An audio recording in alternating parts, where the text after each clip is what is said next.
Cảm ơn bạn đã ghé thăm kênh. Đừng quên nhấn subscribe để không bỏ lỡ bất kỳ khoảnh khắc nào bạn nhé. Tôi bị con hổ Nam Trung Hoa và hổ đen ở chân núi kéo mạnh vào trong rừng và phát hiện con hổ con màu xanh. Không thể tin được, con hổ xanh thực sự tồn tại, nhưng con hổ nhỏ này có vẻ như sinh ra đã yếu chân. Trời ơi, hổ xanh thật sự tồn tại, nhưng con hổ này hình như sinh ra đã yếu chân. Không sai, chân của con hổ này giống như chân của tôi, cũng bị gãy. Chúng ta không thể nuôi nổi con hổ này. Tôi biết anh là người tốt. Hy vọng anh có thể đưa nó đi, mong anh có thể chăm sóc nó. Tiểu Trần nhìn chân con hổ đen, trong lòng hiểu rằng nếu không phải vì tình thế bắt buộc, hắn sẽ không bao giờ rời xa con của mình. Vì vậy, Tiểu Trần lập tức cầm điện thoại gọi cho trưởng phòng Vương, muốn hỏi xem có 6 phạm pháp luật nếu mang hổ hoang dã đi không. Lúc này trưởng phòng Vương và vài giáo sư vẫn đang nghiên cứu về hổ Nam Trung Hoa trong lều. Sau khi kết nối cuộc gọi, trưởng phòng Vương nhìn thấy Tiểu Trần đang ôm một con hổ con, giật mình kêu lên. Một vài chuyên gia nghe thấy tiếng liền lao tới. Phát hiện quan trọng, một phát hiện quan trọng. Con hổ xanh này chắc chắn là con hổ duy nhất trên thế giới. Thật tuyệt vời, không ngờ chúng ta cũng chứng kiến lịch sử. Những điều khác chúng ta tạm bỏ qua. Tôi chỉ muốn hỏi con hổ con này tôi có thể mang đi không?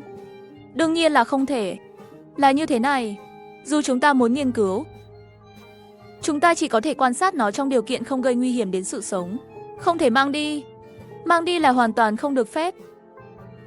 Thậm chí, cần phải nâng cấp cấp độ bảo vệ cho khu vực này. Đúng vậy, những loài động vật quý hiếm như thế này càng không thể được phép mang đi, không thể mang đi khỏi tự nhiên. Vậy thôi, nhưng mà khi các bạn tiếp tục quan sát sau này, phải đảm bảo bố trí cho ăn theo điểm định kỳ. Sao lại nói vậy, Tiểu Trần? Bởi vì con hổ nhỏ này sinh ra đã khó khăn trong việc săn mồi, nếu không có sự hỗ trợ định kỳ, không phải là đang hại nó sao? Con hổ này sinh ra đã yếu chân.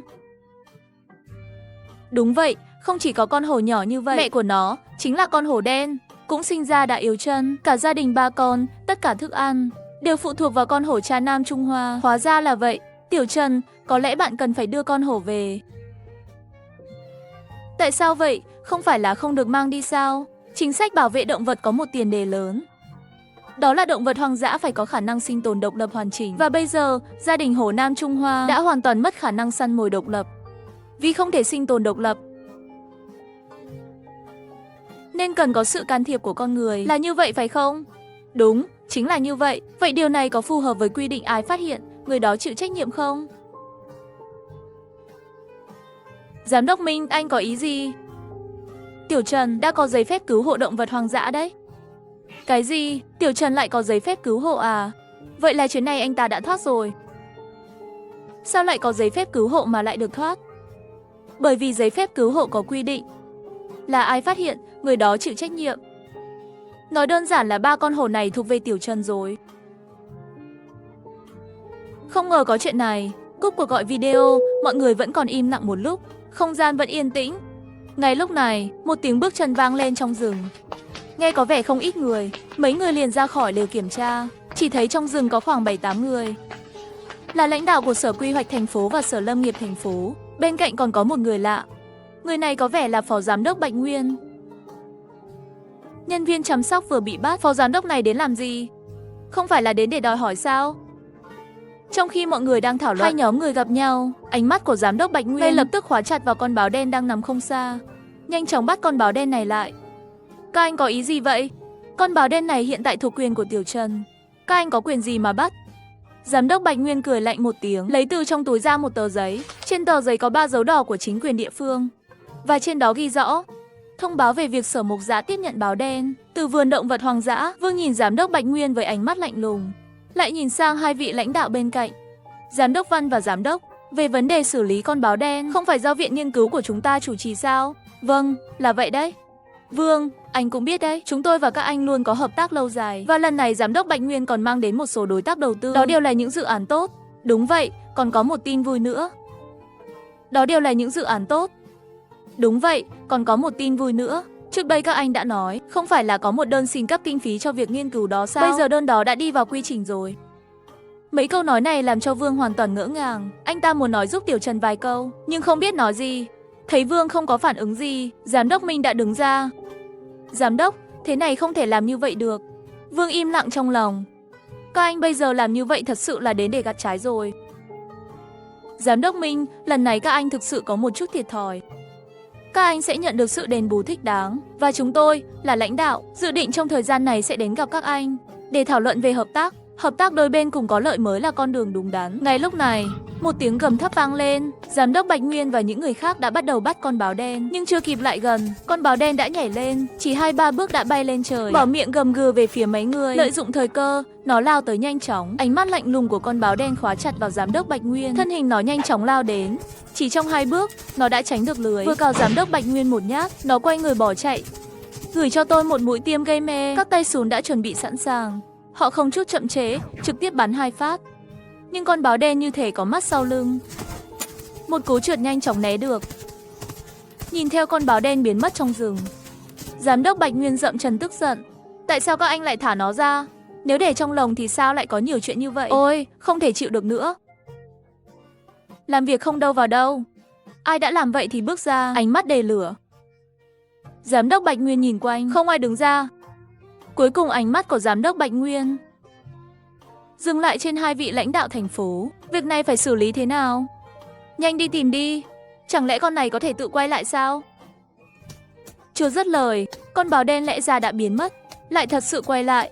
Mọi người tại hiện trường đều ngỡ ngàng. Giám đốc Bạch Nguyên lại tức giận chuyển thành hành động, lập tức chỉ huy vài nhân viên mang về vương quốc. Nhưng ngay lúc này, 2 tiếng động nhỏ đột ngột vang lên. Chỉ thấy trong rừng, một người và 3 con hổ bước ra. Đó là báo đen của tôi. Ai dám bắt? Người đàn ông vừa trở về từ rừng đã phát hiện mấy người đang bắt con báo đen của anh ấy. Người đàn ông có thân hình rất linh hoạt. Anh ta trực tiếp dọa lui 2 người. Trong khi đó, giám đốc Bạch Nguyên nhìn thấy 2 con hổ và con hổ sói trong tay Tiểu Trần. Ánh mắt anh ta sáng lên đầy tham lam. Hóa ra là hổ đen. Mà con hổ trong tay anh ấy có vẻ là một con hổ xanh. Nếu có thể mang những con thú này về, không phải sẽ kiếm được một mớ tiền sao? Suy nghĩ đến đây, giám đốc Bạch Nguyên lập tức đi đến trước 2 vị lãnh đạo. Giám đốc Văn, điều kiện của tôi đã thay đổi. Bây giờ tôi không cần con báo đen nữa. Tôi muốn 3 con hổ đó của anh ấy. Đặc biệt là con hổ con màu xanh. Nhưng cũng có thể, điều kiện tôi đã hứa với bạn sẽ gấp đôi. Vậy thì, những con hổ mà giám đốc Minh có, chúng từ đâu mà đến vậy? Chính Tiểu Trần là người đầu tiên phát hiện ra chúng. May mắn là Tiểu Trần còn có giấy phép cứu hộ động vật hoang dã. Phù hợp với quy định trong giấy phép cứu hộ, ai phát hiện, người đó chịu trách nhiệm. Ai ngờ anh ta lại có giấy phép cứu hộ. Bây giờ thật sự khó xử rồi. Giám đốc Bạch Nguyên, không phải là chúng tôi không giúp anh, chắc chắn là bị thằng nhóc đó làm trước rồi. Giám đốc Bạch Nguyên không ngờ mọi chuyện lại phức tạp như vậy. Nhưng cũng không phải là không có cách. Anh ta lập tức gọi một cuộc điện thoại. Sau một cuộc trò chuyện ngắn, giám đốc Bạch Nguyên đưa điện thoại cho Vương. Dù còn nghi ngờ, nhưng Vương vẫn nhận điện thoại. Khi tiếng nói vang lên trong điện thoại, Vương không chỉ bất ngờ, anh ta không ngờ người này lại có ảnh hưởng lớn đến vậy. Được rồi, lãnh đạo, tôi hiểu rồi. Cúp điện thoại. Giám đốc Bạch Nguyên cười tươi, anh ta nhìn Tiểu Trần với vẻ mặt như nhìn miếng thịt trên thớt. Các anh đi rời xe tôi đi, để tránh khi bắt hổ không bị vướng. Giám đốc Bạch Nguyên đổi xe rồi. Xe này chắc cũng phải tốn không ít tiền nhỉ. Không đắt đâu, là xe cũ mua lại. VinW này có 60.000 thôi. Rẻ thế, đáng tin đấy. Yên tâm, xe đã được kiểm tra chính thức, có bảo hiểm và lịch sử bồi thường miễn phí. Tình trạng xe rõ ràng. Mua ở đâu vậy? Mua ở Guaxi, xe cũ đấy. Xe còn bảo hành 20.000 km nữa. Mua xe cũ có bảo hành mà. Tiểu Trần nhìn vẻ mặt kiêu ngạo của giám đốc Bạch Nguyên, lắc đầu, rồi lấy điện thoại ra, gửi tin nhắn cho ông nội đã nghỉ hưu của mình. Anh chỉ giỏi nịnh người thôi nhỉ. Còn tôi, không có ai tôi phải sợ. Gửi tin nhắn cho ông nội đã nghỉ hưu của mình. Anh chỉ giỏi nịnh người thôi nhỉ. Về phần lưng, tôi, Tiểu Trần, chưa bao giờ sợ ai cả. Thằng nhóc, lại muốn nịnh người à? Tôi khuyên anh đừng phí công vô ích. Tôi vừa giới thiệu vài công việc nhỏ cho thành phố. Anh nghĩ ai mới có quyền mang hổ đi? Ồ, có vẻ như có ai đó đã nhắc đến con át chủ bài rồi. Không ngờ lại có trò này. Tiểu Trần, thế này là đang làm việc cho người khác rồi. Thật tiếc quá. Mọi người đều cảm thấy rất tiếc. Ngay lúc này, điện thoại đổ chuông. Giám đốc Bạch Nguyên tự mãn bắt máy, còn mở loa ngoài. Lãnh đạo, sao rồi? Người ta là ai vậy? Anh vừa nói là của vườn động vật nào? Vườn động vật Hồng Long đấy. Có vấn đề gì không? Ông của Tiểu Trần là một cựu chiến binh, có liên hệ với các thế hệ đi đầu trong chính quyền. Ôi, có vẻ như có người đang nhắc đến con át chủ bài. Tại hiện trường, mọi người đều bị sự liên quan của Tiểu Trần gây sốc. Nhưng giám đốc Bạch Nguyên vẫn không nỡ bỏ cuộc. Lãnh đạo, nếu như vậy, những khoản đầu tư tôi đã hứa sẽ gặp khó khăn. Tôi cũng muốn thúc đẩy dự án này, nhưng Tiểu Trần... Lãnh đạo chưa nói xong, nhưng mọi người tại hiện trường đã hiểu ý nghĩa mà ông ta muốn nói. Tiểu Trần suy nghĩ một lúc, anh cảm thấy không nên làm người khác khó xử. Lãnh đạo, tôi là Tiểu Trần, giám đốc hiện tại của vườn động vật Hồng Long. Tôi nghĩ vấn đề này không cần phải quá phức tạp. Nếu giám đốc Bạch Nguyên thật sự thích hổ, hãy cho anh ta một cơ hội thi đấu công bằng đi. Con hổ muốn theo ai thì sẽ đi theo người đó. Như vậy cũng không có ai nói tôi ỷ thế hiếp người. Anh cũng đừng làm bộ tốt bụng nữa. Nếu muốn lừa tôi thì cứ nói thẳng ra. Con hổ đã theo anh về rồi. Nếu là cạnh tranh công bằng, chắc chắn nó cũng sẽ theo anh. Vậy anh nghĩ thế nào? Chúng tôi có một con hổ trắng. Nếu anh có thể thuần phục con hổ trắng này, để nó theo anh, vậy thì chúng tôi cũng sẽ từ bỏ quyền tranh giành 3 con hổ này. Cùng lúc đó, những khoản đầu tư tôi đã hứa với thành phố tôi sẽ không thiếu. Nhưng nếu anh không thuần phục được, anh mang hết về đi. Các anh đi lấy hợp đồng trong xe. Tiểu Trần tốt nghiệp rồi, cái đó mới là cái bẫy. Tôi cũng mỗi năm phải thay 3 con hổ trắng. Nhân viên chăm sóc, tất cả đều bị con này cào phải nhập viện. Có một người suýt nữa thì mất mạng. Một nhân viên biết chuyện đã 5 lần 7 lượt khuyên bỏ cuộc. Nhưng Tiểu Trần thật sự không quan tâm, chỉ ký vào hợp đồng mà họ đưa tới.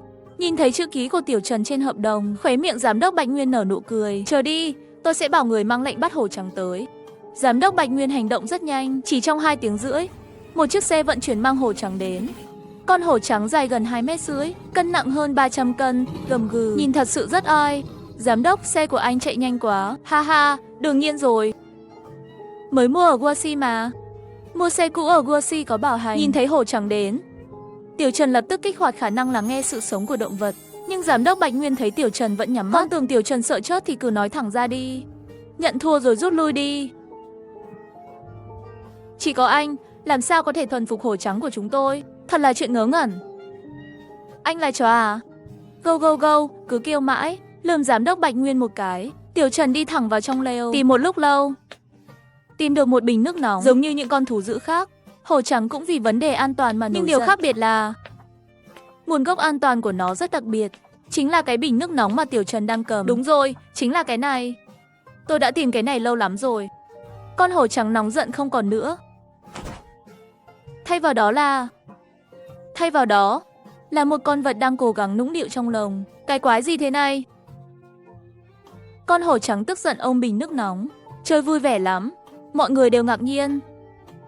Con hổ dữ đâu rồi? Trông dáng vẻ chơi với bình nước nóng này giống như một đứa trẻ vậy.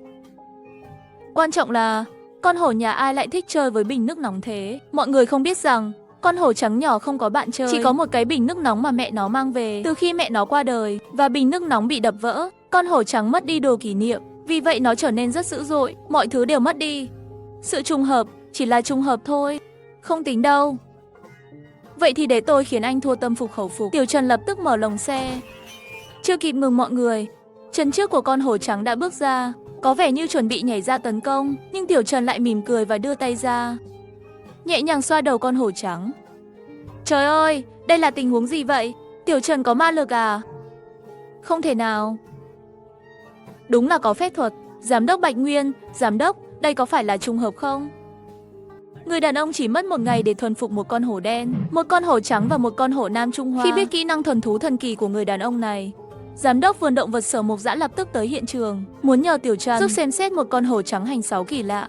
Vậy là Tiểu Trần đã đưa 4 con hổ quý của mình trả về vườn động vật Hồng Long của mình. Sau đó, anh ấy đến nơi con hổ trắng đang sống, chỉ thấy một con hổ trắng đang nhấp nhô trên mặt nước, cứ bắt cá liên tục. Một lần rồi lại một lần, con hổ trắng đã đuổi người câu cá đi. Gậy câu vung ra, người câu cá muốn nhảy xuống nước để đối phó với hổ trắng. Có thể thấy rằng tôi không cần phải học kỹ năng phỏng vấn. Bây giờ, chúng ta đã hoàn thành công việc này. Căm phẫn đổi sang một cuộc điều tra mới. Con hổ trắng này lúc nào cũng như vậy sao? Vâng, lúc nào cũng thế, nhưng chỉ cần có người là nó lại phun nước. Kết quả nghiên cứu của chúng tôi cho rằng con hổ trắng có thể đang trả thù, là vì bị người câu cá làm bị thương nên mới phun nước trả thù. Tiểu Trần gật đầu, chuẩn bị tiến lại gần xem tình hình con hổ trắng. Bất ngờ nước lại có dấu hiệu động. Một con cá sấu khổng lồ lao ra. Trời ơi, từ đâu ra con cá sấu này? Một chuyên gia nghĩ ra một kế, lấy thức ăn chuẩn bị cho hổ trắng, ném về phía con cá sấu. Một phát, con cá tươi bay thẳng vào đầu con cá sấu. Ai đánh vào đầu tôi vậy? Đầu của tôi quan trọng nhất đấy. Con cá sấu quay đầu và nhìn chằm chằm vào chuyên gia đang cầm xô chuẩn bị ném cá. Con định ném nữa hả? Con cá sấu lắc đầu một cái, lập tức lao về phía gia đình Sun. Trời ơi, sao con cá sấu này lại lao vào tôi? Con muốn ăn tôi nữa à? Tin tôi đi, cá sấu chạy nhanh lắm. Chỉ chốc lát đã đến sát tôi, mở miệng lớn định cắn. Chuyên gia phản ứng nhanh, không kịp nghĩ, anh ta lập tức quỳ xuống đất, rồi bắt đầu lăn lộn. Sau khi con cá sấu cắn 2 phát, phát hiện ra chẳng cắn được gì, mắt nhỏ nhìn quanh. Nhìn một hồi mới thấy chuyên gia đang lăn. Trời ơi, lại còn biết lăn lộn nữa. Biết chiêu tuyệt chiêu của tôi là gì không? Con cá sấu mở rộng miệng, tiếp tục lao tới, chuẩn bị cho chuyên gia thấy thế nào là cách rớt. Dám đánh vào đầu tôi à? Không biết cái đầu tôi quan trọng thế nào à? Những giọt nước mắt này chắc chắn là ghen tị với tôi, muốn làm tôi ngốc đi. Đừng mơ nhé. Đúng lúc cá sấu sắp tấn công chuyên gia, bất ngờ lại dừng bước. Đột nhiên lại dừng bước. Con mắt nhỏ nhìn quanh. Có mùi cá, tôi thích ăn cá nhất. Muốn ăn không? Tôi vẫn chưa thay đổi đâu. Nước miếng tôi sắp chảy ra rồi. Thật là đáng trách, cái gì mà không ném cá đi. Nghe thấy tiếng lòng khẩn thiết của con cá sấu, Tiểu Trần không định trêu nó nữa, mà trực tiếp ném cá vào miệng nó. Con cá sấu lập tức nuốt cá ngay, rồi lại há miệng nhìn Tiểu Trần. Dù sao thì cá không phải của nó. Tiểu Trần trực tiếp ném hết cá trong xô, ném hết cho con cá sấu này. Nhiều cá quá, nhiều quá. Thật là hạnh phúc. Tôi ăn đây, tôi ăn. Tôi đang ăn, mà thằng này còn định bỏ chạy. Nhìn tôi quay cuồng trong cái chớt đây. Một con cá nhảy lên, lăn qua một bên. Con cá sấu lập tức bắt đầu lăn trong cái chớt. Không biết cá có bị lăn chớt không? Tiểu Trần không biết, nhưng anh ta biết rằng con cá sấu này đã lăn đầy cát lên mặt anh. Phi phi phi, người đã đủ lộn xộn chưa? Ăn một con cá mà còn làm trò lộn vòng trong cái chớt. Esi, tôi chóng mặt rồi. Con cá nướng vừa rồi sao lại không thấy? Thở dài, Tiểu Trần tiến lại phía con cá sấu, lật nó lại. Ở đây, tôi biết cá của tôi không chạy đâu. Tôi tò mò, tôi muốn ăn. Lại thêm một con cá nhỏ, lại muốn chạy. Nhìn tôi quay cuồng trong cái chớt. Nhìn con cá sấu này lại chuẩn bị quay cuồng trong cái chớt. Tiểu Trần không chút do dự, lập tức đè lên lưng con cá sấu, ngồi lên người con cá sấu.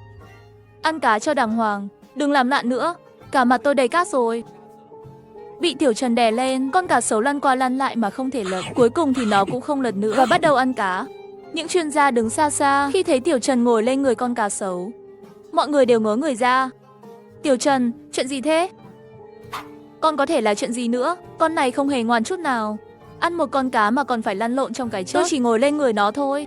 Tiểu Trần, không phải vậy đâu. Ý tôi là, cá sấu này sao lại yên tĩnh như vậy? Không yên tĩnh đâu, nhìn kìa, nó vẫn đang vùng vây. Nếu nó cứ động thì đừng hòng có cá nữa. Tiểu Trần vỗ một cái vào trán con cá sấu. Cái vỗ này khiến các chuyên gia và Sengu Đông hoảng sợ, bản năng khiến họ muốn bỏ chạy, nhưng khi thấy cá sấu không nhúc nhích nữa, họ mới dừng lại. Không chỉ họ dừng lại, mà con cá sấu cũng dừng lại, chủ yếu là vì nó đã ăn hết cá rồi. Các anh còn cá không? Có, còn đây. Chuyên gia vừa nói vừa mang thêm vài xô cá. Tiểu Trần nhận lấy, lại lấy một con cá cho cá sấu ăn. Ngon quá, thật ngon. Con không? Nghe thấy tiếng lòng của con cá sấu, Tiểu Trần lại cho nó thêm một con. À, lại có cá rồi, chuyện gì thế này? Có ông nội nào không? Con cá sấu có vẻ hơi choáng, nó đang suy nghĩ rất lâu, giờ vẫn chưa hiểu. Tiểu Trần ngồi lên lưng nó.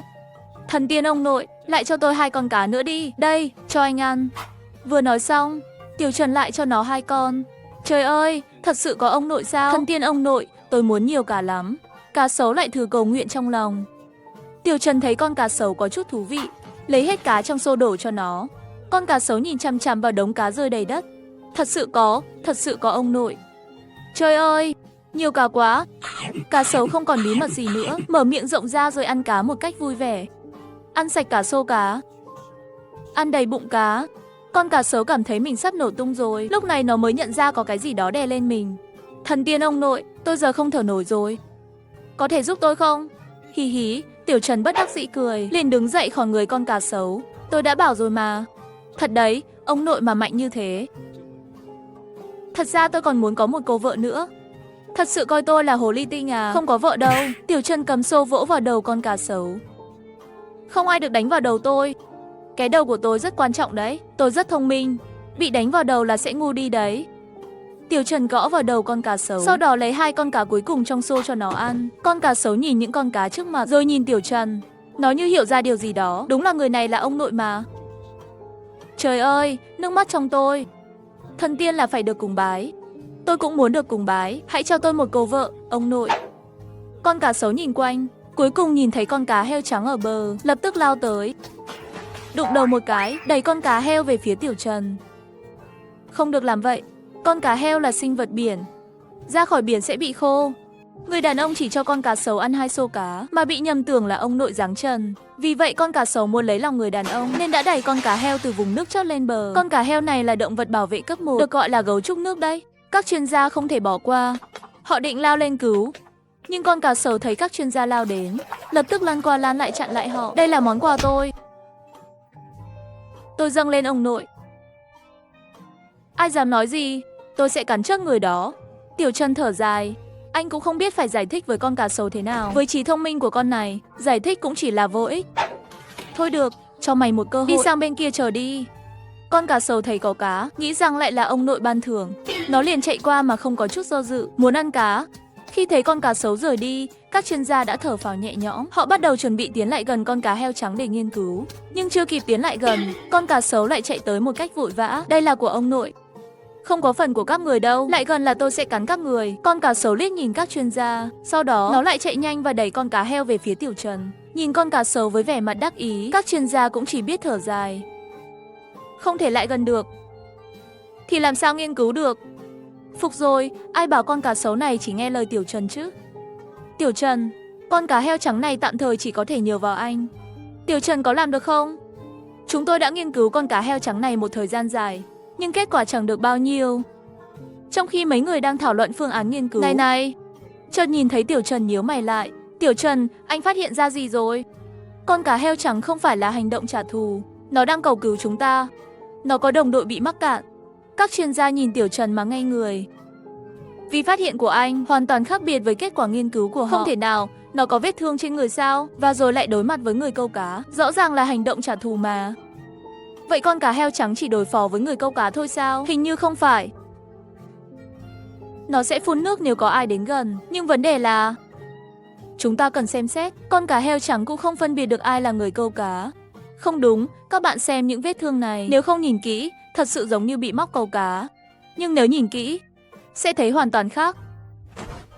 Có vẻ thật sự không phải bị móc câu, mà giống như bị va phải.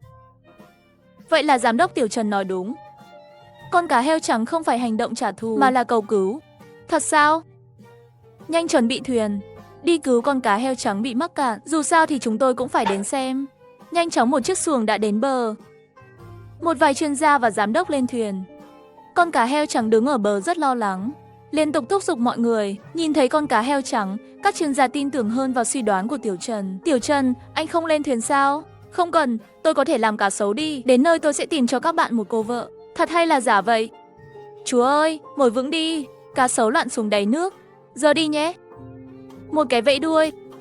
Cá sấu lao xuống nước, nước bắn lên. Con quà vội vã bơi ra khỏi mặt nước. May mà tôi biết bơi, nếu không tôi đã bị con này dìm chết rồi. Không ngờ là chiếc tàu cá sấu này. Chờ đã, sao lại không đi nữa? Con cá sấu lại quay lại, hai mắt ngây thơ nhìn Tiểu Trần.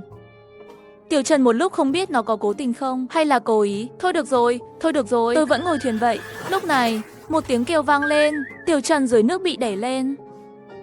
Là con cá heo trắng, thấy mọi người đi chậm, liền vội vàng đến giúp. Đi nhanh lên đi, các người sao chậm thế? Ôi chao, sao con cá sấu này lại cướp đi quyền của tôi làm ông nội vậy? Cá sấu lại lướt đi một cách nhanh chóng, lao xuống nước, rồi bắt đầu bơi điên cuồng. Các chuyên gia trên thuyền nhìn thấy tình huống xảy ra, cũng khá ngạc nhiên. Tôi đi đuổi theo con cá heo trắng. Nhanh lên, Tiểu Trần sắp bị bỏ lại rồi. Tiếng ồn vang lên, chiếc thuyền lao đi nhanh chóng, chỉ mất 10 mấy phút. Tiểu Trần cưới con cá heo trắng đã đến bãi cát. Các chuyên gia lái thuyền theo sát phía sau. Nhưng con cá sấu không biết đã chạy đi đâu. Giờ vẫn chưa quay lại. Con cá heo trắng đặt Tiểu Trần xuống, hít một hơi nước, hướng về một con cá heo trắng khác đang ở gần bờ. Nào, tỉnh lại đi, tỉnh lại đi. Tôi đã gọi cứu binh rồi. Cậu sẽ được cứu. Để cứu đồng đội. Nó đã làm vậy suốt thời gian qua. Dùng nước suối, đôi khi giúp đồng đội, đôi khi giúp người câu cá. Thật sự có con cá heo trắng mắc cạn. Và nó còn là con cá heo trắng hiếm có. Trông có vẻ đã hôn mê. Không biết có thể cứu sống được không? Dù sao thì hãy thử đẩy nó xuống nước xem sao. Mọi người tiến lại gần con cá heo trắng và bắt đầu đẩy. Chỉ vài lần đẩy, họ đã đẩy nó vào khu vực lặn. Nào, tỉnh lại đi, tỉnh lại đi. Sao vẫn không có động tĩnh gì? Nó chắc chắn thiếu nước.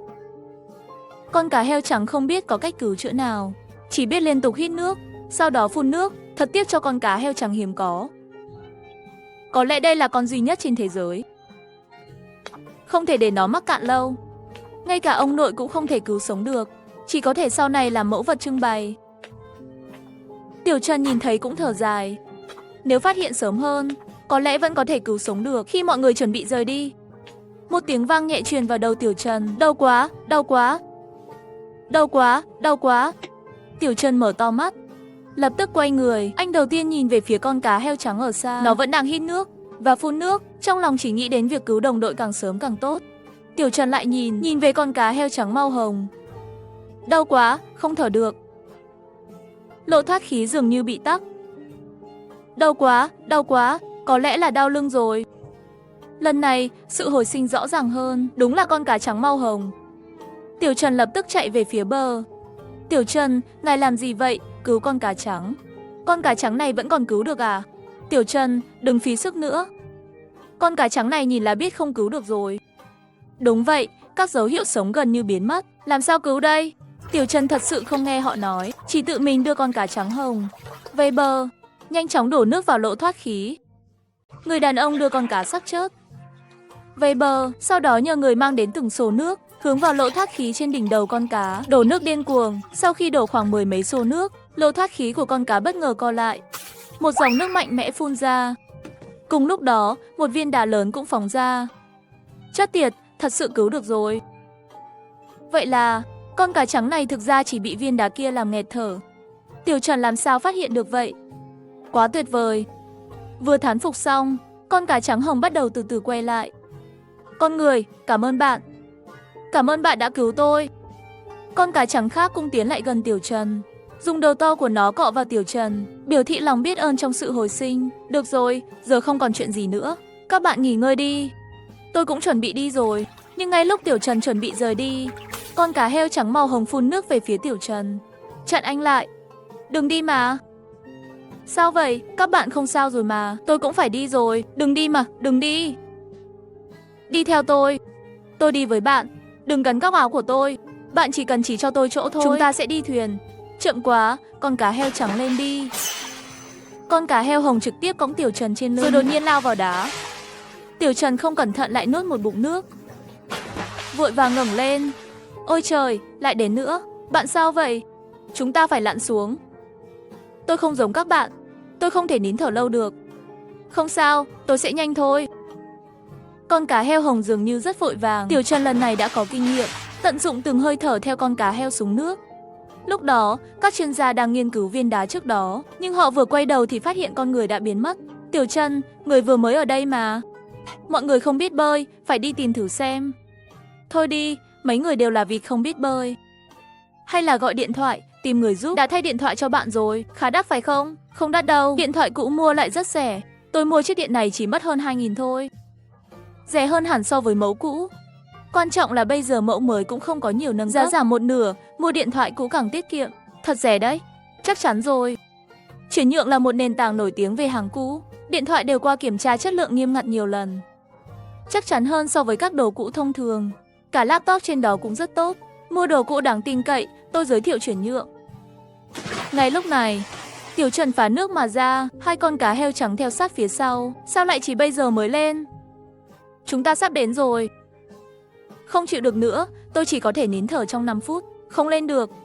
Tiểu Trần, chuyện gì vậy? Cá voi trắng còn có bạn bị mắc kẹt, nhưng đó là một con sông ngầm. Tôi không thể qua đó, còn có bạn bị mắc kẹt. Là bị mắc kẹt sao? Không phải bị mắc kẹt, và bạn này hình như không phải là cá heo trắng. Tôi đã chụp một bức ảnh, các bạn xem đi. Tiểu Trần vừa nói vừa lấy bức ảnh, chụp dưới nước ra cho mọi người xem. Các chuyên gia ngay lập tức tụ lại xem. Trong ảnh là một bóng hình mờ, thân dài, cũng giống như cá heo trắng, có một chiếc miệng dài. Cái này giống như là cá măng gơ, đặc biệt là giống cá măng gơ. Cậu nói là cá măng gơ sông Dương Tử à? Đúng vậy, cá măng gơ sông Dương Tử. Dù xét về thân hình hay diện mạo, đều cực kỳ giống cá măng gơ. Nhưng cá măng gơ không phải đã bị tuyên bố tuyệt chủng rồi sao? Đúng vậy, chính vì cá măng gơ đã tuyệt chủng, nên chúng tôi mới không chắc chắn lắm. Phải làm sao, còn làm sao nữa? Xuống kiểm tra thử xem. Đây là cá măng gơ thật mà, năm 2003 phát hiện lần cuối. Năm 2019 bị tuyên bố tuyệt chủng của cá manga dương tử. Súng thôi, tôi đã cố gắng hết sức, thà tôi nặng mấy chục cân.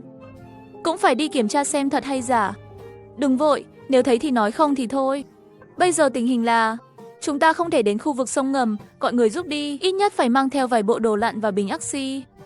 Nếu không, chẳng thể làm gì được. Các chuyên gia liền bắt đầu gọi điện thoại. Nghe tin về sự tồn tại của cá manga, thuyền nhanh chóng đến nơi Tiểu Trần và mọi người đang ở trên nước. Khi thuyền đến, ngoài một vài người giúp đỡ, còn có một phóng viên của đài truyền hình địa phương phát hiện cá manga đã tuyệt chủng sau nhiều năm. Việc này rất lớn, phóng viên chắc chắn phải đến ghi hình. Tiểu Trần không bận tâm, sau khi lấy được bộ đồ lặn, Tiểu Trần dẫn các thợ lặn khác cùng xuống nước để ghi lại thông tin đầy đủ hơn cho buổi khảo sát. Thợ lặn còn mang theo một máy quay thể thao xuống, các chuyên gia và phóng viên chỉ có thể đứng trên bờ xem các hình ảnh truyền về từ máy quay thể thao. Tiểu Trần và các thợ lặn đã vào nước. Cá voi trắng rất gấp, dẫn Tiểu Trần đi về phía dòng sông ngầm. Cả nhóm đi theo một khe hẹp. Đi qua, Tiểu Trần ngay lập tức nhìn thấy con cá lớn bị mắc kẹt trên bờ. Con cá dài tới 6 mét, nặng gần nửa tấn. Một cái đuôi dài chiếm ngày mồng 1 tháng 3 chiều dài cơ thể. Bụng có màu trắng, phần trên cơ thể có đốm màu xám. Là cá manga, đúng là cá manga. Trời ơi, tuyệt chủng bao nhiêu năm rồi mà cá manga lại xuất hiện trở lại. Các chuyên gia mới thấy hình dáng con cá lớn, đặc điểm như cái yếm của nó quá rõ ràng. Ai nhìn vào cũng biết ngay. Tiểu Trần, anh nhìn chi tiết này đi. Cảm giác như cá manga này bị mắc kẹt ở đâu đó. Nghe các chuyên gia nói, Tiểu Trần cũng nhíu mày. Anh ấy cũng nhận ra có điều gì đó không ổn. Cá manga trông có vẻ bình thường, da ẩm ướt, hơi thở kéo dài, nhưng nó chỉ nằm im. Ngày lễ phụ nữ sắp đến gần, mọi người đều đã tỉnh dậy. Tôi đã tìm được người giúp đỡ. Bạn được cứu rồi. Cá voi hướng về phía cá manga, hình như muốn gọi thức dậy. Nhưng cá manga vẫn không động đậy.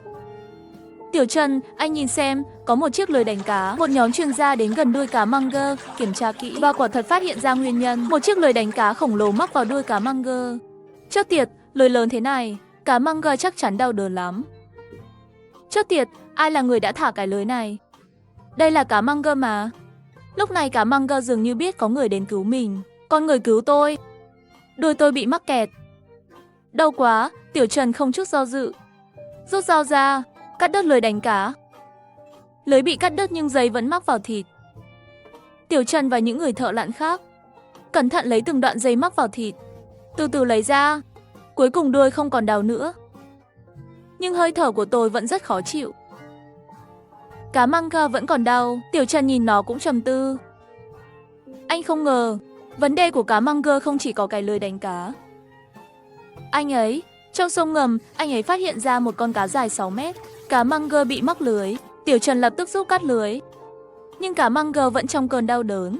Vì vậy, Tiểu Trần lại kiểm tra cơ thể cá, nhưng không phát hiện ra gì. Khi Tiểu Trần đang bối rối, các chuyên gia trên bờ thông qua camera dưới nước phát hiện có điều bất thường.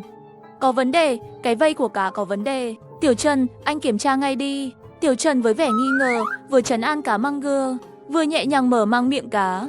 Ban đầu cá manga không động đậy, bỗng nhiên bắt đầu quẫy mạnh. Đừng động đậy, tôi đang giúp bạn đây. Tiểu Trần an ủi cá manga, nhẹ nhàng vuốt ve. Hình như có hiệu quả, cá manga bình tĩnh lại. Sau đó, Tiểu Trần nhẹ nhàng mở mang miệng cá, chỉ thấy một túi nhựa màu đỏ đang mắc trong miệng cá manga. Chết tiệt, hóa ra bị túi nhựa kẹt rồi. Đừng động đậy, tôi sẽ lấy túi nhựa ra cho bạn. Cùng với động tác của Tiểu Trần, túi nhựa màu đỏ mang theo máu trắng của cá manga dần dần được lấy ra. Hơi thở đã tốt hơn nhiều. Cảm ơn bạn, con người. Bạn đã chịu khổ rồi. Đây, tôi có thức ăn cho bạn. Thật sự có thức ăn sao? Cảm ơn bạn, con người. Có thể ăn thì có thể sống. Con cá manga này chắc là không sao nữa rồi. Vừa là lời đánh cá, lại còn túi nhựa nữa. Thật sự khổ sở hết mức. Những người thợ lặn nhìn cá manga ăn cá, mỉm cười. Giống như một loài động vật quý hiếm, cảm thấy rất thỏa mãn. Nhưng ngay lúc tiếp theo, một tiếng kêu đột ngột phát ra từ miệng cá manga. Cá mà cá manga nuốt vào bụng lại bị nó nhổ ra hết. Và còn chưa xong, cá manga tiếp tục nhổ nhưng lại không có gì ra ngoài. Khó chịu quá, thật khó chịu. Bụng tôi đau quá. Cá manga liên tục dùng bụng đâm vào bờ, cố gắng đâm vào để giảm bớt cơn đau trong bụng. Tiểu Trần nhìn mà nhíu mày. Cá ăn vừa rồi không sao mà, sao lại ăn rồi lại nôn ra? Lúc này các chuyên gia trên bờ ngay lập tức đưa ra giải pháp. Chắc là đói quá lâu rồi. Thêm vào đó có thể bị viêm dạ dày. Tiểu Trần, anh thử cho cá ăn thức ăn lỏng xem sao, xem nó có ăn không. Nghe theo lời khuyên của các chuyên gia, Tiểu Trần chỉ đạo sâu tổng. Không lâu sau, một chai glucose được đưa vào cơ thể cá măng, nhưng cá măng lại nôn ra. Toàn bộ lượng glucose đã được đưa vào lại bị nôn ra. Chắc không phải vì đói quá lâu. Suy nghĩ một hồi, Tiểu Trần quyết định để cá măng há miệng, tự mình dùng đèn tin kiểm tra tình hình, nhưng miệng cá măng lắc lư. Tiểu Trần nhìn một hồi, chỉ thấy một mảnh đỏ nhỏ, giống như túi nhựa vừa lấy ra. Này, Tiểu Trần không thèm quan tâm nhiều, lập tức kéo miếng đỏ ra. Lại là một túi nhựa. Chiếc bụng cá này cũng chứa túi nhựa. Tiểu Trần vừa nghĩ vừa tiếp tục làm. Cá măng lại nôn ra một lần nữa, có vẻ như là do Tiểu Trần đã lấy ra một cái túi. Lần này cá măng cuối cùng không phải chỉ nôn khan, một đống đồ màu đen vàng được nôn ra, toàn là túi nhựa. Tôi thật sự không biết phải nói gì nữa. Những kẻ vứt rác bừa bãi thật đáng chớt. Không ngờ lại có nhiều túi nhựa như vậy, may mà Tiểu Trần đã phát hiện ra. Nếu không thì hậu quả không thể tưởng tượng nổi. Tiểu Trần, bây giờ ông cho con cá măng uống chút glucose đi, xem nó có thể nôn ra thêm cái gì không. Các chuyên gia nói với Tiểu Trần về cách xử lý tiếp theo. Tiểu Trần nghe xong, lại cho con cá măng uống chút glucose. Cảm ơn ông. Bụng tôi cuối cùng đã đỡ đau rồi, đau một chút. Tiểu Trần xoa đầu nó. Không nói gì, hiện tại tâm trạng ông khá nặng nề. Ngay khi Tiểu Trần đang cảm thấy buồn, một con cá sấu bị lạc, đang bơi dưới nước tìm Tiểu Trần. Lão đâu rồi? Vừa nãy còn ở gần đây mà. Thật sự cá này ăn ngon quá. Ở đây còn một con nữa. Xem tôi lộn vòng trước người, con này dường như nghiện lộn vòng, trong nước lại tiếp tục lộn vòng, tạo ra sóng nước dữ dội, đến mức làm kinh động một con vật lớn. Con vật lớn thấy cá sấu biến mất, nó liền đuổi theo. Con cá sấu cảm thấy có điều gì đó không ổn. Tôi cảm thấy ngứa trên đầu. Ôi trời, con cá lớn thế này, không thể đấu lại, chạy thôi. Con cá sấu lập tức chạy nhanh. Con vật lớn nhìn con cá sấu chạy trốn, lại đuổi theo ngay. Bên kia, Tiểu Trần đã xử lý xong vết thương của cá măng, chuẩn bị rời đi, nhưng đúng lúc này, một cái đầu xanh lục từ dưới nước nhô lên. Đúng là con cá sấu đã chạy mất. Con cá sấu thấy Tiểu Trần lập tức phấn chấn, vội vã bơi lại gần. Ông thần ơi, cứu tôi với, có con vật lớn, giúp tôi đi. Con vật lớn nào? Lúc này sự nghi ngờ của Tiểu Trần mới lộ ra. Một bóng đen nhanh chóng lao đến, bóng đen dài đến hơn 10 mét. Nhìn kìa, có bóng đen dưới nước.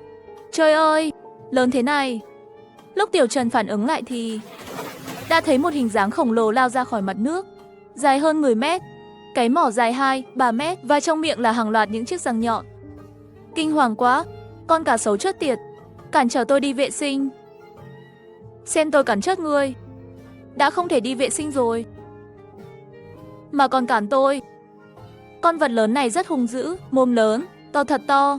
Hình như nó muốn cắn con cá sấu 2 cái để trả thù. Chiếc răng nhọn đó nhìn giống như trong các bộ phim về động vật. Tiểu Trần, ông, giữ nó lại, giữ nó lại. Đây là cá Tartan, sinh vật tiền sử, cá Tartan, ông phải giữ nó lại. Chúng tôi sẽ đến ngay. Tiểu Trần nhìn con vật lớn trước mặt. Người này thật sự mạnh mẽ, nghi ngờ sao sinh vật tiền sử lại xuất hiện ở lưu vực sông Trường Giang. Cho đến khi mồm cá Tartan lại gần thêm chút nữa, Tiểu Trần mới giật mình tỉnh lại. Đúng rồi, Tiểu Trần, khi ông bảo các chuyên gia đến, mang theo chuối và thuốc nhuận tràng. Chuối và thuốc nhuận tràng chưa rớt. Đừng vội lo lắng, mang đến là được. Cũng không có thời gian giải thích nhiều. Mấy người khiêng con cá măng bị thương lùi lại. Nhưng đất ở con sông ngầm này không rộng lắm, chẳng mấy chốc đã không thể lùi nữa. Nhìn con vật lớn sắp đuổi kịp rồi. Âm thanh vỡ nước vang lên, chính là mấy chuyên gia. Họ cũng theo đường sông mà đến. Nhanh lên, đưa tôi chuối và thuốc nhuận tràng mà các bạn mang đến. Các chuyên gia tuy không hiểu, nhưng vẫn lấy chuối và thuốc nhuận tràng ra. Đưa cho tôi đi. Tiểu Trần, thời gian rất gấp. Chúng tôi chỉ mang được những quả chuối hỏng. Khi nhận được từ Tiểu Trần, ông ấy lập tức ném mấy quả chuối vào miệng con cá Tartan. Cắn chết ngươi, cắn chết ngươi. Cản trở tôi đi vệ sinh. Không thể tha thứ, con cá Tartan hung dữ bắt đầu cắn mọi người. Nhưng Tiểu Trần đã ném mấy quả chuối hỏng và một gói thuốc nhuận tràng vào miệng cá Tartan. Con cá Tartan nhanh chóng nuốt hết vào bụng. Ngay khi nó tiến lên, chẳng mấy chốc bụng nó bắt đầu kêu rầm rầm. Ê, bụng tôi hình như có cảm giác rồi. Đúng rồi, chính là cảm giác này. Con cá Tartan tiếp tục lắc lư. Nhìn thấy con cá Tartan biến mất, Tiểu Trần vừa thở phào nhẹ nhõm, nhưng lại một tiếng động lớn vang lên. Con cá Tartan quay lại, lao thẳng về phía Tiểu Trần. Vẫn chưa đủ à? Lại thêm chút nữa, tôi sẽ phải đi vệ sinh mất. Tiểu Trần nhìn con cá Tartan, ngơ ngác một lúc. Cuối cùng ông mới phản ứng lại, chắc chắn vẫn thiếu một chút nữa, vội vàng lấy gói thuốc nhuận tràng còn lại, rồi vứt hết vào bụng con cá ta tân. Con cá ta tân nhanh chóng lao vào nước. Lần này chắc không sao rồi. Đã có bao nhiêu chuối và thuốc nhuận tràng vào bụng rồi, ngay cả đá cũng phải ra thôi, chắc chỉ mất khoảng 10 phút nữa. Con cá ta tân quay lại.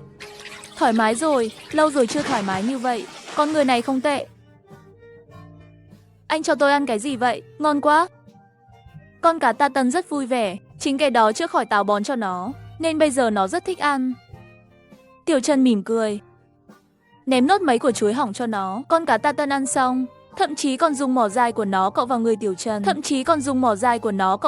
Trần. Tiểu Trần vỗ vào người nó, quay lại nhìn các chuyên gia đã lên bờ. Tại sao con cá ta tân lại xuất hiện ở đây? Chắc là do di truyền ngược dòng.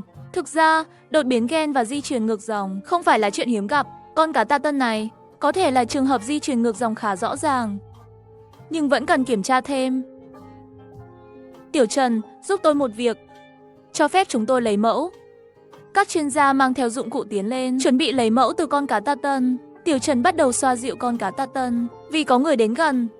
Đừng động đậy, tôi ôm bạn nhé. Đừng động đậy, không thể không nói, hành động này rất có hiệu quả. Con cá ta tân vốn còn hơi hoảng, nhưng lại thật sự bình tĩnh lại. Các chuyên gia vừa lấy mẫu vừa nhìn, ánh mắt họ đầy sự kinh ngạc không ngừng. Sau khi lấy mẫu, các chuyên gia lập tức bắt đầu kiểm tra tại chỗ. Chỉ sau 5-6 phút, kết quả đối chiếu đã có. Trời ơi, sự trùng hợp của chuỗi gen đạt tới mức 99% thật đáng kinh ngạc. Phát hiện lần này tuyệt đối là chưa từng có. Từ một góc độ nào đó, con cá ta tân trước mắt chính là sự tái sinh của loài cá ta tân thời tiền sử. Không chịu được nữa, tay tôi hơi run rồi. Nghe những lời của các chuyên gia, mọi người đều kinh ngạc không nói nên lời. Không ngờ lần cứu hộ này lại có thu hoạch to lớn như vậy. Tiểu Trần trấn tĩnh lại tâm trạng của mình, lập tức nhìn về phía các chuyên gia. Vì nếu giá trị nghiên cứu của loài cá ta tân cao như vậy, vậy nhà nước sẽ xử lý như thế nào? Chắc chắn là mang đi, rồi nghiên cứu sâu hơn. Mới nói được nửa câu, các chuyên gia bắt đầu thảo luận, nhìn con cá ta tân trước mặt Tiểu Trần. Họ nghĩ mang đi như thế không hợp lý lắm. Tiểu Trần, bạn cho phép chúng tôi thảo luận một chút được không? Tiểu Trần gật đầu. Sau đó, các chuyên gia dùng bộ đàm và báo cáo tình hình với Tiểu Trần trên bờ. Một cuộc họp ngắn được tổ chức. Cuối cùng, hai chuyên gia nhìn nhau, rồi nhìn Tiểu Trần. Các bạn nhìn tôi làm gì vậy? Các bạn đã quyết định xử lý như thế nào chưa? Tiểu Trần à, liệu ông có thể đi cùng chúng tôi đến viện nghiên cứu không? Không được, chắc chắn là không được. Tôi còn phải quản lý sở thú, không thể đi được. Vậy thì, con cá ta tân này chỉ có thể được nuôi ở sở thú của ông rồi. Ông thấy sao? Con cá ta tân sẽ được nuôi trong sở thú của tôi, không còn cách nào khác. Bây giờ con cá ta tân chỉ nhận ông thôi. Con cá ta tân lớn như vậy, chưa nói, sở thú có đủ chỗ để nuôi không? Nhưng con cá ta tân này sẽ gây ảnh hưởng không nhỏ đâu. Ông lo ngại về ảnh hưởng hay an ninh gì đó? Không cần phải lo. Nếu cá ta tân vào sở thú Hồng Long, an ninh sẽ do chính phủ địa phương sắp xếp, vệ sĩ sẽ duy trì, chi phí cũng không cần lo, nhà nước sẽ chịu hết. Không còn lựa chọn nào khác sao? Có đấy, không phải vừa nói rồi sao? Ông đi cùng chúng tôi đến viện nghiên cứu mà. Tiểu Trần một lúc lâu không nói được gì, nhưng các chuyên gia nói chi tiết quá, cả việc giải quyết an ninh và chi phí. Cuối cùng Tiểu Trần vẫn đồng ý, tất nhiên ngoài cá ta tân, cả con cá trắng cũng sẽ đi cùng Tiểu Trần, và con cá sấu ngốc ở bên cạnh. Sau đó là xe cảnh sát dẫn đường, lực lượng đặc biệt theo sau. Tiểu Trần chỉ cần ngồi trên xe ngắm cảnh, thật thoải mái. Lúc này ở sở thú Hồng Long, một người đàn ông có da mép đang đối đầu với Tiểu Trần và những người khác. Chúng tôi đã đưa ra giá cao 1 triệu đô la mua con hổ xanh con của các bạn vẫn không đồng ý sao? Biến đi, nếu không phải vì xã hội hiện đại, tôi đã đập vào mặt các cậu rồi. Tôi đã rớt cha của mày rồi. Nhanh chóng cất súng đi. Sợ cái gì, súng của tôi là do cấp trên đưa cho. Nếu bọn chúng còn dám đến, tôi chỉ cần một cuộc gọi là đến khu vực y quân. Sở Xây không kịp nói xong, đã bị ông Đại mạnh mẽ bịt miệng. Không thể nói, nếu nói sẽ bị bịt miệng. Lão Trương, nhanh chóng đuổi bọn chúng đi. Lão Trương cầm cái chổi quét đất, đánh mạnh vào mặt thằng nhỏ. Cái chổi quét phân rất mạnh. Một cú đánh đơn giản mà đã đánh đau rồi. Thằng nhóc tức giận suýt nổ tung. Bàn tay lắm nanh, các bạn chờ đó. Câu nói hăm dọa liền được thốt ra. Thằng nhóc mang theo người quay lưng rời đi. Tao đang đợi đây. Nếu mày muốn đến đây, tao sẽ bắn chết mày. chắc chắn mà. Dù tôi đã 90 tuổi rồi, nhưng vẫn có thể làm trò nhỏ cho mày. Cầm súng ngồi trên ghế, thẳng lưng, giọng nói đầy khí lực. Tuy nhiên khi đêm đến, vài bóng đen lén lút đến sở thú Hồng Long. Mọi người chú ý khi tiến vào, đừng làm ồn, tránh gây chú ý. Bọn chúng leo qua bức tường vào sở thú. Vì đã điều tra trước, chúng biết rõ vị trí mục tiêu. Chẳng mấy chốc chúng đã đến khu vườn hổ. Tiếng thở nghe thấy, một ngọn nến nhẹ nhàng bốc lên, mấy cọng thuốc mê được đốt lên. Chúng bắt đầu lan ra trong không khí. Nhưng con hổ đã ngủ say càng ngủ sâu hơn. Bọn chúng bắt đầu tìm kiếm. Rất nhanh phát hiện ra mục tiêu, một con nhỏ đang ngủ say trong vòng tay con hổ đen. Nhóm chuyên gia muốn mang một con cá ta tân cổ xưa đi đến sở thú, không chỉ yêu cầu chính quyền địa phương hỗ trợ, mà còn gọi đội đặc nhiệm. Khi đoàn đến sở thú, mấy bóng người lén lút đột nhiên xuất hiện. Xe cảnh sát dẫn đầu dừng lại ngay lập tức. Những người này thấy xe cảnh sát quay đầu đã chạy đi. Trưởng đội cảnh sát hình sự không chút do dự, lập tức nhảy xuống xe và chạy nhanh. Những người này có vấn đề, bắt ngay lập tức, cầm súng lên. Trưởng đội cảnh sát hình sự lập tức lao đến phía trước. Một vài thành viên đội cũng theo sát đến. Tiếng thắng xe lại vang lên.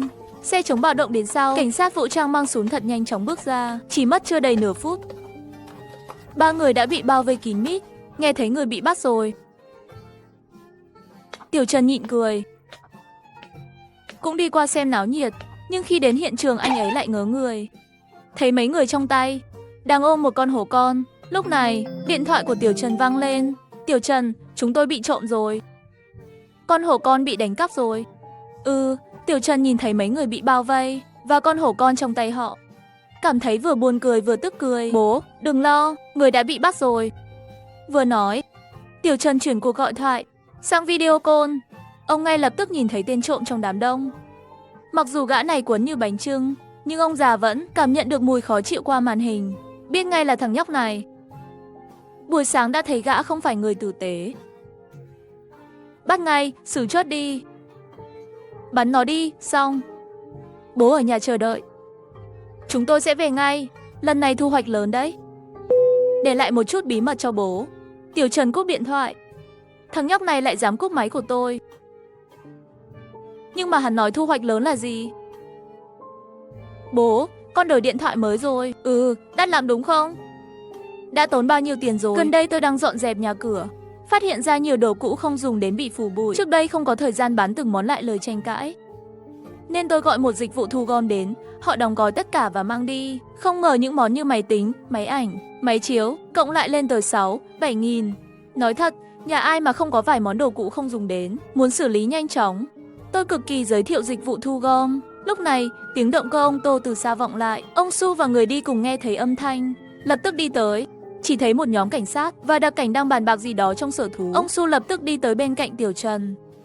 Tiểu Trần, chúng ta sẽ tiếp tục xây dựng một trạm cư trú trong sở thú của các bạn, sắp xếp cảnh sát ca trực. Nhưng vấn đề lớn nhất hiện tại của sở thú là có quá nhiều góc khuất trong hệ thống camera. Sau này tôi sẽ báo cáo lên. Ý tưởng của tôi là kết nối hệ thống camera của sở thú với Tiên Mơ. Nếu có vấn đề gì, chúng ta sẽ biết ngay lập tức. Tiểu Trần vừa nghe vừa gật đầu. Quả là đội trưởng đội cảnh sát hình sự. Anh ấy thực sự rất toàn diện. Kết nối hệ thống camera với Tiên Mơ là rất hợp lý. Đây là ý nghĩa gì vậy? Sở thú của chúng ta chẳng phải vừa mới trộm vào sao? Có cần thiết để cảnh sát vào ở không? Ông già à, đương nhiên là không phải chúng ta vào quản lý. Tôi chỉ có nhiệm vụ giao hàng thôi, sau đó kiểm tra tình hình. Bước đi thực sự phải giao cho quân đội. Ôi, quân đội sao? Đừng lo, đợi chút nữa các anh sẽ hiểu thôi. Với lời nói của Tiểu Trần, một chiếc xe tải lại tiếp tục chạy đến. Cửa sau của xe tải được mở ra. Một con vật lớn lập tức. Đây chính là nơi ông nội ông đã nói tới. Đây là nơi được bao bọc bởi máy bay sao? Wow, thật tuyệt vời.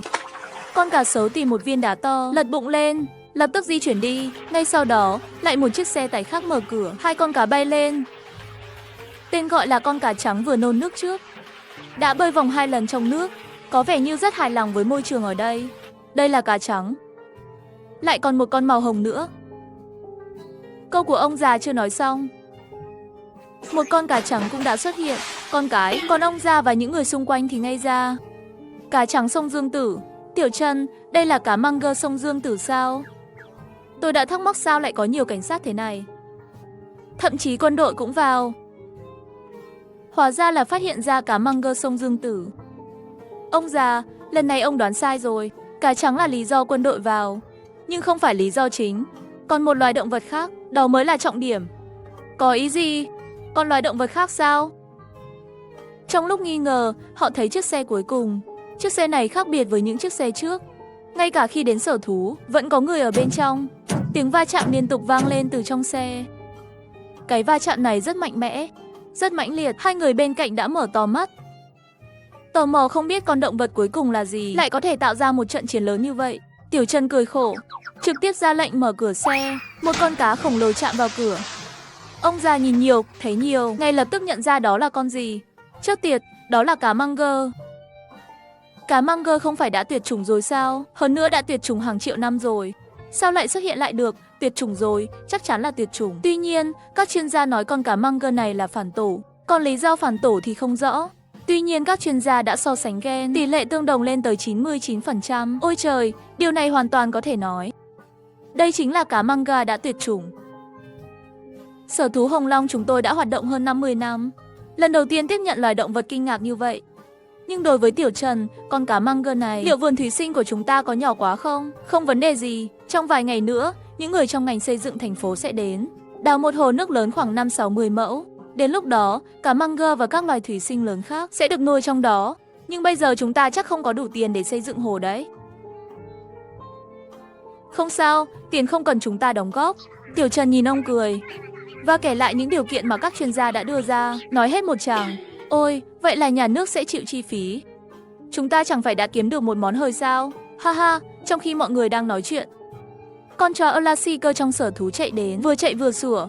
Khi con chó đến gần, Tiểu Trần mới nhận ra, trong miệng con chó Elastigirl có thứ gì đó. Đó là một thứ dài khoảng 20 cm, phần dưới là một cái cán dài. Đỉnh của nó là một ống kim loại, lớn hơn cán gấp đôi. Tiểu Trần nhìn rõ hình dạng của nó, và anh ta ngẩn người. Các bạn nhìn xem, tôi nhặt được một báu vật. Đâu có phải báu vật gì. Đây rõ ràng là một quả lựu đạn mà. Một con chó Elastigirl đang treo một quả lựu đạn, lắc lư và đi đến trước mặt mọi người, muốn khoe khoang thứ đồ mà nó tìm được. Mọi người cúi đầu nhìn, ngay lập tức cảm thấy có gì đó không ổn. Cảnh sát trưởng phản ứng nhanh, lập tức dẫn mọi người rời khỏi khu vực và gọi đến đội cảnh sát đặc nhiệm và một thành viên trong đội báo. Cũng giữ khoảng cách với quả lựu đạn, khoảng cách hơn nửa mét, dừng lại quan sát tình hình. Cảnh sát trưởng xác nhận đó là một quả lựu đạn M69, có lẽ là vật phẩm còn sót lại sau chiến tranh. Nhưng trên quả lựu đạn có một vũng chất lỏng trong suốt không rõ nguồn gốc. Súng đội, chất lỏng trong suốt đó có thể là nước bọt của con chó Elastigirl. Nghe Tiểu Trần nói, rõ ràng hơi ngạc nhiên, cúi đầu và thấy con chó Elastigirl đang ngồi cạnh Tiểu Trần, lỗ mũi ngửa lên trời, nhìn ai cũng cảm thấy như đang nhìn thằng ngốc. Nếu vậy thì chúng ta tìm một nơi để kích nổ đi. Dưới sự sắp xếp của cảnh sát vũ trang, lựu đạn được đưa đến một nơi hoang vắng và bị kích nổ. Một tiếng nổ lớn, sức mạnh khá mạnh. Khi đám người đến gần, họ mới thở phào. Tiếng chó sủa lại vang lên. Quay đầu nhìn lại, chỉ thấy con Elastigirl kéo một sợi dây, phía sau còn kéo một chiếc hộp màu xanh. Tiểu Trần nhìn chiếc hộp và nhíu mày. Anh ta có một cảm giác không lành. Đội trưởng, cái hộp này có vẻ lạ phải không? Nhìn về phía anh, nhìn thấy chiếc hộp Elastigirl đang kéo, anh ta hơi sững lại, rồi cả người bất ngờ. Sau đó vội vàng hốt hoảng. Dừng lại, nhanh, bảo nó dừng lại. Đó là hộp quân sự. Nhìn thấy chiếc hộp đang được con Elastigirl kéo, vẫn có tia lửa bắn ra. Tiểu Trần không chút do dự, vội vàng chạy lên, lập tức kéo sợi dây ra khỏi cổ con chó. Chúng là những đồ chơi nguy hiểm, có thể phát nổ. Ồ, một tiếng nổ lớn. Nổ đầu của anh, mày không muốn sống nữa à? Mày dám đào cái này à? Dưới lời của trách của Tiểu Trần, đã sắp xếp cảnh sát vũ trang tiếp cận lần nữa. Vẫn là cảnh sát chuyên trách chống nổ. Anh ta cẩn thận tiếp cận, sau đó mở hộp ra. Đội trưởng, toàn là lựu đạn có cán gỗ, khoảng 30 quả. Nghe thấy tiếng hít thở, 30 của lựu đạn gỗ. Nếu nổ ra, tất cả mọi người sẽ gặp rắc rối lớn. Tất cả lùi lại 200 mét. Nổ tại chỗ. Lựu đạn còn sót lại, cái chúng ta sợ nhất là bị nổ. Không ai biết nó sẽ phát nổ lúc nào. Nổ trước là cách tốt nhất. Rất nhanh, tất cả mọi người đã rời khỏi vị trí ban đầu. Chú chó Hasiki ngồi bên cạnh Tiểu Trần, đôi mắt sáng lên nhìn tay cầm thẻ bài. Cha, thật vui khi nghe tiếng nổ ầm ầm. He he, đợi chút nữa rồi đi đào tiếp. Trời ơi, con chó này lại có thể đào được. Nó phát hiện ra thứ gì trong núi vậy? Không được, phải đợi đi theo xem. Một tiếng nổ lớn. 30 của lựu đạn đồng thời bị kích nổ. Sức công phá rất mạnh, thậm chí tại chỗ một đám mây nấm khổng lồ đã xuất hiện. Chú Hasiki nhìn mà đôi mắt sáng ngời. Không biết con quái vật trong núi nổ tung sẽ trông hoành tráng đến mức nào. Nhân lúc không ai chú ý, Hasiki nhanh chóng quay người, lén lút chạy khỏi bên cạnh Tiểu Trần. Tiểu Trần nhìn về phía đội dưới. Hai người nhìn nhau, đều gật đầu. Có vẻ như đội dưới và anh ta có chung ý tưởng. Ngô Quý vung tay dẫn đội theo Tiểu Trần ma. Chỉ một lát sau, họ đã đến khu rừng bên cạnh sở thú. Không xa, Hasiki đang làm việc chăm chỉ bên miệng một cái hố lớn. Không, từ xa, chú chó Hasiki đang đào đất bắn tung tóe. Đào đất bay tứ tung. Tiểu Trần và Ngô Quý không can thiệp, cứ đứng bên cạnh nhìn. Không lâu sau, Hasiki làm xong. He, lại là một món lớn. Nặng quá, không nâng lên được. Hasiki kéo mãi không ra, đành phải vào trong hố, bắt đầu dùng 4 chi để đẩy mạnh. Tiểu Trần và mọi người không định giúp, cứ đứng từ xa nhìn một lúc, họ nhìn thấy một chiếc sừng nhọn, nó ló ra từ trong hố, sau đó là cơ thể hình trụ. Cuối cùng là 4 chiếc đuôi lớn. Hai người nhìn nhau, từ mắt nhau, họ nhìn thấy sự hoảng sợ, chắc chắn đây là một quả bom hàng không. Tiểu Trần không thể giấu nữa, anh ta lập tức nhảy ra ngoài. Dừng lại, đừng động đậy. Hasiki đang đẩy mạnh trong hố giật mình. Chân buông ra, quả bom hàng không mà anh ta đẩy nửa người ra ngoài, lập tức rơi lại vào trong hố. Ngô Quý hốt hoảng kêu lên, kéo Tiểu Trần ngã xuống đất. Các chiến sĩ vũ trang khác cũng không do dự gì, nằm xuống đất. Chỉ có số 2, với ánh mắt trong sáng và ngớ ngẩn, nhìn mọi người. Chuyện này là sao vậy? Có phải quỳ xuống trước tôi không? Thần dân đứng lên đi. Tiểu Trần nằm úp lâu mà không nghe thấy tiếng nổ của quả bom. Chỉ nghe thấy tiếng chú Hasiki đang cằn nhằn. Tiểu Trần trực tiếp chạy đến trước mặt Hasiki và đá một cái. Mày thật là... Hasiki ông mông chạy xa khỏi đó, không thèm để ý đến gã đó nữa. Tiểu Trần đến gần miệng hố. Ngô Quý dẫn theo các cảnh sát vũ trang đã bao vây xung quanh hố. Những cảnh sát vũ trang chuyên chống nổ đang kiểm tra của bom. Đội trưởng chắc không bị thương đâu. Đừng quan tâm xem có bị thương không, nổ luôn đi. Nổ trong hố luôn. Không biết có phải quả bom của Iazan không? Kích nổ tại chỗ là an toàn nhất. Rất nhanh, khu vực xung quanh của bom đã được lấp đầy bằng thuốc nổ. Đây đều là thuốc nổ dùng để mở đường. Sức công phá rất mạnh, kích nổ của bom này chắc chắn đủ mạnh. Sau đó, theo sự sắp xếp của Ngô Quý, mọi người đã rút ra ngoài 1 cây số. Chờ mọi thứ sẵn sàng, một tiếng nổ lớn lại vang lên. Dưới tác động của vụ nổ, một đám mây nấm khổng lồ bốc lên. Dù không ai yêu, Tiểu Trần cũng cảm thấy một luồng nhiệt khí từ vụ nổ. Mọi người đợi một lúc, chắc chắn là không còn nguy hiểm nữa. Tiểu Trần cầm xẻng, đi theo Ngô Quý và mọi người quay lại hiện trường. Tâm điểm vụ nổ đã tạo ra một hố lớn, có độ rộng khoảng 7-8 mét. Đất vàng ban đầu giờ đã biến thành màu đen cháy. Sức công phá có thể tưởng tượng được. Tiểu Trần và mọi người cảm thán một lúc, cầm xẻng và bắt đầu đào đất chuẩn bị lấp lại. Lúc này, một tiếng động nhẹ từ dưới đất truyền đến. Là từ khu vực gần hố. Tiểu Trần nhíu mày, ngồi xuống, lắng nghe kỹ âm thanh phát ra từ đâu.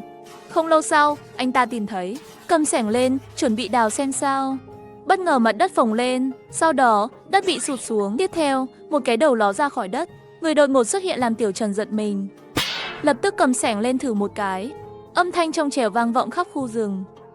Chỉ nghe âm thanh thôi, đó là một đầu người, không phải đội tốt. Tôi không cố ý đâu, ai mà ngờ được sẽ có người đột ngột xuất hiện thế này. Chắc phải tính là tự vệ chính đáng rồi. Tôi cũng không biết làm sao nữa. Trước tiên, kéo người ra ngoài đã. Ngô Quý ra lệnh cho thuộc hạ, cẩn thận kéo hắn ra ngoài. Người này thật kỳ quái, mặc bộ đồ đi đêm, thậm chí cả đầu cũng đội một chiếc mũ, nhìn là biết không phải người tốt. Lột mũ ra, là một khuôn mặt rất điển hình của người châu Á, nhưng môi trên lại có một chùm da mép nhỏ. Sao lại là một người Nhật nhỏ, đàn ông nuôi chó, ở ngoài hoang dã lại đào được một quả bom hàng không sau khi kích nổ tại chỗ. Không ngờ từ trong hố nổ lại, bỗng nhiên xuất hiện một người, mà lại là một người Nhật nhỏ. Khi cả nhóm đang không hiểu gì, tiếng động lại vang lên dưới đất. Đội trưởng đặc nhiệm lập tức ra hiệu bằng tay, vài đặc nhiệm lập tức dẫn theo. Người Nhật nhỏ bị đánh bất tỉnh qua một bên. Không lâu sau, có 2 người từ trong hố bò ra. Lạ thật, sao không thấy lão nhỉ? Chắc là đi khảo sát tình hình xung quanh rồi. Nơi này có mùi thuốc nổ nồng nặc. Công Bân chắc chắn phát hiện ra điều gì đó. Khi 2 người quyết định chờ ở đây để gặp lão, tiếng xào xạc đột nhiên vang lên từ bụi cỏ bên cạnh. 2 người lập tức rút súng và chĩa về phía. Nhưng mà chỉ thấy một con Hasiki nhảy ra từ bụi cỏ, chạy rất nhanh, cực kỳ vui vẻ, và trong miệng nó đang cầm một quả lựu đạn. Nhìn quả lựu đạn trong miệng của Hasiki, người đàn ông có sẹo hoảng sợ ngay lập tức, chĩa súng thẳng vào Hasiki. Tiểu Trần vừa chuẩn bị gọi Hasiki lại, thì không ngờ Hasiki vừa thấy súng đã quay người chạy, và nó còn chạy như một ngôi sao. Quả lựu đạn trong miệng nó rồi lăn đến gần 2 người Nhật. Ngay sau tiếng nổ lớn, 2 người bị đánh văng ra đất. Tiếp theo, có người liên tục xuất hiện từ trong hố. 2 người này còn mang súng nữa. Mức độ nghiêm trọng của sự việc đã vượt ngoài dự đoán. Tình hình được báo cáo, cảnh sát và quân đội đồng thời cử người đi theo hướng miệng hố. Rất nhanh, tin tức được truyền ra. Miệng hố có 2 lối thoát, một lối nối với thành phố nội địa, còn một lối dẫn đến các quốc gia khác. Hóa ra là một cái hang chuột xuyên biên giới khét tiếng. Khi Tiểu Trần nghĩ rằng mọi chuyện đã kết thúc, một tiếng la hét làm gián đoạn suy nghĩ của anh. Hóa ra là sáng nay, Đạt Mai khi cho Hasiki ăn đã phát hiện ổ chó của nó đầy lựu đạn. Cậu nói gì? Ổ chó của Hasiki đầy lựu đạn? Đạt Mai không kịp giải thích. Cô dẫn Tiểu Trần và trợ lý cùng với Ngô Quý từ sở thú đến ổ chó của Hasiki. Nhưng khi họ đến nơi, họ thực sự phát hiện ra rằng cả Hasiki và lựu đạn đều không còn. Trước khi tôi đi, tôi còn thấy Hasiki khoe khoang. Sao về lại không thấy nữa? À, cái gã này không phải đã lạc sang nơi khác rồi chứ? Ngô Quý nghi ngờ nhìn quanh một vòng, rồi rút máy bộ đàm. Các đơn vị đều có mặt, toàn bộ sở thú tìm Hasiki, là người trước đó phát hiện lựu đạn. Khi âm thanh vừa phát ra từ bộ đàm, tiếng trả lời liên tiếp xuất hiện trong chưa đầy 10 phút. Cuối cùng, có người đã phát hiện ra Hasiki, báo cáo đội trưởng. Hasiki hiện đang ở trong khu gấu trúc, các anh mau đến đi, gã này đang phân phát lựu đạn đấy. Phân phát lựu đạn? Lúc này, Hasiki trong khu gấu trúc đang khoe khoang món bảo bối của mình. Xem món bảo bối của tôi đây, các anh không có đâu, cái này có thể nổ một cái đây. Vừa la hét vừa khoe khoang, Hasiki đã bày tất cả lựu đạn trong ổ chó của mình, trước mặt các loài động vật. Đây là cái gì thế? Có phải là cái thứ đã nổ tối qua không? Mẹ gấu dùng móng vuốt đầy của lựu đạn trước mặt, có vẻ hơi tò mò. Mẹ hổ cũng cúi đầu bước đến. Đầu tiên nó dùng mũi ngửi thử, phát hiện thứ này không thể ăn được, nên nó bỏ đi, quay người tìm chỗ nằm xuống. Sau khi mẹ hổ bỏ đi, các loài động vật khác tỏ ra khá thích thú với thứ này. Bạn tới chạm thử đi, tôi tới cắn thử xem. Đội dưới đang ở đây. Cảnh sát vũ trang đang ở cửa, chỉ hướng cho mấy người mới đến. Ngô Quý và Tiểu Trần nhìn theo ánh mắt chỉ tay của họ. Ngay lập tức, họ nhìn thấy khu gấu trúc đầy lựu đạn rơi rớt, cùng với những con vật hiếu kỳ. Tiểu Trần nhanh chóng mở cửa khu gấu trúc và lao vào, kêu lên một tiếng. Ngô Quý vội vàng theo sau, sắp xếp các đội viên để tách các con vật ra. May mắn là không con nào bị thương. Trước tiên, mang hết mọi thứ ra ngoài. Không được động vào, đây là bảo bối của tôi. Khi Hasiki thấy mấy cảnh sát vũ trang muốn động vào bảo bối của nó không vui. Lập tức lao tới chắn trước, nó còn dẫm lên một quả lựu đạn. Lăn một vòng rồi đâm đầu vào hàng rào. Ngô Quý hốt hoảng kêu lên, kéo Tiểu Trần và các đội viên nhanh chóng nằm xuống. Các đội viên khác cũng vội vàng làm theo. Nhìn thấy mọi người đều làm vậy, mẹ hổ, mẹ gấu, mèo báo và chúng nó cũng bắt chước, nằm la liệt, nhưng chúng nằm không đủ kỹ. Lúc thì dựng mông lên rồi lắc lư. Chờ một lúc, vẫn chưa thấy quả lựu đạn nổ. Ngô Quý ngẩng đầu nhìn, thở phào nhẹ nhõm, may mà cái lựu đạn này ổn định. Mọi người đứng lên đi. Đội trưởng, có thu lựu đạn lại không? Cảnh sát vũ trang trước đó nhìn thấy Hasiki chặn trước mặt, không biết phải làm sao. Họ sợ rằng Hasiki sẽ nổi giận, lấy quả lựu đạn ném như đá. Không cần tất cả phải nổ, chỉ cần một quả nổ thôi là phiền toái rồi. Tiểu Trần, ông thấy sao? Nếu không làm được gì cả, thì cứ để Hasiki thu lại đi, sau đó chúng ta sẽ tính tiếp. Ngô Quý gật đầu. Hiện tại chỉ có thể làm vậy thôi. Vậy là Tiểu Trần tìm đến Hasiki, nói một loạt điều. Khi nghe thấy mọi người không thu lại bảo bối của mình, Hasiki vui vẻ mang lựu đạn, đặt vào hộp. Sau đó, nó nghiêm túc buộc hộp lại, đeo lên người. Tiểu Trần, để nó giữ như vậy cũng không ổn. Phải nghĩ cách lấy nó ra khỏi đội. Tôi chỉ sợ nó lại đào ra cái gì nữa. Vậy tôi sẽ sắp xếp người đi tìm quanh sau núi, cố gắng loại bỏ hết nguy hiểm trong đất. Rất phiền phức. Chúng ta có thể để Hasiki giúp tìm không? Nó có chịu không ha ha? Chờ một chút. Một bát thịt lớn được Tiểu Trần mang đến. Dưới sự cám dỗ của món ngon, Hasiki rất hào hứng và dẫn Tiểu Trần và mọi người vào núi. Hasiki chỉ vào một cái hố và kêu lên, vừa kêu vừa đào. Cả đống lựu đạn trong hộp của nó kêu leng keng. Ai mà biết khi nào nó sẽ phát nổ. Hasiki ở ngoài, mặt, Tiểu Trần và một cảnh sát vũ trang bắt đầu đào đất. Âm thanh kịch kịch vang lên. Hố đất được đào rộng ra. Không lâu sau, họ đã đào ra một vật. Họ đã tìm thấy thứ này thật. Rất nhanh, thứ vừa đào ra được đặt trên mặt đất. Báo cáo đội trưởng, tổng cộng đã phát hiện 98 quả lựu đạn. Nhìn những quả lựu đạn trước mặt, mọi người nhìn nhau. Thực sự, họ không hiểu. Tại sao Hasiki lại mang lựu đạn thế này? Nó sinh ra để làm công việc này sao? Tiểu Trần, nếu con Hasiki nhà anh đi làm chó giò mìn, chắc chắn sẽ rất giỏi. Với cái mũi này, nó không thể bỏ sót bất kỳ quả bom nào. Hasiki, anh có muốn làm chó giò mìn không? Đi không? Có chế độ đàng hoàng đấy. Bao ăn bao ở. Chó giò mình là cái gì? Có được ném lựu đạn không? Không có à, vậy thì không đi. Đừng chuyển đề tài. Tiếp tục đào, còn dưới nữa. Còn dưới nữa. Khi thấy Hasiki gật đầu, Ngô Quý và mọi người lại ngây ra. Đã đào được 98 của rồi mà, còn gì nữa? Vậy là mọi người lại cầm xẻng. Âm thanh kịch kịch lại vang lên. Lúc này, trong một không gian tối tăm, một vài người đang ngồi quanh một cái bàn nhỏ. Một con Hasiki lại dẫn theo vài cảnh sát vũ trang. Đã đào được 98 của lựu đạn ngoài đồng. Khi mọi người tưởng rằng tất cả lựu đạn đã được đào lên, Hasiki lại nói còn dưới nữa. Vậy là mọi người lại cầm xẻng.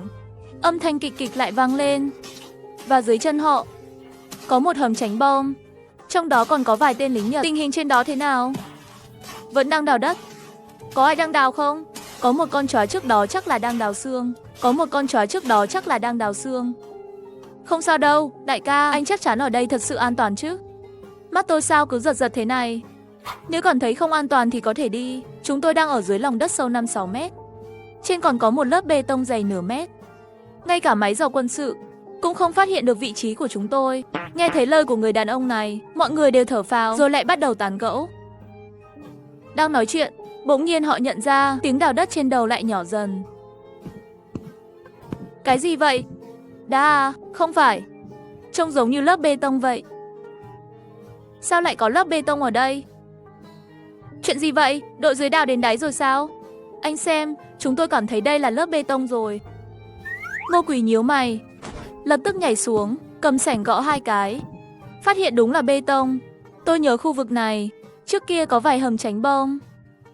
Vậy thì không sai rồi, không biết cửa hầm tránh bom ở đâu. Cửa hầm loại này thường rất khó tìm. Nếu đã đào đến đây rồi, chắc cũng không còn gì nữa. Tiểu Trần, anh hỏi Hasiki thử xem còn nơi nào có lựu đạn không.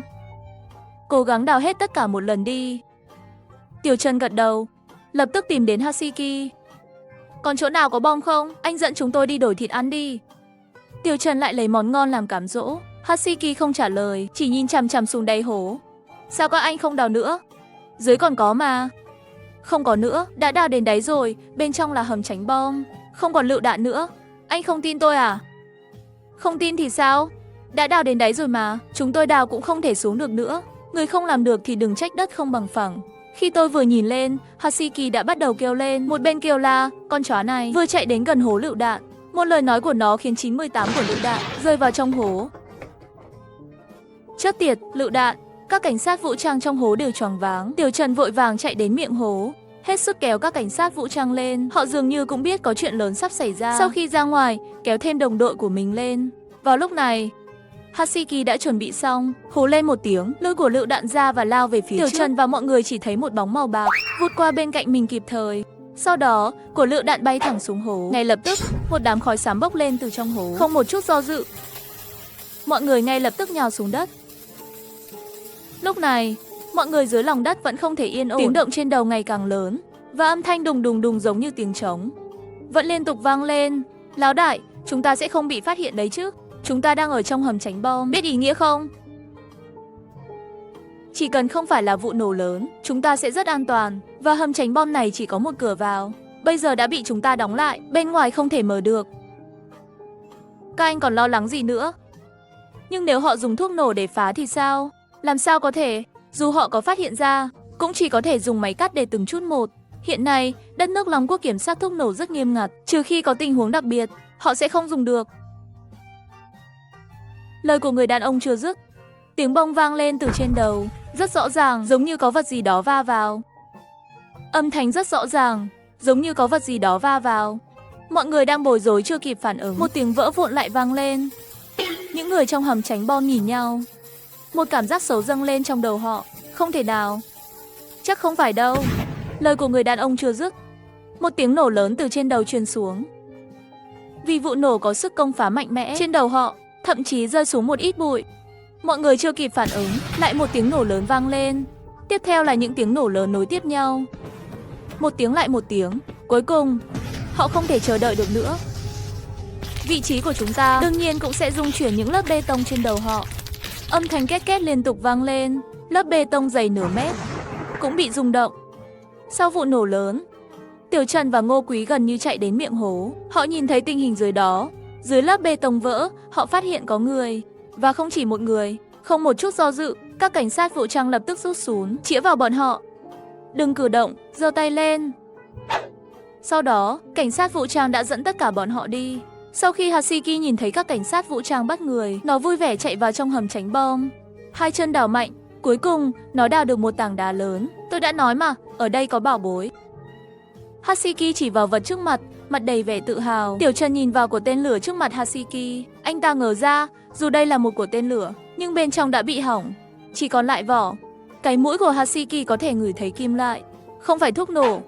Sau khi bắt được tội phạm, đội trưởng Lý và các nhân viên chủ chốt trong sở đã thẩm vấn liên tục trong 2 ngày. Cuối cùng, mọi tình huống đã được làm rõ. Sự việc rất đơn giản, chỉ là buôn lậu và giết người mà thôi. Nhưng khác với các vụ án khác, lần này kẻ bị bắt không phải là loại tầm thường, bao gồm cả các chuyên gia từ các trường đại học nổi tiếng, biên tập viên của các nhà xuất bản nổi tiếng, thậm chí còn có các nhà nghiên cứu từ các tổ chức nghiên cứu. Phạm xáo rất rộng. Sau khi mọi chuyện ổn định, Tiểu Trần cũng được mời đến sở cảnh sát và được trao huy chương danh dự hạng 2 của tập thể. Còn Hasiki, người đã làm công tác phá mìn, cũng được trao danh hiệu tiên phong trong ngành trá. Khi về đến sở thú, Tiểu Trần ngay lập tức treo huy chương hạng 2 của tập thể lên. Sau đó, anh chuẩn bị một bát thịt lớn cho Hasiki. Đúng là một bát thịt lớn, bát có đường kính hơn 1 mét, cả một đứa trẻ cũng có thể tắm trong đó. Thịt cũng được xếp đầy, như một ngọn núi nhỏ. Đây là phần thưởng cho cậu. Đừng lo, cứ ăn đi. Thật tuyệt vời, ha ha ha, lại được nổ pháo, lại được ăn thịt. Tôi ăn cả một ngọn núi luôn, ăn đến no căng. Ngọn núi cũng chỉ thiếu mỗi cái chân. Đúng là bực mình, tôi phải nằm trên đống thịt. Hasiki lần đầu tiên vì ăn nhiều mà thấy khó chịu. Nằm không lâu, Hasiki lại nghĩ đến của trứng rồi. Lôi đống thịt đi vào khu gấu trúc. Một con Hasiki lại dùng một hộp lựu đạn để phá vỡ, bắt được mấy đặc vụ của các nước thù địch.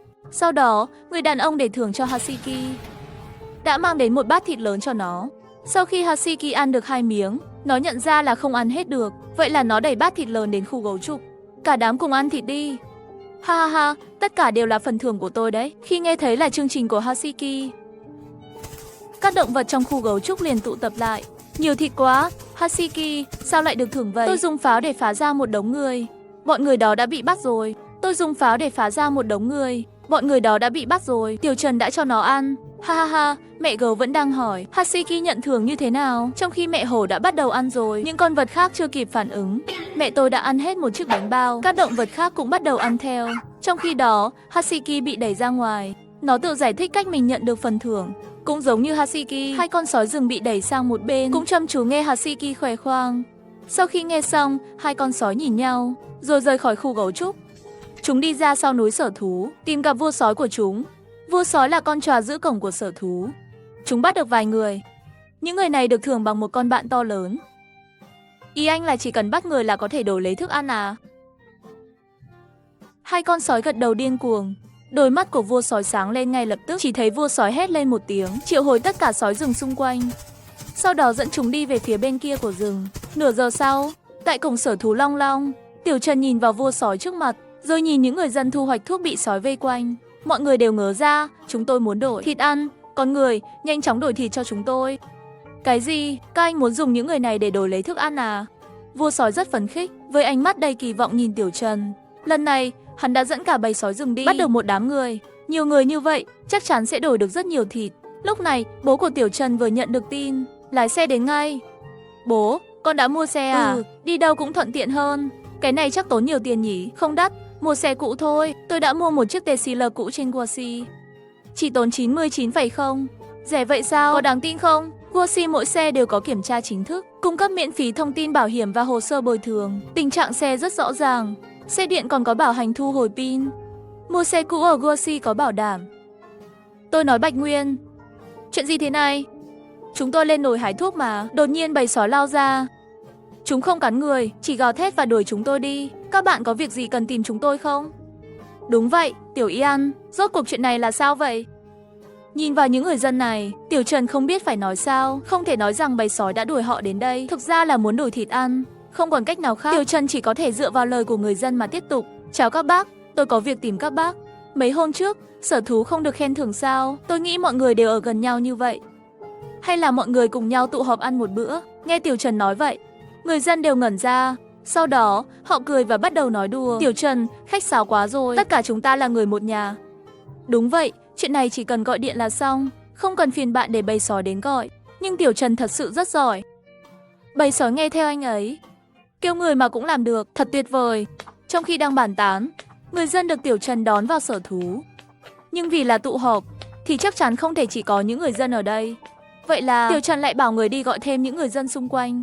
Sở thú nằm gần làng như vậy, đương nhiên phải làm tốt mối quan hệ với bà con. Sau khi tất cả đã được sắp xếp xong, Tiểu Trần lại mang một bát thịt lớn tìm đến mẹ. Lần này thôi, cho các bạn ăn nhé. Nhưng lần sau không được làm vậy nữa. Bắt người không thể đổi thịt ăn được. Không phải bắt người là có thể đổi ăn thịt đâu. Chỉ những kẻ làm việc xấu mới bị bắt. Hiểu chưa? Tiểu Trần kiên nhẫn giải thích. Vua sói gật đầu, dường như hiểu nhưng lại không hiểu rõ. Ngay lúc này, Ngô Quý đột nhiên bước đến với vẻ mặt nghiêm túc. Anh kéo Tiểu Trần sang một bên, nhìn vào bàn thứ tư, hàng thứ hai bên phải ở cửa. Người đàn ông với vết sẹo. Có ý gì? Người này có vấn đề gì không? Người này trông rất thư giãn, nhưng thực ra rất cảnh giác. Nhìn vào ánh mắt của anh ta, liên tục nhìn chằm chằm vào đội tuần tra gần đó. Lời vừa dứt, Ngô Quý lấy bộ đàm ra. Đội 2, sau 5 phút, thay ca tuần tra. Để lại một khoảng trống. Bộ đàm phát ra tiếng phản hồi từ đội tuần tra. Trong khoảng thời gian 5 phút tiếp theo, người đàn ông với vết sẹo mà Ngô Quý nói đến quả nhiên có động tính. Dường như anh ta cũng phát hiện ra khoảng trống của đội tuần tra, lập tức đứng dậy, viện cớ rời đi. Người này thật sự có vấn đề. Tiểu Trần, chúng ta có nên theo dõi không? Tiểu Trần không chút do dự, ngay lập tức đồng ý với đề nghị của đội trưởng. Vậy là 10 phút sau, Tiểu Trần và Ngô Quý đi trong rừng, và không xa phía trước họ, người đàn ông với vết sẹo đó đi vừa dừng lại. Thỉnh thoảng còn quay đầu nhìn lại, cảnh giác rất cao. Nhưng sự cảnh giác của anh ta, trong mắt Ngô Quý, chẳng có gì đáng nói. Không chỉ theo dõi ổn định, mà còn hoàn toàn không bị phát hiện. Cứ vậy theo dõi khoảng nửa giờ, người đàn ông dừng lại ở một chỗ trũng trong núi. Anh ta quan sát xung quanh, thấy không có gì bất thường liền rút điện thoại ra. Đồ đã lấy được rồi. Đừng lo, lần này hàng không chỉ mạnh mẽ, mà còn có một người đặc biệt. Anh ta không hề nhận ra một người đang lén lút đến gần từ phía sau. Đó chính là Ngô Quý. Chờ anh ta kết thúc cuộc gọi, Ngô Quý bất ngờ tấn công, nắm chặt cổ tay anh ta trong một giây. Anh, đau quá, đau quá. Nhìn vào bàn tay bị giữ chặt, anh ta nhìn Ngô Quý. Người đàn ông rõ ràng ngẩn ra. Người này anh ta đã gặp trước đây, chính là đội trưởng tuần tra sở thú lúc nãy. Anh bắt tôi làm gì? Tôi đâu có làm gì. Mau thả tôi ra, nếu không tôi sẽ khiếu nại bạn. Hy vọng sau này bạn cũng kiêu ngạo như vậy. Tiểu Trần, giờ là lúc nhìn anh đó. Tiểu Trần gật đầu, đi thẳng vào khu núi. Nhìn Tiểu Trần vào trong khu núi, người đàn ông lập tức hoảng hốt. Đồ của anh ta đều ở đó. Ngay khi Tiểu Trần bước vào khu núi, anh thấy những chiếc lồng một sau một. Trong lồng là những con vật khác nhau. Có rắn, có báo gấm, thậm chí có cả một con đại bàng vàng. Tiểu Trần thốt lên một tiếng ngạc nhiên rồi cúi xuống. Trong chuồng rồng trước mặt, đang có một con vật nhỏ. Con vật này toàn thân trắng như tuyết, trên đầu có 2 chiếc sừng lớn như của nai. Đó là một con Musi. Hơn nữa, đó là loài Musi trắng cực kỳ hiếm. Không ngờ, vua sói thật sự đã bắt được một tên tội phạm, mà lại còn là một kẻ săn bắn trái phép đáng ghét. Nửa giờ sau, Bạch Nguyên cùng với Minh của Cục Lâm nghiệp đã đến hiện trường. Xe cũ của anh chạy nhanh thế. Ha ha ha, đương nhiên rồi. Cuối cùng, thêm một câu nữa. Guosi có thể mua T-Sealer với giá 99,0. Mua xe cũ ở Guosi có bảo đảm. Người đàn ông bất ngờ gặp phải cuộc tấn công của mấy con Musi khổng lồ trong rừng. Hóa ra chúng đã bắt được một kẻ săn trộm. Và trong hang, họ phát hiện vài con động vật quý hiếm bị bắt. Khi tất cả các động vật được thả về tự do, con Musi trắng đó đã đi đến trước mặt Tiểu Trần. Nó dùng miệng ngậm lấy gấu quần của Tiểu Trần rồi ra sức kéo về một hướng. Cậu sao vậy, con nhỏ? Giúp gia đình tôi cần sự giúp đỡ của cậu. Tiểu Trần, con Musi này đang vội vàng kéo anh đi. Chắc chắn là có chuyện gấp. Nếu bạn muốn kiểm soát thì cứ đi đi. Tiểu Trần gật đầu. Vậy là mọi người trói tên săn trộm lại và giao cho Bạch Nguyên, cầm súng gây mê và vào rừng. Đi 2 tiếng rưỡi, cuối cùng đến nơi mà Tiểu Tu nhập cảnh. Mọi người đều thở dốc vì mệt. Tiểu Trần thấy vậy cũng chuẩn bị để mọi người nghỉ ngơi một chút. Ngay lúc này, một động tĩnh bất thường từ xa truyền đến. Tiểu Trần nhíu mày và nhìn về phía đó. Anh nhìn thấy 2 chiếc sừng hươu to lớn. Từ xa nhìn lại, 2 chiếc sừng hươu có kích thước như cửa gỗ. Và con vật đớ nhưng chiếc sừng này cũng không nhỏ. Chiều dài cơ thể khoảng 3 mét, cao hơn 2 mét. Trông giống như một người khổng lồ.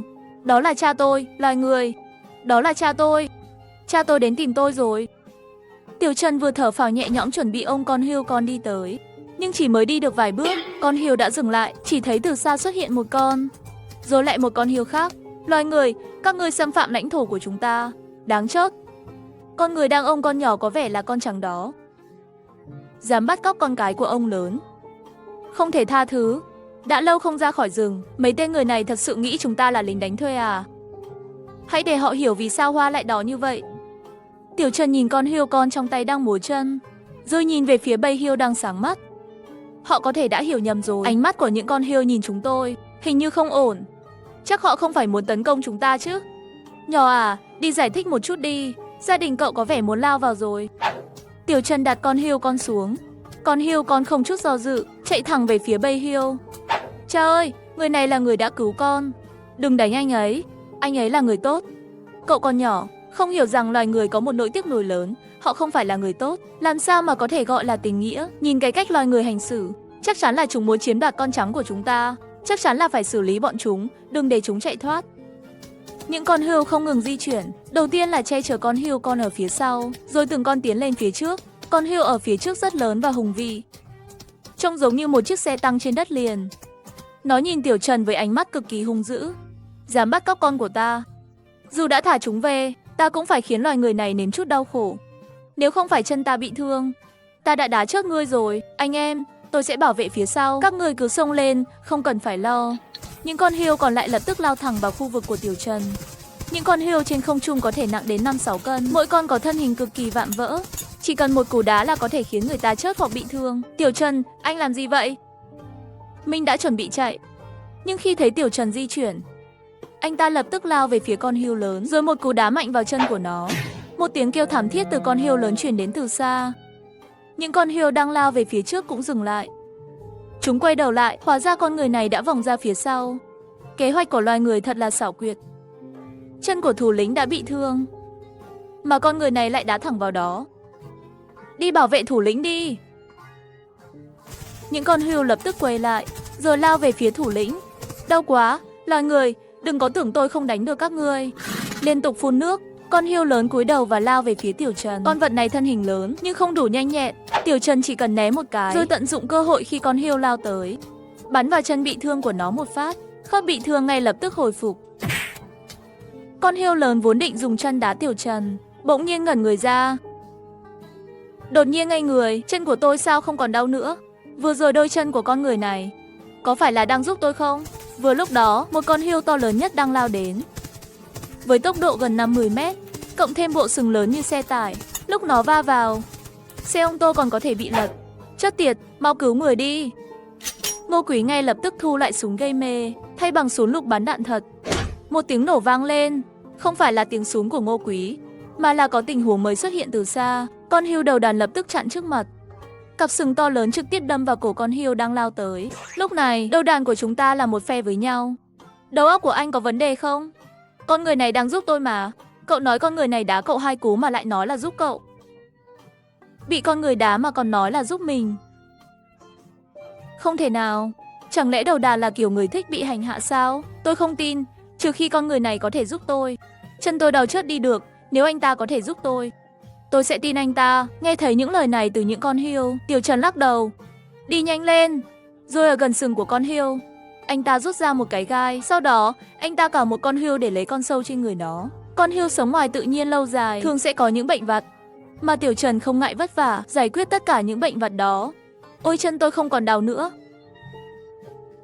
Quá tuyệt vời, con người này thật giỏi. Đây là cái mà con người gọi là thần y à? Nếu tôi là con cái, tôi cũng muốn sinh con cho anh ta. Hoàn toàn thay đổi thái độ trước đó. Những con hươu nhìn Tiểu Trần với ánh mắt dịu dàng, trở nên rất hiền lành. Rất đáng thương, cứu giúp tôi. Vợ tôi đang rất đau khổ. Hy vọng bạn có thể giúp chúng tôi. Con hươu đầu đàn cong 2 chân trước xuống. Tiểu Trần vội vàng đỡ lên. Tôi chỉ là đường nhỏ giúp các bạn thôi.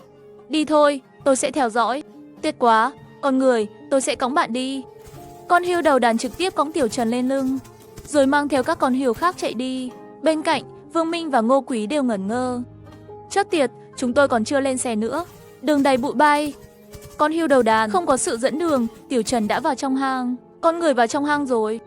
Không biết anh ta có thể cứu được Đại Thẩm không? Nghe nói Đại Thẩm hồi nhỏ đã từng bị con người bắt, nên rất ghét con người. Những con hươu nhỏ đang đi qua đi lại trước cửa hang, thỉnh thoảng nhìn vào bên trong, đối xử với chúng rất tốt. Nhưng món ăn ngon đều cho chúng ăn trước. Vào lúc này, một tiếng gọi giận dữ vang lên từ trong hang, làm chúng càng lo lắng. Một con hươu khổng lồ đang quỳ gối cầu xin con người cứu vợ mình. Không ngờ, con hươu mẹ từng bị con người làm tổn thương, hoàn toàn không muốn để con người lại gần. Cút đi, tôi không cần bạn cứu chữa. Xã hội loài người không có ai tốt.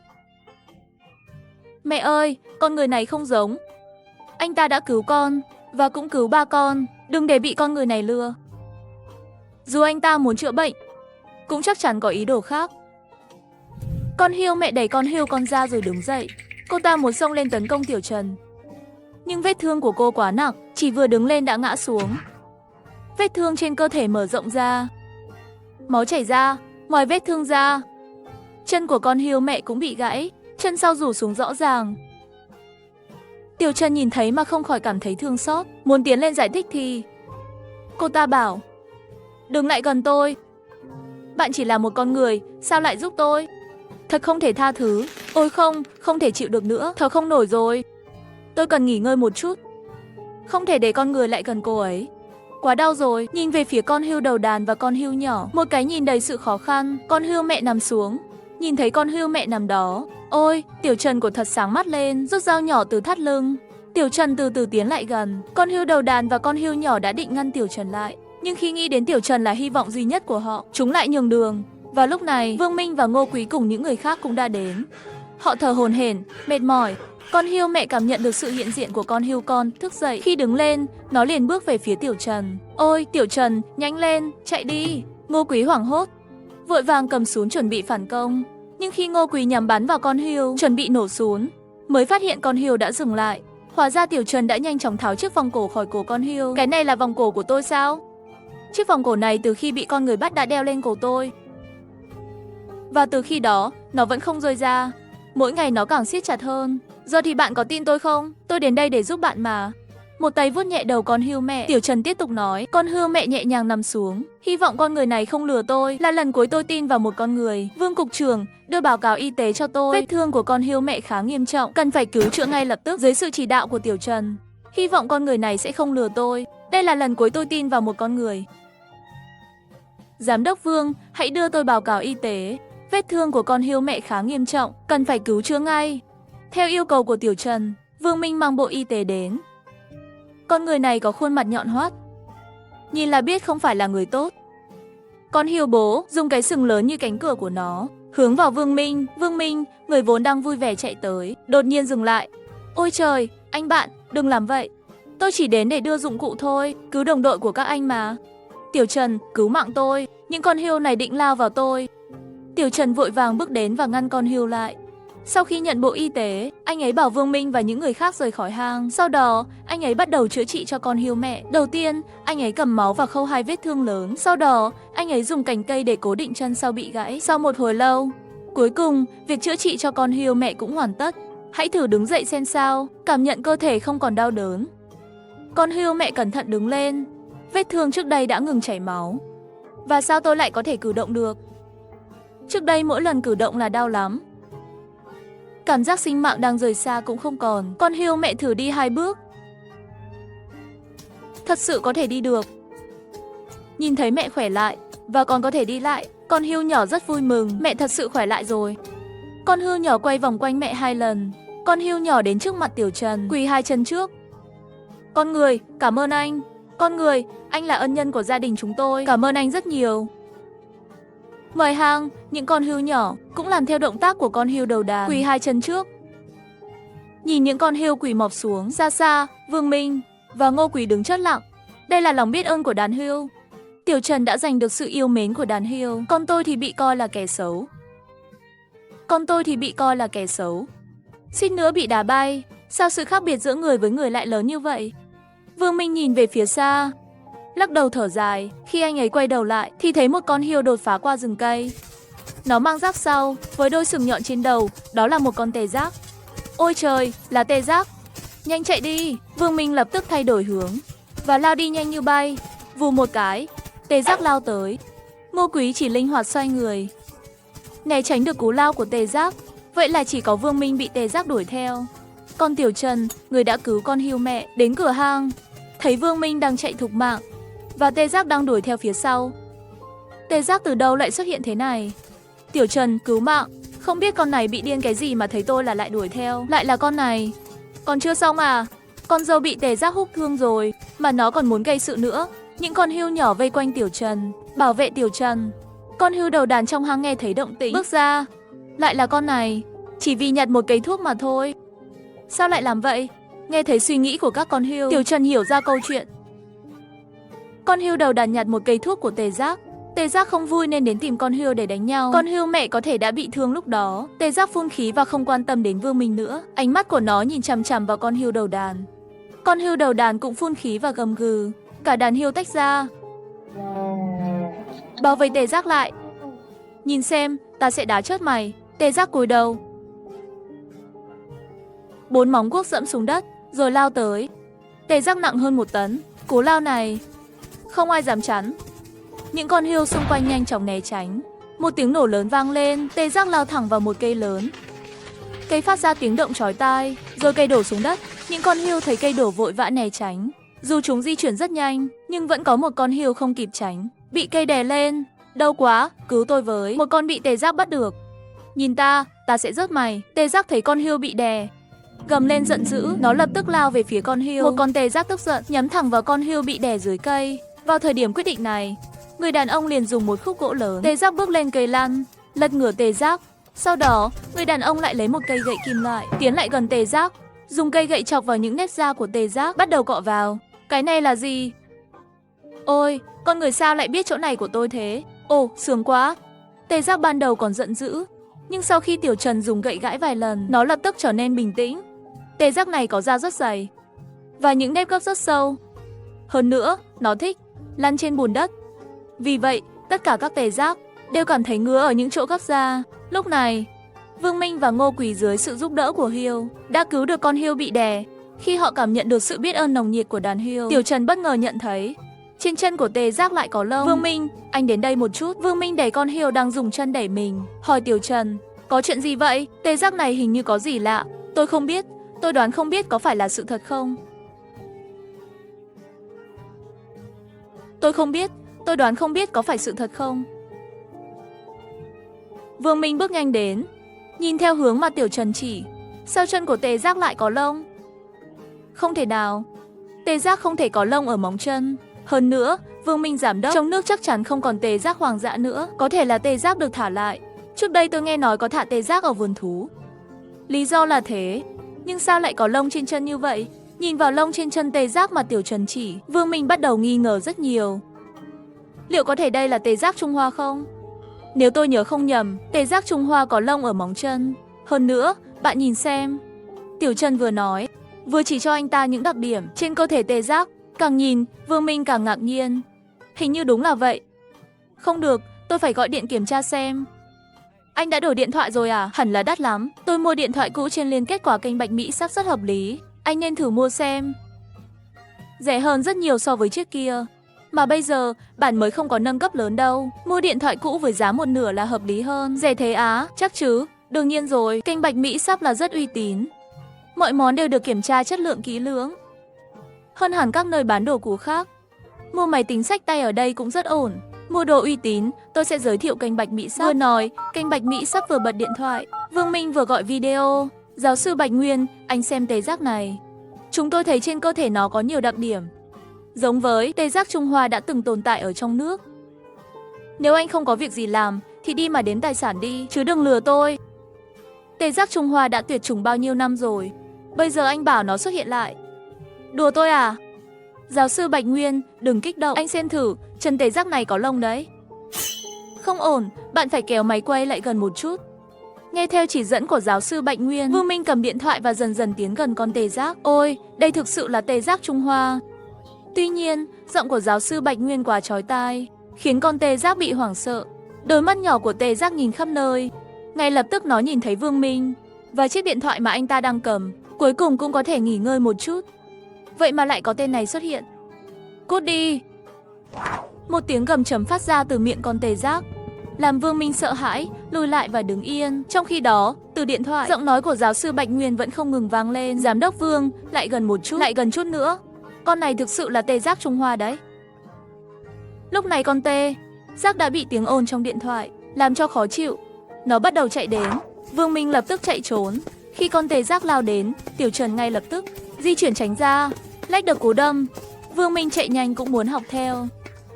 Đứng vững chiến đấu, Vương Minh bắt đầu tính toán tốc độ xông tới của con tê giác, rồi chọn đúng thời điểm, đếm 10 giây. Mạnh mẽ lùi lại, con tê giác lao đi. Tin tốt là Vương Minh đã tránh được cú tấn công của tê giác. Tin xấu là anh ấy mất áo. Cụ thể là áo trên lưng anh ta đã biến mất. Giám đốc Vương, con tê giác đâu rồi? Sao nó lại chạy vèo một cái vậy? Giáo sư Bạch Nguyên, ông có thời gian đến hiện trường không? Tôi không dám lại gần đâu. Nói xong địa điểm, Vương Minh lập tức cúp điện thoại.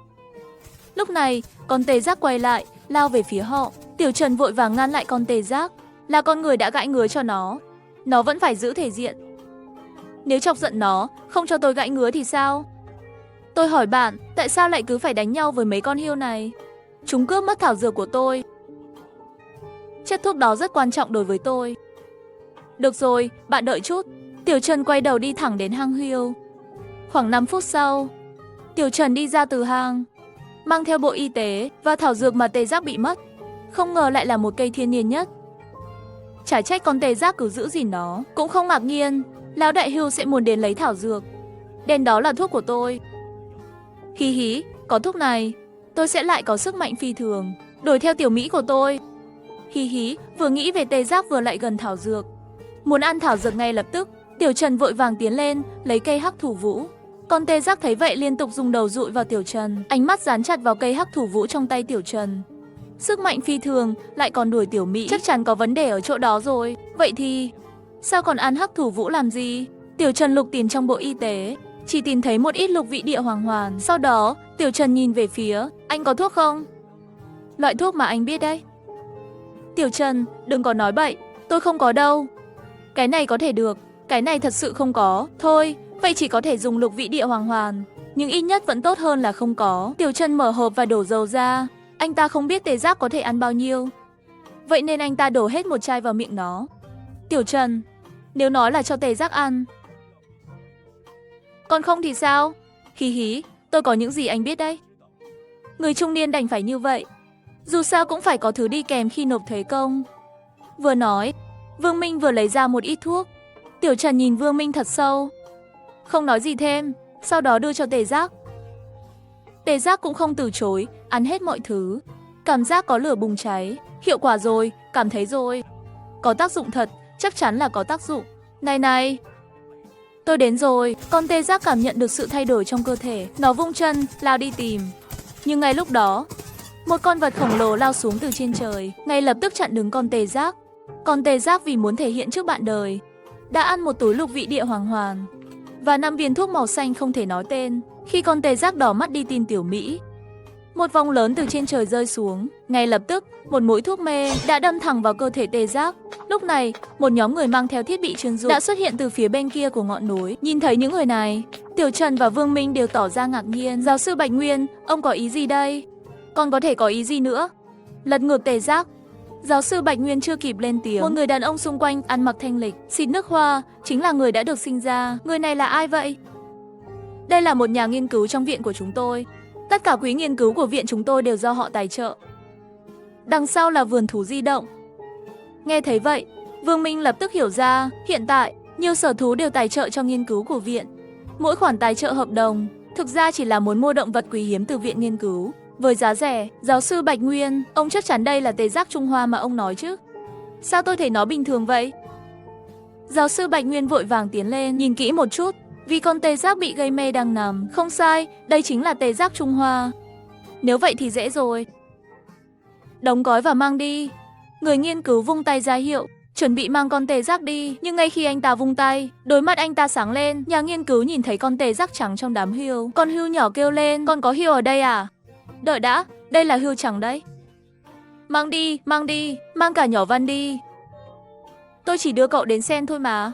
Những con vật này chúng ta không thể mang đi. Tại sao không thể mang đi? Chẳng phải chúng ta đã phát hiện ra trước sao? Giờ đây xã hội này, thật sự có đủ loại người, mắt mù mà không chịu đi chữa. Ai nói tôi mù hả? Có phải là bán lệch không? Nhà nghiên cứu vẫn chưa kịp nói xong, tiếng động bắt đầu vang lên. Con tê giác bị vây và gây mê trước đó, không biết tại sao lại đứng dậy.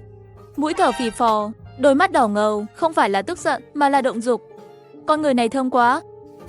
Thở hổn hển, con tê giác đá một cú, đá văng nhà nghiên cứu họ Văn. Khi rơi xuống đất, nhà nghiên cứu họ Văn nằm sấp xuống đất. Cái mông vẫn quẩy qua quẩy lại. Đôi mắt con tê giác lóe sáng, giờ thì chỉ còn một cái hốc cây. Nó muốn thử ngay, gầm lên một tiếng. Con tê giác nhấc mông lên và lao về phía trước. Êm, Sibu. Vương Minh hét lên. Nhưng anh ta không tiến lên. Tiểu Trần và Ngô Quý cũng đứng đợi, mong chờ màn biểu diễn trực tiếp. Em, cứu tôi với. Nhà nghiên cứu nằm sấp, suýt nữa thì chớt vì sợ, không ngừng hét lên. Hy vọng có ai đến cứu anh ta, hôm nay thật là may mắn. Lại có thể xem bản trực tiếp. Mau giúp đỡ đi. Khi đến, anh ta còn khỏe mạnh cơ mà, một đứa trẻ vàng tươi. Đừng để lúc về phải ngồi xổm đi vệ sinh đấy. Giáo sư Bạch Nguyên, đó là tê giác đang động dục đấy. Vậy chúng ta thì sao? Hay là các bạn muốn chúng tôi xách theo nhà nghiên cứu để chịu đựng sự tấn công của tê giác? Vậy phải làm sao đây? Chúng ta chỉ có thể đứng nhìn thôi. Nhìn vẻ mặt lo lắng của giáo sư Bạch Nguyên, Tiểu Trần thở dài. Giáo sư Bạch Nguyên, ông cho chúng tôi loại thuốc mê gì thế này? Sao lại không có tác dụng? Đúng rồi, thuốc mê. Nhanh, tăng liều thuốc mê lên. Vừa la lên, giáo sư Bạch Nguyên vừa chỉ đạo nhân viên chuẩn bị thuốc mê. Liều thuốc mê trước đây họ không kiểm soát tốt, hoặc là tê giác nổi giận, nên hiệu quả giảm đi. Lần này họ đã tăng liều lên. Đây là liều đủ để làm ngã cả voi. Giáo sư Bạch Nguyên gật đầu. Sau khi Dương sún mê, nhân viên ngắm lâu nhưng không tìm được thời điểm phù hợp. Không thể ngắm được, còn tê giác cứ di chuyển mãi. Nhà nghiên cứu nhỏ Văn cũng vậy. Không thể đứng yên sao? Chẳng thể ngắm được. Đừng lo lắng quá. Tê giác sắp vào vị trí rồi. Sao các cậu vẫn chưa bắn? Nhanh lên! Chậm quá, sắp có chuyện lớn rồi. Dưới sự thúc giục của giáo sư Bạch Nguyên, bùm, một tiếng vang lên. Sự mê liền bay ra ngoài, xét theo quỹ đạo. Mũi thuốc mê này chắc chắn nhắm vào tê giác. Nhưng sau khi tìm mãi không thấy vị trí, con tê giác xoay mông và thay đổi tư thế. Kết quả là mũi thuốc mê bay qua con tê giác và thẳng vào mông của nhà nghiên cứu trung thực. Ai bắn vào mông tôi thế? Cái quái gì vậy? Mẹ kiếp, thuốc mê từ đâu ra vậy? Quay đầu lại nhìn, nhân viên từ xa và giáo sư Bạch Nguyên đều đang nhìn với vẻ mặt ngây ngẩn, định hét lên vài câu, nhưng một cảm giác choáng váng từ mông lên đến đầu. Mẹ kiếp, tôi chưa nói xong mà. Thằng này vừa nói xong đã ngã ra. Nhà nghiên cứu vẫn còn loạng choạng, bỗng nhiên ngất đi, làm con tê giác cũng ngửa người. Nhưng chỉ một lúc sau, con tê giác lại có sức lực. Nhìn cảnh tượng từ xa, Tiểu Trần và mọi người nhìn nhau, mắt trợn tròn, miệng há hốc. Họ đã nghĩ đến nhiều khả năng, nhưng không ngờ liều thuốc mê này lại bắn trúng nhà nghiên cứu Văn, mà lại tạo cơ hội cho tê giác. Tiểu Trần, cứu tôi với. Khó rồi, không ổn rồi, chắc chắn sẽ gặp chuyện lớn. Tiểu Trần gật đầu. Với tình huống này, thật sự không thể để mặc được nữa. Nếu chờ nữa, chắc chắn sẽ gặp rắc rối lớn. Cầm cây gậy, Tiểu Trần tiến đến gần con tê giác. Anh ta không vội vàng tấn công ngay, mà đi vòng quanh một vòng xung quanh. May là con tê giác không quá hung dữ, nó chỉ làm bẩn quần áo của anh ta, chứ không gây tổn hại thực sự. Không để tâm nhiều, Tiểu Trần lấy gậy và gãi nhẹ vào mình tê giác. Con người này, mỗi lần gãi ngứa đều gãi vào chỗ ngứa của tôi, cảm giác thật sự thoải mái. Cứ thế này thêm vài cái nữa. Con tê giác lúc này không còn chú ý đến nhà nghiên cứu nữa, mà cứ hợp tác gãi ngừa với Tiểu Trần. Gãi một lúc lâu, Tiểu Trần đã dẫn con tê giác ra để gãi thêm vài cái nữa. Gãi xong, chúng ta sẽ đi tìm. Cậu không phải rất muốn gặp sao? Đúng rồi. Tôi phải đi tìm. Cậu đi với tôi nhé. Cậu gãi ngừa đi. Chắc chắn sẽ thích cậu. Thôi đi, thích cậu là đủ rồi. Tôi đi với con tê giác đây. Cậu nhìn xem nhà nghiên cứu kia đi.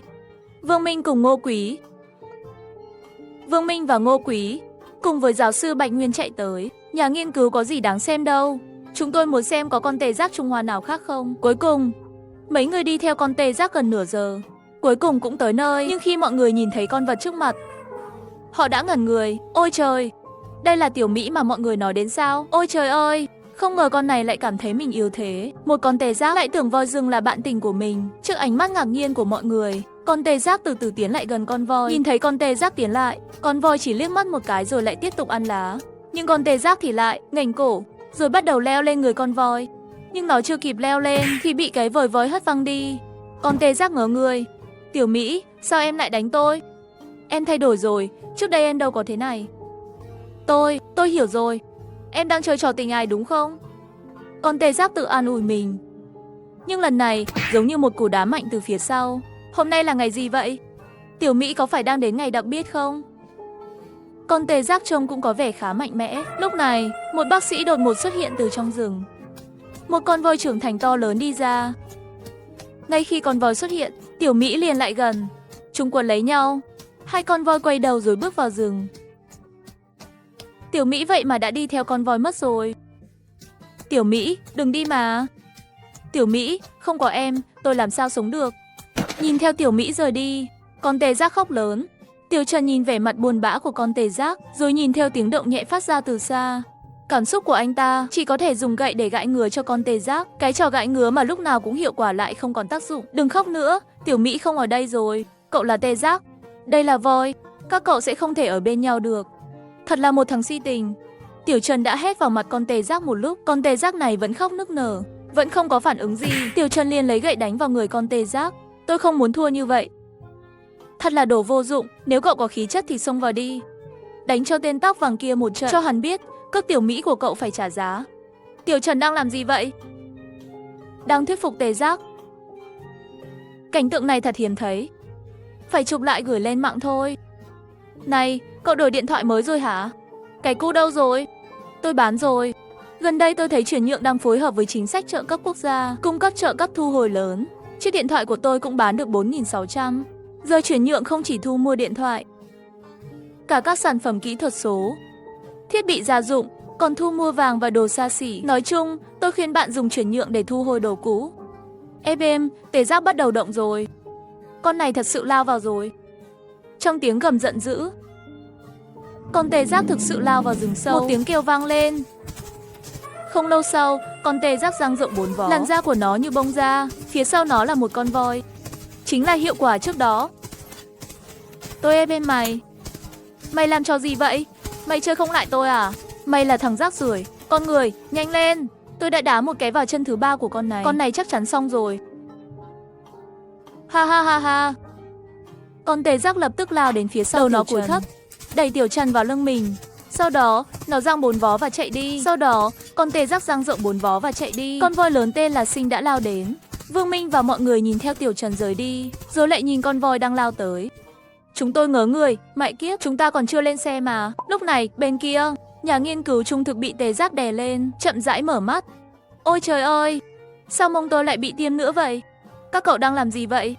Lúc trước, cậu đã bị mê và ngất đi, bây giờ chúng tôi đang tiêm thuốc giúp cậu tỉnh lại.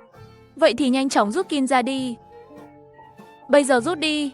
Nhân viên gật đầu liên tục. Họ chuẩn bị rút kim, nhưng khi nghĩ đến thuốc đã pha xong, rút ra sẽ lãng phí. Vì không muốn lãng phí, họ tiêm nốt phần thuốc còn lại vào mông nhà nghiên cứu. Ôi trời ơi, cậu mẹ nó làm cái quái gì thế? Sao lại tiêm nữa? Nhà nghiên cứu liền nhặt một viên đá và ném về phía họ. Nhân viên vội vàng rút kim và tránh qua một bên. Rốt cuộc vừa rồi là chuyện gì vậy? Cậu đến đây giải thích cho tôi. Nhân viên biết rằng nhà nghiên cứu hiện tại đang khá bực mình. Hai người không phải là kẻ ngốc, dĩ nhiên là không tiến lại gần. Các cậu lại đây cho tôi. Nhà nghiên cứu hét lên, còn định bước tới. Lúc này, tiếng rung đột ngột từ xa vọng tới. Con tê giác đang dẫn Tiểu Trần lao đến. Nhìn thấy con tê giác quen thuộc, nhà nghiên cứu lập tức nhớ lại tất cả. Mẹ kiếp, chính là con tê giác chết tiệt này. Làm hắn ngất đi, nhanh lên, tiêm thuốc mê đi. Tôi muốn con tê giác này chết. Nhà nghiên cứu hét lên, hắn vẫn muốn nhờ nhân viên giúp đỡ tiêm thuốc mê cho con tê giác, nhưng nhân viên thì đã chạy ra rất xa. Lại còn kẻ ngốc nào nữa? Sao lại còn nói làm nhảm thế? Mẹ kiếp, cút ra khỏi đường của tôi đi. Con tê giác liếc mắt, rồi lắc đầu. Con tê giác đã đẩy nhà nghiên cứu ra ngoài. Có thể là do thuốc giúp tỉnh lại trước đó. Không thể nói được nhiều, nhà nghiên cứu bị ném ra như vậy mà vẫn chưa ngất. Ôi trời ơi, mông tôi đau chết mất. Cứu tôi với, có ai không? Tiếng kêu đau đớn từ miệng nhà nghiên cứu phát ra, nhưng anh ta chưa kịp kêu thêm lần nào, tiếng rung mạnh lại vang lên. Nhà nghiên cứu lập tức ngớ người. Mẹ kiếp, con voi từ đâu ra vậy? Dùng hết sức lực, anh ta liền lăn qua một bên. Tiếng kêu lại vang lên, con voi lao đến. Mẹ kiếp, ai là thằng ngốc vậy? Sao cứ la lối âm ý thế? Lại còn chắn đường của tôi. Cút đi. Con voi liếc mắt một cái, rồi lắc đầu. Múi voi quét đi, định hất bay nhà nghiên cứu. Nhà nghiên cứu vốn đã bị thương nặng, nếu bị hất thêm nữa thì chắc chắn sẽ ngạt thở ngay tại chỗ. Lúc này, tiếng vút của một mũi thuốc bay đến, một mũi thuốc mê, chắc chắn đã đâm thẳng vào gáy voi. Ngô Quý từ xa cầm súng mê, nhấn cò liên tiếp, 3 mũi thuốc lại bay ra. Tổng cộng 4 mũi thuốc, đều trúng vào gáy của con voi. Con voi định hất nhà nghiên cứu đi, nhưng vừa quay đầu lại đã cảm thấy đầu choáng váng. Nó cảm thấy có gì không ổn trong người. Không xong, thuốc mê. Chắc là tôi sắp ngủ rồi. Biết vậy, tôi đã không mù quáng nữa. Đúng là hối hận rồi. Nhìn con voi ngã xuống đất, nhà nghiên cứu mới thở phào nhẹ nhõm. Con voi cũng chẳng đáng sợ lắm. Nếu còn sống, tôi có thể đánh bại 3 con. Đúng là không có chút tự trọng nào. Quần tôi ướt hết rồi, thật là không biết xấu hổ. Chính xác, con voi lúc trước sao không hất tôi đi nhỉ? Lại có tiếng rung mạnh vang lên. Chỉ thấy con tê giác lao tới từ xa. Quân của nhà nghiên cứu lại ướt một nửa. Khi người đàn ông cưỡi con tê giác Trung Hoa phi nước đại, anh ta phát hiện dưới đất có dấu chân tê giác và còn có vết máu. Vì vậy, người đàn ông lấy điện thoại ra chụp một bức ảnh, rồi quay lại đi tìm giáo sư Bạch Nguyên và nhóm người đi theo phía sau. Cậu nói gì? Còn một con tê giác Trung Hoa nữa? Thật sao? Còn một con nữa? Cậu nhìn dấu chân đi. Tiểu Trần lấy điện thoại ra, cho họ xem những dấu chân mới phát hiện. Giáo sư Bạch Nguyên nhìn vào ảnh chụp một lúc lâu, rồi so sánh với dấu chân tê giác. Thật sự là một con tê giác Trung Hoa khác. Các cậu xem, vân tay hoàn toàn khác nhau. Xong chưa? Một con đã mệt lử, chân nâng lên rồi. Đừng lo, sắp xong rồi. Cậu ăn chút gì đi. Tiểu Trần vừa nói, vừa lấy ra một ít trái cây hoang dại từ trong túi và cho ăn. Con tê giác của tôi cứ bảo có đồ ăn. Ăn ngon, cho thêm chút nữa. Nhà nghiên cứu họ Văn đứng bên cạnh, sợ đến mức tiểu tiện ra quần. Nhìn thấy con tê giác ăn, dường như anh ta đã hiểu ra điều gì. Thì ra là dùng thức ăn để thuần hóa tê giác à? Đơn giản thế này à? Nếu đổi lại là tôi thì cũng làm được. Tiểu Trần, đừng lề mề nữa. Chúng ta đi thôi. Nếu phát hiện ra con tê giác Trung Hoa thứ hai, sẽ có ảnh hưởng lớn đấy. Tiểu Trần gật đầu. Vì vậy, anh ta dẫn theo mọi người đến nơi phát hiện dấu chân. Nhà nghiên cứu Văn chợt nảy ra một ý tưởng. Anh ta lấy túi xách của nhân viên, lúc tìm ra miếng thịt sầu riêng mà anh ta mang theo. Con tê giác vừa ăn những quả hoang dại mà Tiểu Trần cho. Nó ăn rất hăng. Tôi trực tiếp cho nó ăn sầu riêng, chắc chắn con tê giác sẽ thích mê. Ha ha ha ha. Sau đó, Văn dẫn theo 2 người theo sau Tiểu Trần. Chưa đầy nửa giờ sau, cả nhóm phát hiện ra dấu chân đáng ngờ. Nhưng dấu chân này giống như bức ảnh mà Tiểu Trần đã chụp trước đó, và có vết máu rõ ràng hơn. Như thể máu vừa rơi xuống. Con tê giác tiến lại ngửi 2 lần và lập tức trở nên kích động. Là máu của con tê giác cái, là máu của con tê giác cái. Nó bị thương rồi. Con tê giác bị voi từ chối trước đó đã bừng lên hy vọng. Vì vậy, nó hưng phấn, chạy theo hướng dấu chân. Tiểu Trần và nhóm người thấy vậy, vội vàng đuổi theo. Họ còn vượt qua khu rừng dày. Con tê giác nhìn thấy bạn tình của mình, nó hớn hở chạy đến. Con tê giác cái đang ăn cỏ gần khu rừng, bị sự xuất hiện của con tê giác đực làm hoảng sợ. Chưa kịp phản ứng, con tê giác đực đã đến gần. Nó muốn thân mật với con cái. Đồ ngốc nào đây? Mày tưởng tao là ai mà mày đụng vào? Cút ngay, tao hơi khó chịu rồi. Con tê giác cái đá mạnh một cái vào con đực. Con tê giác đực tưởng đã tìm thấy tình yêu, bị đá văng ra 4 vó lên trời. Những cái chân to lớn của con tê giác cái ra sức đập. Nếu không phải tôi bị thương, mày sẽ không thoải mái đâu. Đúng là con tê giác được nằm ngửa với 4 vó lên trời, nhìn thật tội nghiệp. Tiểu Mỹ tiếp tục ăn cỏ. Bỗng một tiếng cạch vang lên, một tiếng động từ trong khu rừng vang ra. Tiểu Mỹ vốn đang ăn cỏ, ngẩng đầu nhìn về phía đó. Mũi của nó khịt 2 cái. Ngay lập tức, nó ngửi thấy mùi người. Là con người. Lũ này chắc chắn không có ý tốt. Chúng muốn lợi dụng lúc tôi bị thương để giết tôi, không thể tha thứ. Vì thế, Tiểu Mỹ nhìn chằm chằm vào khu rừng và lập tức lao về phía đó. Cậu làm gì vậy? Có thể trách tôi sao? Tôi chỉ không thấy số mà thôi. Đừng nhìn tôi như thế, tôi có mắt mà. Mở mắt ra đi. Nhìn vào ánh mắt đầy giận dữ của mọi người, tôi không thể nói gì. Lúc này, còn định nói vài câu nữa, nhưng phát hiện Tiểu Mỹ từ xa đã lao tới. Vì thế thật kinh người, khiến tất cả mọi người hoảng sợ. Mọi người vội vã bỏ chạy, nhưng vẫn không chú ý, lại vấp phải một hòn đá, làm rơi một cú đau điếng. Ngay cả miếng sầu riêng đã chuẩn bị từ trước cũng rơi ra. Văn mắt sáng lên ngay lập tức. Không chút do dự, anh ta lấy miếng sầu riêng ra ngay. Lúc này, Tiểu Mỹ cũng lao tới với uy thế lớn. Nhưng ngay khi vừa lao vào, nó đã ngửi thấy một mùi hôi thối. Cái quái gì vậy? Mùi hôi này là gì? Sao lại có mùi kỳ lạ như thế? Mùi này rõ ràng từ đây phát ra. Văn nhìn thấy con tê giác của thật dừng lại, mừng rỡ. Đây là đồ ăn, rất ngon. Cậu thử đi. Mê mông, nhóm người đang trốn ở xa nhìn thấy cảnh này. Họ ngạc nhiên, không ngờ anh ta lại định thuần hóa con tê giác bằng sầu riêng. Liệu có hiệu quả không nhỉ? Có lẽ sẽ có tác dụng. dù sao đó cũng là thức ăn, hơn nữa có một số con tê giác thật sự thích ăn sầu riêng. Mẹ kiếp, đừng để con tê giác này bị thuần hóa như thế, chết tiệt, đừng để con tê giác Trung Hoa này bị thuần hóa bằng sầu riêng. Vương Minh quay lại nhìn Tiểu Trần. Và Tiểu Trần lúc này có vẻ hơi lạ. Vừa ngạc nhiên, vừa có chút lo lắng. Con tê giác này vốn đã nóng tính, mà giờ lại cho nó ăn sầu riêng, giống như đổ thêm dầu vào lửa. Từ xa, con tê giác ngửi đi ngửi lại, rồi thử ăn 2 miếng sầu riêng. Mê mơ, cái này ngon thật đấy. Tốt, tốt đây, ăn thêm vài miếng nữa. Tiểu Mỹ dường như rất thích sầu riêng, cứ ăn như vậy, ăn hết cả gói sầu riêng. Vân đứng nhìn, không thể tin vào mắt mình, quả thực có thể. Anh ta giơ tay lên, muốn học theo cách của Tiểu Trần, sờ vào đầu. Nhưng anh ta chưa sờ được mấy lần, đột nhiên trở nên kích động. Rất phiền, một cơn giận dữ bất ngờ trào dâng. Chắc chắn là con người này. Tôi đã nói đồ ăn anh ta cho có vấn đề. Mùi vàng vàng lại còn hôi thối. Anh ta cho ăn không phải là muốn gì đấy chứ? Tiểu Mỹ nhìn chằm chằm, mắt đỏ rực. Không thể kiềm chế, Vân cũng nhận thấy có vấn đề. Anh ta đưa tay chống xuống, điên cuồng lùi lại. Cậu làm sao vậy? Cậu có muốn ăn tôi không? Và Vân hoảng sợ. Rất nhanh lấy ra một hộp sầu riêng, rồi ném ra trước mặt tê giác. Con tê giác đang tức giận lại càng trở nên nóng nảy. Cho ăn một lần là đủ rồi, còn muốn cho ăn nữa sao? Quả thật là muốn chết. Nhìn về phía Văn đang nằm dưới đất. Tiểu Mỹ cảm thấy anh ta thật tồi tệ, dám cho tôi ăn thứ này. Không chút do dự, Tiểu Mỹ quất mạnh một cú, chạy về phía Văn. Một tiếng thét vang lên. Mục tiêu đã lâu của Ngô Quý, cuối cùng anh ta cũng bắn. Một mũi thuốc mê, chắc chắn trúng vào mông Tiểu Mỹ. Tiểu Mỹ mất kiểm soát, loạn xạ. Ngô Quý lại nạp mũi thuốc mê mới, chuẩn bị tiếp tục tấn công, nhưng bị Tiểu Trần ngăn lại. Đừng tấn công, con tê giác này còn bị thương. Để nó chạy loạn, vết thương sẽ trở nên nghiêm trọng hơn. Tiểu Trần, nếu không dùng thuốc mê, thì cậu có cách nào để xoa dịu con tê giác giận dữ này không? Người đàn ông muốn thuần hóa con tê giác, lại cho nó ăn sầu riêng. Điều này khiến con tê giác vốn đã nóng này càng trở nên khủng loạn. May mà đội trưởng cảnh sát vũ trang đã bắn một mũi thuốc mê, làm phân tâm con tê giác. Và đó mới là lý do người đàn ông có thể thoát thân. Tiểu Trần, cách cho con tê giác ăn này thật sự không hiệu quả. Chết tiệt, suýt nữa tôi bị con tê giác dẫm chết. Rõ ràng là cậu học lén cách thuần hóa thú, nhưng kỹ năng chưa đến nơi đến chốn, lại còn trách kỹ năng của người khác không tốt, thật là không biết xấu hổ. Đúng vậy mà, Tiểu Trần thuần hóa được một con tê giác rồi, cậu còn ở đây nói linh tinh. Chẳng qua chỉ là cậu có chút bối cảnh mà thôi, cứ tưởng ai cũng phải cắp đít theo cậu à. Tiểu Trần vẫn chưa nói gì, nhưng nhân viên đang nhìn chằm chằm vào Văn. Ngay lập tức nhìn Văn với vẻ mặt khó hiểu. Các cậu là lũ trò hầu đá, tiền nghiên cứu viện là do chú tôi cho. Con dám nói tôi với Tiểu Trần? Cái gì mà thuần hóa tê giác, mấy cái đó toàn là giả dối.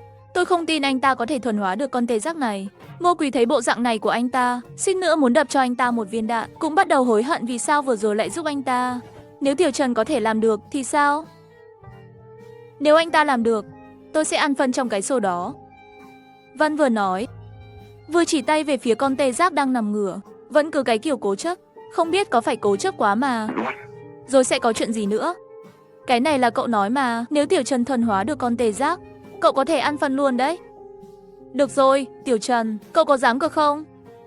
Văn thực sự đã hết kiên nhẫn, nhìn chằm chằm vào Tiểu Trần. Tiểu Trần thực sự không muốn đánh cược với tên này. Dù sao, suy nghĩ của anh ta không phải ở đây. Anh ta vừa mới nhìn thấy con tê giác có một vết cào lớn. Vết cào rất sâu, khiến nó vẫn đang chảy máu. Cái này thật sự nguy hiểm. Tiểu Mỹ vốn đã bị thương và chảy máu, làm sao lại cho ăn sầu riêng vào lúc này?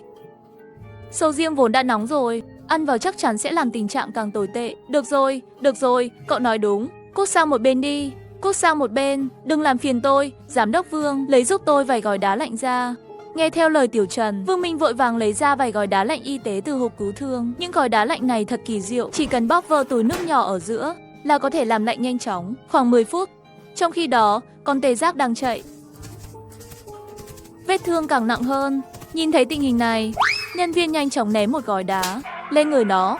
Gói đá lạnh vừa chạm vào đầu, lập tức nó dừng lại, cảm thấy mát lạnh. Cái này là gì vậy? Dừng lại, nó nhìn xung quanh.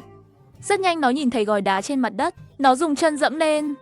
Cảm giác mát lạnh khiến nó rất thoải mái. Nhưng có lẽ do trọng lượng quá nặng, nó vô tình dẫm vỡ gói đá. Vỡ rồi, mát lạnh cũng hết. Lúc này, Tiểu Trần nhẹ nhàng tiến lại.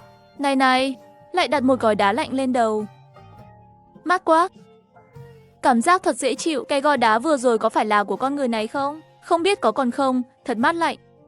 Tâm trạng cũng khá lên nhiều. Tiểu Trần thở phào nhẹ nhõm, nếu có hiệu quả thì anh ta lấy nốt những gói đá còn lại ra và đắp hết lên đầu. Mát quá, không thể cử động. Cử động là sẽ rớt rồi thì không còn nữa. Nó đứng đó, hơi choáng váng. Đầu không cử động. Nhìn thật dễ thương. Tiểu Trần lại lấy ra 2 quả lê từ trong túi, rồi tranh thủ lúc gói đá còn giữ lạnh, anh ta cũng làm lạnh luôn 2 quả lê. Khoảng 10 phút sau, gói đá đã trở về nhiệt độ bình thường. Mát lạnh cũng hết rồi. Lần này không động thì còn mát lạnh nữa đâu. Con người, cậu còn có đồ gì mát lạnh không? Mát lạnh hết rồi nhưng tôi có cái này. Tiểu Trần lấy quả lê đã làm lạnh ra trước mặt, đưa cho nó ngơ ngác nếm một miếng lê lạnh. Mát quá. Chính là cái vị này, sướng quá, một miếng vào bụng. Nó vui vẻ đến mức cả cơ thể vặn vẹo lên. Mọi người đang núp trong rừng ngơ ngác. Ê, cái gì vậy? Cũng cho ăn, sao sự khác biệt lớn thế? Tôi cho ăn sầu riêng. Tê Giác muốn húc tôi chất, còn cậu ấy cho ăn lê. Tê Giác còn cười với cậu ấy. Chuyện này là sao vậy? Làm sao ăn mạnh được? Mới nãy cậu còn nói là ăn mạnh mà. Cậu đang chắn đường à? Bây giờ chúng ta đi lấy cái đó cho cậu. Nhân viên nói là làm. Đến bên con Tê Giác úp ngửa. Sau khi thu thập phân, nhân viên tốt bụng lật lại con Tê Giác. Tiểu Mỹ của tôi tới đây. Tê Giác lại bắt đầu chạy đi tìm Tiểu Mỹ. Nhân viên không can thiệp, lập tức đưa phân cho Văn.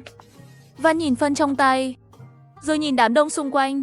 Bọn họ không chỉ đứng xem, còn lấy điện thoại ra quay phim lưu lại. Mau ăn đi, còn nóng đấy. Tôi có thể không ăn không? Vào lúc này, nó đang ăn lê lạnh. Bỗng nhiên nghe thấy một tiếng động, mắt nó lập tức mở to nhìn vào rừng sâu.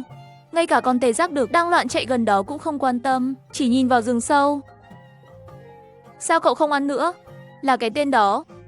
Cái tên đó đến rồi. Con người, chúng ta phải chạy nhanh. Tiểu Mỹ lập tức vác Tiểu Trần lên lưng, rồi lao đi. Tiểu Mỹ của tôi, cậu cũng muốn bỏ tôi sao? Đừng đi mà. Chúc mừng, con Tê Giác vung móng lên cũng đuổi theo. Lúc này, Văn vẫn đang nằm đó, nhìn lát cỏ xanh và máu. Con Tê Giác đang lao tới, ngay lập tức đâm phải hắn. Bùm một tiếng, mặt hắn đúng lúc bị đập vào. Khi hắn nhấc mặt lên, Văn mắng rất giỏi. Hắn vẫn đang tự hỏi ai mà không có văn hóa như thế. Kết quả nhìn quanh, nhân viên ban đầu đã chạy mất dạng. Cái đồ quái quỷ này là gì vậy? Mắng cả buổi, Văn vô tình thử một chút. Lập tức hắn nhận ra. Hắn lập tức ngã xuống đất, nôn mửa điên cuồng. Lúc này một tiếng gầm nhẹ vang lên, rồi một cái chân phủ đầy lông vỗ lên vai Văn. Đừng làm phiền tôi còn đang nôn mà. Nôn được một nửa, Văn bất ngờ, lập tức nghĩ ra cái gì đó. Không đúng, mọi người đã chạy xa rồi. Vậy cái gì đang vỗ vào tôi thế này? Văn quay đầu lại từ từ nhìn ra sau. Đầu tiên là thấy một cái chân đầy lông, rồi nhìn thấy một gương mặt toàn lông. Nhìn theo gương mặt, hóa ra là một con gấu hoang cao hơn 3 mét. Người đàn ông bị Tê Giác đâm trúng một cú, phân từ mông rơi ra. Người đàn ông hoảng loạn. Chúng tôi y tá, một cái chân đầy lông bỗng nhiên vỗ vào vai hắn. Hóa ra là một con gấu khổng lồ dài tới 3 mét. Người đàn ông kêu lên, lập tức bỏ chạy. Con gấu 4 chân vung ra rồi đội chiều liên tục. Chỉ 3 bước rồi một cú vô là đuổi kịp Văn. Cái móng khổng lồ lập tức vỗ mạnh xuống tay gấu. Lạ thay, không vỗ trúng Văn, nhưng khi tay gấu đập xuống đất, đã làm vỡ một hòn đá lớn. Mảnh đá bay tứ tung, đập trúng cái sâu nhỏ của Văn. Với cảm giác đau đớn, Văn ngã ra đất như một đống bùn, ngã ngay xuống đất. Nhìn thấy con gấu lớn đang đến gần, mở mắt ra rồi lại nhắm mắt lại, bắt đầu chờ đợi cái chớp đến. Nhưng chờ lâu mà chẳng thấy con gấu đến gần. Mở mắt ra nhìn, hắn thấy con gấu nhìn hắn với vẻ mặt khinh bỉ. Trời ơi, hắn lại bôi thứ gì đó lên mặt mình. Thật là hôi, người này có phải ngốc không? Mẹ hắn có nói rằng ăn phải đồ dở thì chính mình cũng sẽ trở nên ngớ ngẩn, không thể chịu nổi nữa rồi.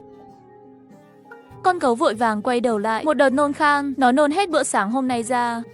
Văn nhìn con gấu nôn mửa, hắn cũng bỗng nhiên tỉnh ngộ. Hình như hắn hiểu ra điều gì, hình như nó sợ mùi hôi. Vậy là cái mùi hôi trên mặt tôi lại cứu tôi rồi sao? Hắn vừa nghĩ, vừa nhìn con gấu nôn mửa. Hắn thấy từ xa có một đống hôi. Một cơn thù hận trỗi dậy trong lòng hắn. Lúc này, cách hắn không đến 100 mét, ở dưới một cây to, nhóm của Bạch Nguyên đang tụ tập. Con gấu này thật to, nó lớn hơn bất kỳ con gấu nào mà chúng ta biết. Một phát hiện đáng kinh ngạc. Các bạn nhìn vẻ mặt của Văn kìa, con gấu nhìn hắn còn cảm thấy ghê tởm. Sao mà tẩy được hết đồ này? Hắn không ngừng lẩm bẩm. Mà rồi chẳng phải hắn đã có được 7 viên thần thú sao? Đồ đó có phải hắn đã xài qua hết rồi không? Không, tôi không ngốc đâu. Đây là phiên bản quý tộc mới bắt đầu đã tặng 7 ngày không giới hạn luyện kim, không mất đồ để hút mùi. Chỉ cần nhấn một cái là có thể luyện được 7 viên thần thú, một ngày có thể đầy túi thần thú. Chỉ luyện kim vô hạn có tác dụng gì? Vũ khí có thể hợp tác, chứ không phải cứ vậy mãi. Tôi đã đăng nhập và tặng 30 viên kim cương, có thể đổi bất kỳ vật phẩm nào mà không cần giới hạn. Bạn muốn gì thì cứ đổi. Hơn nữa, tôi còn đã đăng ký tặng một con rồng 1000 năm, một tuần 100 con rồng triệu năm. Thật tuyệt vời phải không? Ôi chao, thật là vui quá, mình sẽ đến ngay, ha ha. Các bạn nhìn con gấu kia, chúng ta đã đuổi nó gần 2-3 phút rồi. Các bạn nhìn thấy Văn có động tĩnh mới rồi đấy. Hắn định chạy à? Không, tôi có một linh cảm không tốt. Mọi người quan sát bỗng nhận ra, Văn sau khi phát hiện con gấu khinh bỉ mình, hắn bắt đầu tìm kiếm cái gì đó, và khi tìm thấy, hắn bắt đầu vung cái gì đó lên mặt mình. Sau khi bôi xong, hắn một cách tự nhiên bước tới trước mặt con gấu. Con gấu đã nôn được 2-3 phút, cảm thấy nhẹ nhõm hơn. Nhìn thấy Văn lại đến gần, con gấu đã sửng sốt, tên này thật là kinh khủng, không đánh lại còn không chạy sao? Con gấu, là lần đầu tiên thấy một người không biết xấu hổ như thế này, liền quay đi, nhưng Văn không định buông tha cho nó.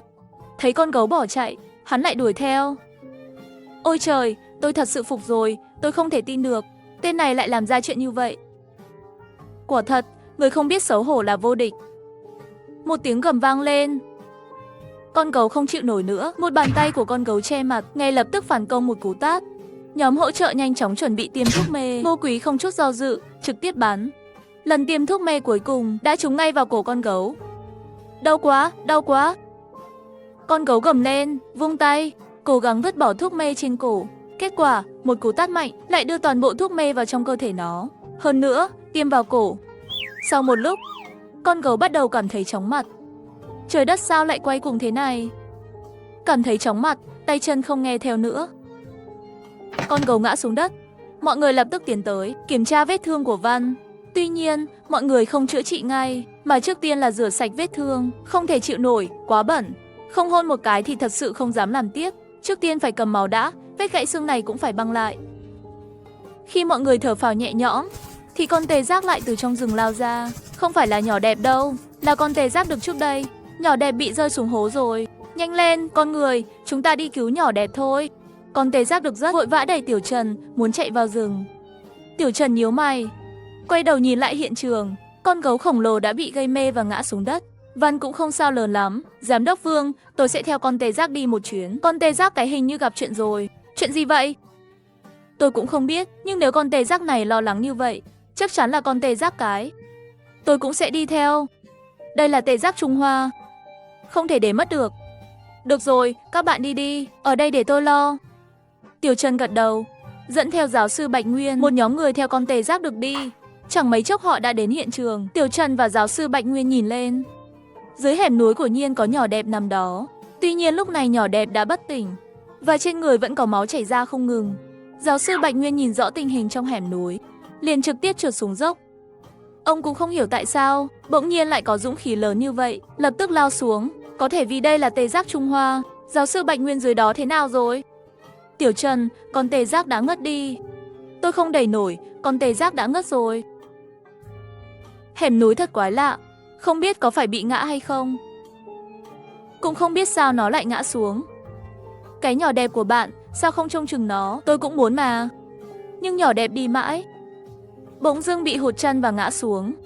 Tôi không kịp giúp nó, là nghe tiếng lòng của con tê giác đực. Tiểu Trần cũng hiểu ra đại khái, chắc hẳn là do vết thương của nhỏ đẹp gây đau đớn, khiến nhỏ đẹp không chú ý và rơi xuống hố. Giáo sư Bạch Nguyên, chúng ta hãy lấy dây thừng buộc vào con tê giác này, xem liệu nó có thể kéo lên được không? Giáo sư Bạch Nguyên gật đầu, nhận lấy dây thừng Tiểu Trần ném xuống và buộc vào người nhỏ đẹp. Nhanh lên, vì nhỏ đẹp của bạn mà. Vì nhỏ đẹp của tôi. Con tê giác gặm chặt hàm răng, dũng mãnh bước đi. Dây thừng lập tức căng thẳng, sau đó bắt đầu có những động tĩnh nhỏ. Giáo sư Bạch Nguyên đứng bên cạnh, hưng phấn không ngừng. Có hiệu quả, thực sự có hiệu quả. Tuy nhiên, lời nói chưa dứt, một tiếng động lớn vang lên, con tê giác được quay lại, dây thừng mạnh mẽ bị bật ra. Lực mạnh khủng khiếp, dây thừng trực tiếp vung vào một cái cây lớn, thậm chí còn để lại một dấu vết rõ rệt. Tiếng lá rơi ầm ầm, lá cây rơi đầy đất. Tiểu Trần nhìn thấy và kêu lên, cần một máy cẩu. Rõ ràng không thể cứu con tê giác được. Tiểu Trần gật đầu, đang định đồng ý, tiếng động từ trong rừng truyền đến. Sau đó, một cái đầu lộ ra. Cái đầu này không lớn, nhưng trên đầu có cặp sừng hươu to bằng tấm ván cửa. Tiếng gì vậy? Có phải có vật báo không? Người đàn ông để cứu con tê giác mẹ bị thương đã gọi một nhóm nai đến giúp đỡ. Chỉ thấy người đàn ông hét lên một tiếng, nhóm nai và con tê giác được cùng nhau sức lực. Con tê giác mẹ dưới đáy khe núi bắt đầu từ từ được kéo lên. Giáo sư đứng bên cạnh nhìn mà không tin vào mắt mình. Người này là Sơn Tinh sao? Sao mà tất cả các loài động vật trong núi đều nghe theo hắn vậy? Quá phi lý rồi. Sau khi xử lý xong vết thương cho tê giác, Tiểu Trần dẫn theo một đám động vật trở lại gần con gấu khổng lồ đang bị gây mê. Chưa đến nơi, tiếng cãi vã đã vang lên. Trời ơi, con này lớn quá vậy. Lão Vương, anh xem thử con gấu này là gì.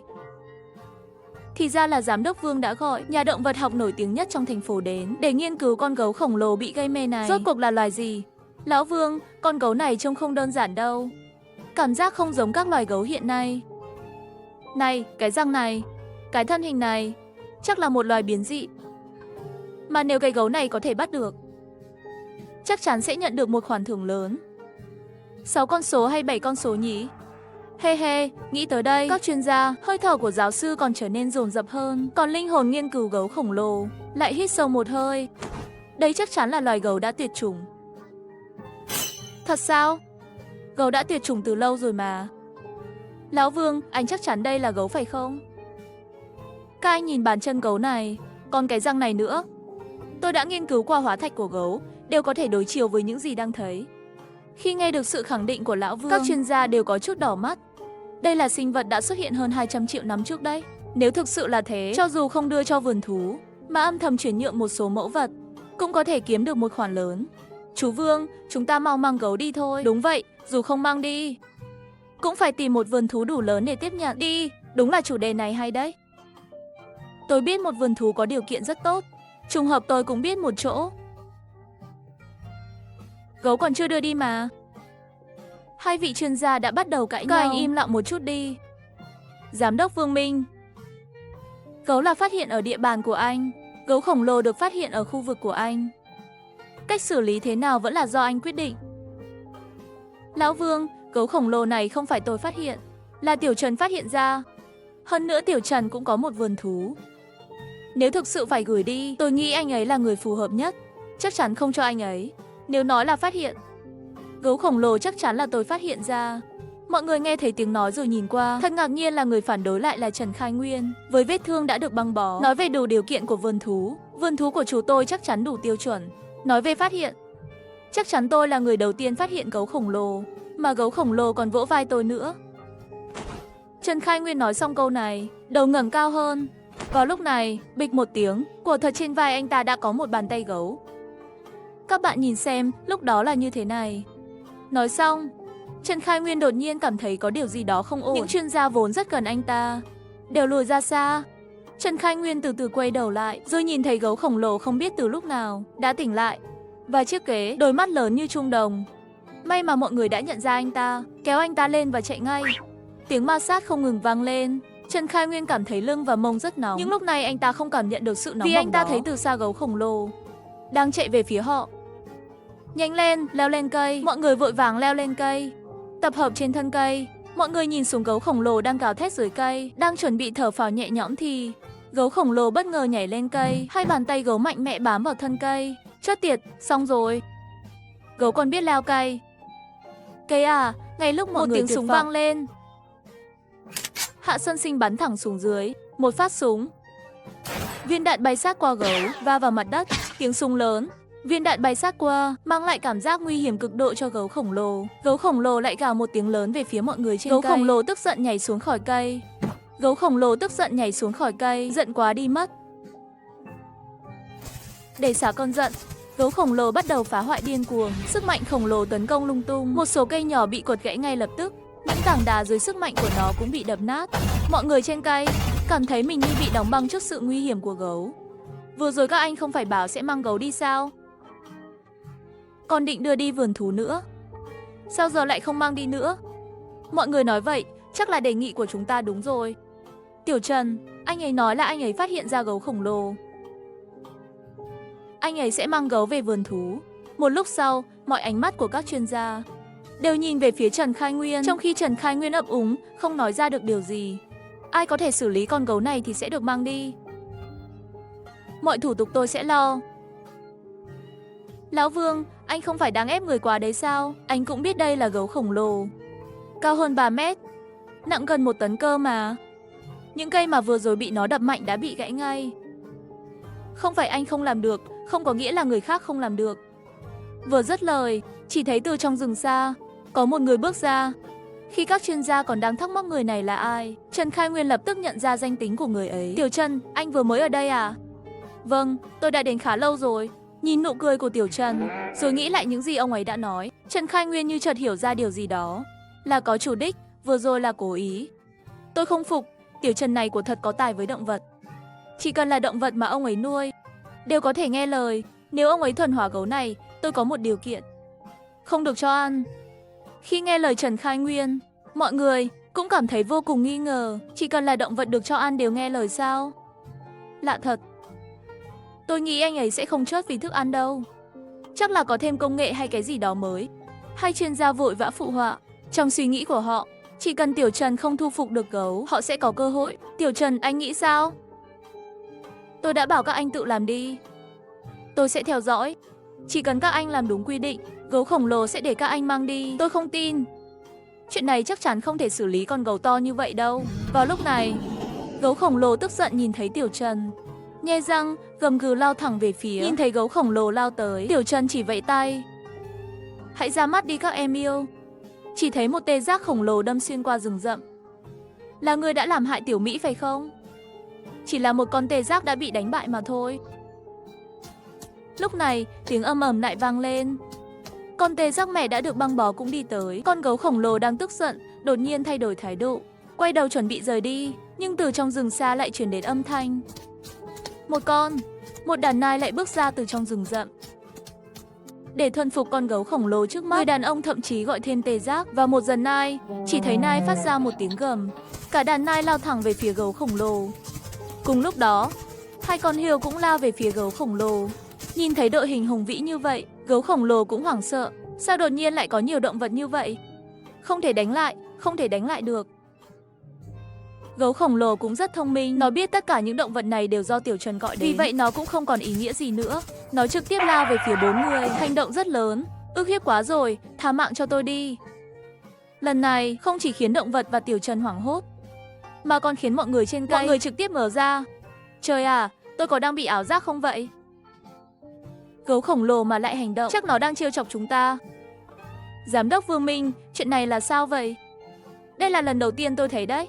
Trước đây tôi chỉ biết Tiểu Trần giỏi thuần hóa động vật thôi, nhưng không ngờ ông ấy có thể thuần hóa như thế này. Lúc này dưới cây, Tiểu Trần hướng về đàn hươu và tê giác đang tiến lại gần, rồi nhẹ nhàng vỗ đầu con gấu. Lúc đầu tôi tưởng con gấu sẽ phản kháng, nhưng không ngờ con gấu thấy không thể đánh lại, nó trực tiếp chạy đến cầu xin tha thứ. Con người cũng quá mạnh mẽ rồi. Ngay cả hươu cũng có thể thuần hóa được, cả những con nai với sừng lớn như vậy. Nếu bị va vào thì đau chết mất. Không thể đánh lại thì phải cầu xin tha thứ, không xấu hổ gì cả, dù sao thì cũng không có gấu khác ở đây. Gấu khổng lồ vừa nghĩ vậy, vừa phối hợp với Tiểu Trần, liên tục vẫy đầu. Tiểu Trần mỉm cười, rồi đưa tay gãi vào nách con gấu khổng lồ. Con gấu khổng lồ để tránh bị đánh, nó cứng rắn chịu đựng không nhúc nhích. Con này đúng là có thể chịu đựng ghê. Hê hê, lại gãi 2 cái vào lòng bàn chân của nó. Tiểu Trần vừa gãi 2 cái vào lòng bàn chân con gấu, nó không chịu nổi nữa. Nhột quá, ghét nhất là bị gãi vào lòng bàn chân. Ha ha ha. Không chịu nổi nữa. Con gấu khổng lồ dù đã thuần phục rất tốt, nhưng cũng không có ý định làm hại ai. Tiểu Trần mới thở phào nhẹ nhõm, rồi gọi những người vẫn đang ẩn nấp trên cây xuống. Mọi người thấy con gấu khổng lồ bị Tiểu Trần gãi như vậy, cũng không còn lo lắng nữa, thoải mái thở phào. Tiểu Trần, anh thật sự rất tài giỏi. Vừa lúc cháu trai tôi gần đây luôn than vãn, bảo là công việc bây giờ quá mệt, xa nhà quá. Vừa chuyển ngành, mới tìm việc mà đau đầu lắm. Chi bằng để cháu theo anh làm đi. Theo tôi không có tương lai gì, tìm việc đơn giản lắm, vẫn là xem Bạch Mỹ Sắc, giải trí căng thẳng đi. Bạch Mỹ Sắc cung cấp việc làm đó là các chuyện vui nhôn, hình đẹp. Thật vậy sao?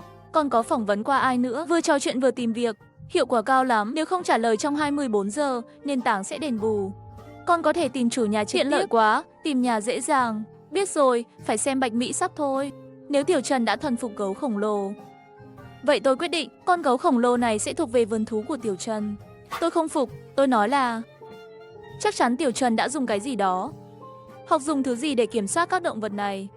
Tiểu Trần chỉ vào núi có mấy ngày thôi, sao lại có thể thu phục được nhiều động vật như vậy? Chắc chắn có vấn đề. Các giáo sư khác, để không để Tiểu Trần mang gấu đi, cũng phụ họa theo. Vương Minh nói Tiểu Trần nói đúng. Mới một ngày làm sao có thể thu phục được nhiều động vật như vậy? Không dùng công nghệ và thủ đoạn, tôi không tin. Không chỉ những động vật này. Tôi nghi ngờ các động vật khác ở vườn thú Hồng Long cũng có vấn đề về nguồn gốc. Phải điều tra rõ ràng, không thể để sót. Loại động vật này là mối nguy hại, không thể để nó tồn tại.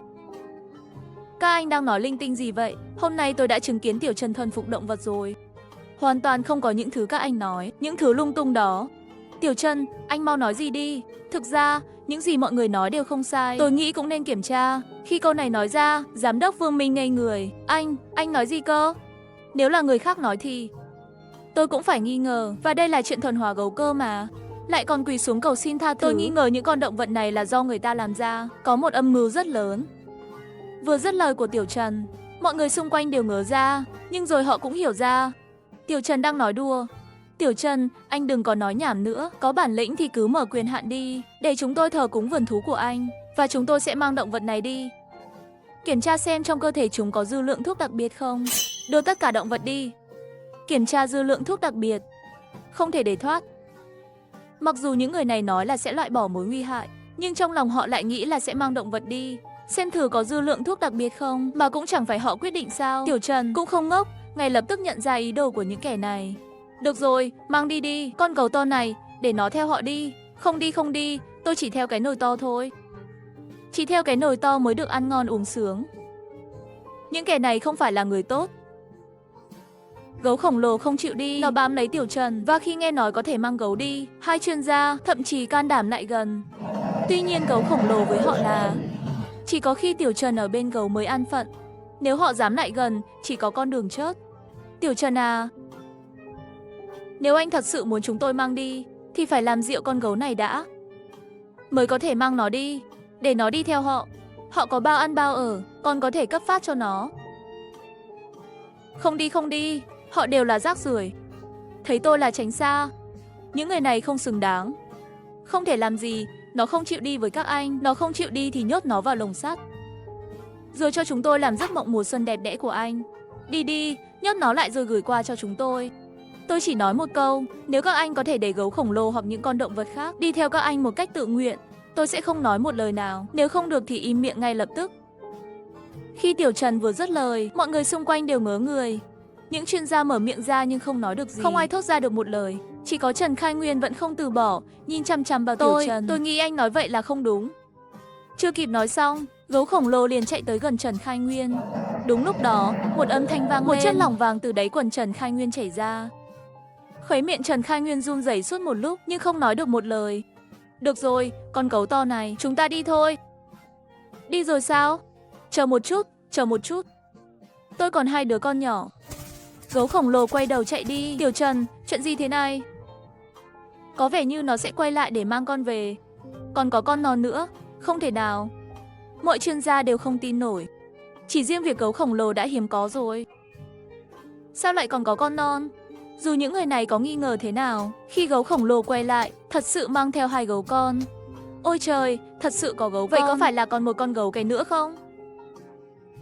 Tất cả các chuyên gia nhìn nhau, tôi nhìn bạn, ánh mắt của họ đều có một suy nghĩ giống nhau. Không thể mang gấu khổng lồ đi được. Vậy còn con gấu cái trong rừng thì sao? Người đàn ông chỉ vào rừng một ngày, vườn mới đã mang về một con gấu trưởng thành và hai con gấu con của nó, cùng với một đàn hươu, thêm hai con tê giác sắp ở Việt Nam. Tất cả đã làm cho nhân viên trong sở thú ngạc nhiên. Sau sự ngạc nhiên, họ vội vàng tiến hành kiểm tra sức khỏe cho các loài động vật, băng bó lại con mẹ hươu bị thương và con tê giác cái, cũng tiến hành kiểm tra lực cắn cho gấu trưởng thành. Không ngờ khúc xương bò ốc mà hổ không thể cắn đứt lại bị gấu trưởng thành cắn đứt làm hai. Lực cắn này chắc có thể so với cả loài khủng long. Khu bên cạnh, vườn bên cũng chuẩn bị một đĩa thịt lớn, làm quà chào mừng cho các loài động vật mới, dâng cho các loài động vật. Đứng chờ ở hồ này, chờ theo họ đi. Họ sẽ dẫn bạn đến ngôi nhà mới của bạn. Không được chạy lung tung hay la hét, hiểu không? Không được chạy lung tung hay la hét, hiểu không? Vâng, đại ca, tôi nghe lời bạn. À, mẹ của hai đứa con này đâu? Chúng tôi sẽ đón nó đến để cùng hưởng phúc rồi. Con mẹ điên đó đã theo trai rồi. Tôi cũng không tìm được cô ấy. Chỉ cần ở đây ăn từ từ. Sắp xếp cho gấu trưởng thành xong rồi. Tiểu Trần đứng dậy, đi đến bên các chuyên gia và các học giả đi cùng để tham quan. Bên cạnh họ, Lão Vương tôi đã sắp xếp xong rồi. Bây giờ hãy để tôi dẫn các bạn tham quan sở thú của chúng tôi. Haha, đã đến rồi. Thì chắc chắn phải tham quan khu sở thú của chúng tôi rồi. Sở thú muôn loài. Nhưng phải làm phiền Tiểu Trần dẫn đường rồi. Không phiền đâu. Mời ông đi theo. Vừa nói, Tiểu Trần vừa dẫn mọi người đi vào khu vườn. Nhanh chóng đến khu gấu. Hôm nay, khu gấu trúc lại khá yên tĩnh. Chỉ có mẹ gấu đang chơi với hai con gấu con. Vườn Su trực tiếp vào bên trong. Con nhỏ này sao lại nhặt đá ăn vậy? Mẹ gấu, bà không quản sao? Nghe lời anh nói. Gấu nhỏ đó cũng chẳng sao. Thay vào đó, nó quay người và hướng về phía bên kia. Cái gì vậy? Hammer giận rồi. Lâu rồi không thấy ai tới thăm. Mà tại sao mẹ Hồ lại có 8 bữa ăn mỗi ngày? Con tôi chỉ có 5 bữa, còn sữa trong bát cũng không cho uống đủ. Càng nghĩ càng tức. Cuối cùng, mẹ gấu thậm chí còn nằm lăn lộn ra đất mà quậy phá. Được rồi, đừng giận nữa, tôi sẽ cho con ăn ngon, được không? Quảng cáo tre, quảng cáo sữa bát. Nghe thấy lời của Tiểu Trần, gấu trúc đang lăn lộn, mắt đầy giận dữ, lập tức đứng dậy. Tôi không nghe nhầm chứ? Lại được thêm bữa ăn. Đây là sức mạnh của việc làm nũng sao? Nhưng mà đã nói rồi nhé, sữa siêu cay cay vẫn chỉ có một lần một tuần thôi. Nếu không thì lại bị tiêu chảy đấy. Lúc này, mẹ Hồ cũng từ từ đi vào khu gấu trúc. Điều này làm các chuyên gia bên ngoài hoảng sợ. Ôi trời, là hổ, lại còn là hổ Đông Bắc. Nhanh gọi điện tìm người. Đừng vội, đây là quy trình bình thường của vườn thú của họ. Sao lại không vội? Đây là hổ Đông Bắc. Hổ này vào khu gấu trúc thế này, sẽ có chuyện lớn đấy. Chuyện gì vậy? Ông còn định giải thích về sự nguy hiểm của việc này. Kết quả vừa quay lại, đã thấy hổ Đông Bắc và gấu trúc đang chơi với nhau. Đừng nói với tôi là tôi và bạn. Tôi được ăn 8 bữa đó. Mẹ tôi cũng không can thiệp nhiều vào gấu mẹ, chỉ lười biếng nằm trong lòng Tiểu Trần. Anh bạn này, mỗi lần đều phải để người khác vào khu gấu trúc tìm anh. Sao không vào núi hổ tìm tôi chơi? Tôi cũng sẽ ghen đấy. Được rồi, lần sau sẽ tới tìm anh. Thật không? Đương nhiên là thật. Lần sau cũng phải đến tìm tôi chơi. Tôi cũng muốn một đám chuyên gia. Vẫn chưa kịp thoát khỏi sự sắc do gấu mẹ và hổ mang lại. Lại thấy một con báo mây cũng vào khu gấu trúc. Sau đó là báo đen. Cuối cùng là một con chó Siberian Husky. Một số chuyên gia cảm thấy như thế giới quan của họ đang được tái tạo lại. Trong khi đó, Tiểu Trần trong khu gấu trúc, sau khi chơi đùa với các động vật một lúc, liền dẫn mọi người tiếp tục tham quan sở thú. Cho đến khi trời gần tối, cũng tiễn vài người đi. Sau đó, Tiểu Trần đi đến khu chuồng của gấu siêu to khổng lồ. Xem xét tình hình, tên này hôm nay ăn no bụng tròn lẳn. Nơi này quả là thiên đường. Bao ăn bao ở. Lại còn có người trông con. Thật là tuyệt vời. Tiểu Trần lắc đầu. Không làm phiền tên này. Quay đầu đi về phía chuồng tê giác. Còn chưa đến chuồng tê giác, đã thấy con tê giác được đứng một mình. Còn dũng cảm đi thử thu hút sự chú ý của con tê giác cái. Tuy nhiên, con tê giác cái chẳng thèm nhìn nó lấy một lần. Có vẻ như phải tìm cơ hội để trò chuyện với con tê giác được. Ít nhất cũng phải dạy nó vài chiêu tán tỉnh. Chỉ có 2 con tê giác Việt Nam, vẫn hy vọng chúng cố gắng sinh con hẹ. Sau đó, Tiểu Trần đi đến chuồng hươu. Xem xét tình trạng của con mẹ hươu, giáo sư đã sắp xếp bác sĩ thú y để điều trị chân sau của mẹ hươu, cứ chăm sóc vết thương cho tốt. Khi nào khỏi rồi, nếu muốn quay lại, có thể đi bất cứ lúc nào. Môi trường ở đây rất tốt. Cứ ở thêm một thời gian nữa đi. Có thể chúng ta sẽ ở lại lâu hơn. Chắc chắn chúng tôi sẽ không rời đi. Haha, người đến càng tốt, tôi sẽ còn được nhìn thấy các bạn mỗi ngày. Sau khi chơi đùa với hươu một lúc, Tiểu Trần trở lại phòng của mình. Sau khi rửa mặt, nằm lên giường. Tuy nhiên, vừa mới nhắm mắt thì đột nhiên ngồi dậy. Anh nhìn xung quanh, rồi nhìn tay mình. Tất cả đều bình thường. Lúc nhắm mắt lại, một cuốn sách dày bỗng nhiên hiện ra trong tâm trí. Khi anh di chuyển, cuốn sách xuất hiện trong tay Tiểu Trần. Chuyện này là sao? Sách về động vật. Không có chương trình gì, anh chỉ có thể thử mở cuốn sách. Lật qua từng trang, lật qua Tiểu Trần, thấy rất nhiều động vật quen thuộc. Mẹ gấu, mẹ sói, vua sói, hổ xanh, nam, tất cả đều là động vật trong sở thú, mà lại có trong cuốn sách này. Không biết sao cuốn sách này mới xuất hiện. Với sự thắc mắc, Tiểu Trần lại tiếp tục lật cuốn sách về động vật. Nội dung sách rất đơn giản. Những động vật chưa phát hiện chỉ có một cái lốp xe đen. Còn những động vật đã phát hiện thì có hình ảnh. Về lý do cuốn sách này mới xuất hiện, Tiểu Trần đã tìm ra lý do. Vì sự xuất hiện của tê giác Việt Nam và gấu siêu to khổng lồ đã lấp đầy 2 khoảng trống của động vật tuyệt chủng gần đây và động vật tuyệt chủng hiện đại. Cái này có tác dụng gì? Chỉ là thẻ bài thôi sao? Nhưng khi Tiểu Trần chạm vào hình ảnh của con gấu con, nó bắt đầu phát sáng. Tiểu Trần lại có hứng thú. Dưới sự tác động của ngón tay, cuốn sách tối lại. Một tia sáng yếu ớt xuất hiện xung quanh cuốn sách. Sau đó lại mờ dần. Tiểu Trần lại chạm nhẹ một cái, nhưng không có phản ứng gì. Chỉ có thể chạm nhẹ thôi sao? Tiểu Trần không hiểu điều này có ý nghĩa gì. Nhưng lúc này, chuông thông báo tin nhắn vang lên và màn hình điện thoại sáng lên. Tài khoản của bạn với số cuối 4918 đã nhận được 1 triệu nhân dân tệ. 1 triệu, Tiểu Trần bỗng nhiên tỉnh ngộ. Ánh mắt anh rời khỏi màn hình điện thoại, nhìn về cuốn sách trong tay, lại thử nhấn vào hình ảnh của mẹ gấu. Một lần nữa, ánh sáng yếu ớt phát ra, rồi từ từ mờ đi. Tài khoản của bạn với số cuối 4918 đã nhận được 3 triệu nhân dân tệ. Tiểu Trần mở to mắt. Lại còn tiền khác nhau nữa. Tôi hiểu rồi, lúc trước, mức bảo vệ của con gấu là cấp 2, mà mẹ hổ là hổ Đông Bắc. Cấp bảo vệ là cấp 1, cấp 2 thì 1 triệu, cấp 1 thì 3 triệu. Quá tuyệt vời. Tiểu Trần nhìn vào hình ảnh tê giác Việt Nam, ấn vào nó. Ánh sáng yếu ớt phát ra, rồi lại mờ đi. Tiểu Trần cầm điện thoại và đợi tin nhắn về tiền. Nhưng đợi mãi mà chẳng thấy có gì. Có phải tín hiệu kém không? Chắc là không ấn đúng. Lại ấn vào hình ảnh của tê giác Việt Nam, nhưng không có phản ứng gì. Cấp 2 thì 1 triệu, cấp 1 thì 3 triệu. Lẽ ra, những loài động vật tuyệt chủng gần đây chắc phải có nhiều hơn. Vậy rốt cuộc là chuyện gì? Khi Tiểu Trần đặt điện thoại lên đầu giường, anh phát hiện trên đầu giường không biết từ lúc nào có một chai nước khoáng. Và chai nước khoáng này không có nhãn gì. Quá kỳ lạ. Không lẽ tôi đoán sai? Tiểu Trần lắc đầu, chuẩn bị xuống giường để nghiên cứu thêm. Nhưng vừa xuống chân, anh đã đứng sững lại, vì bên giường anh có một đống nước khoáng. Thật sự là đồ này sao?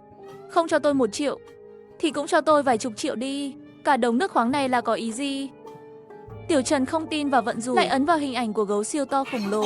Nhìn xuống giường, Tiểu Trần ngây người, vì bên giường anh đầy nước khoáng, toàn là nước khoáng đóng thùng, thùng này đến thùng khác, chất đống gần nửa phòng. Thật là quá sức chịu đựng. Tại sao lại cho tôi nhiều nước khoáng thế này? Định cho tôi thành bao nước sao? Lẩm bẩm vài câu, nhân viên chỉ biết thở dài.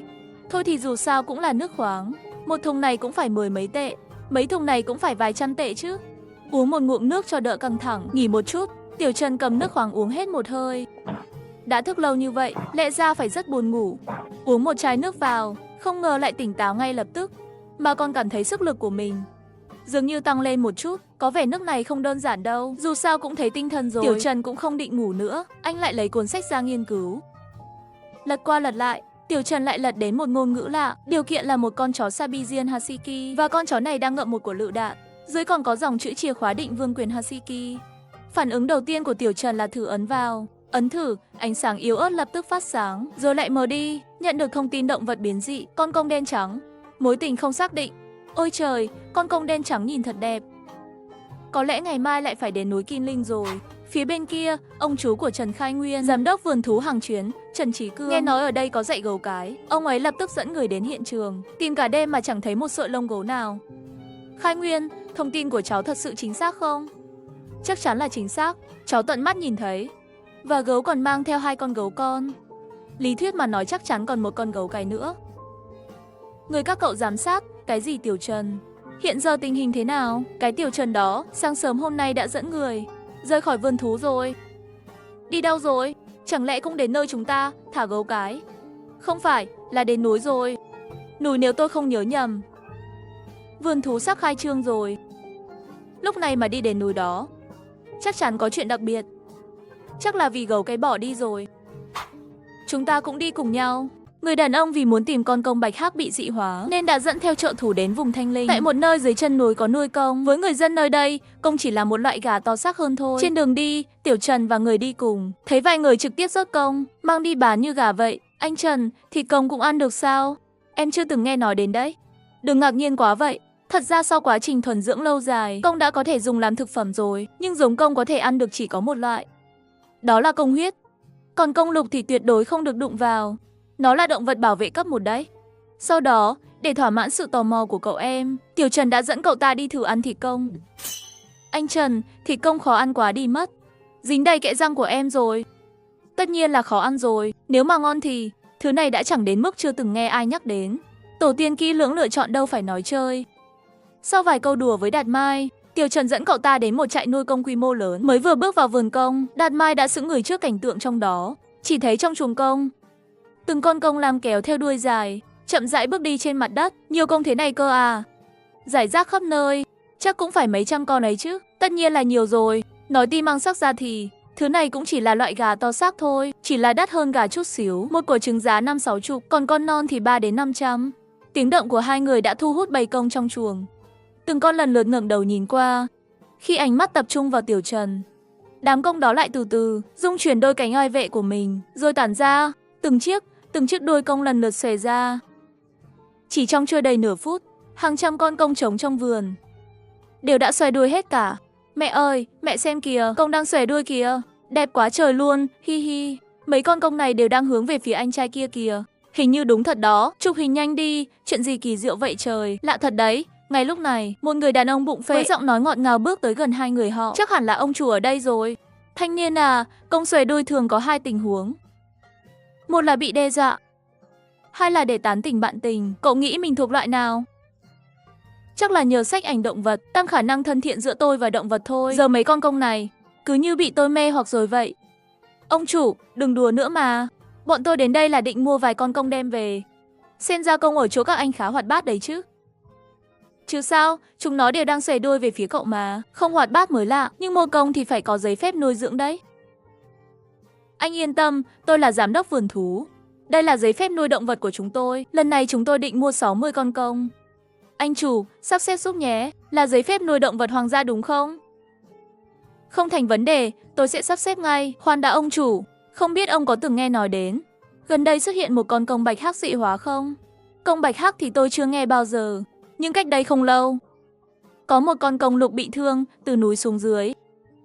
Lúc đó có rất nhiều chuyên gia đến định bắt nó, nhưng cuối cùng không bắt được, để nó chạy ngược trở về núi mất. À đúng rồi, cậu có giấy phép nuôi động vật hoang dã mà.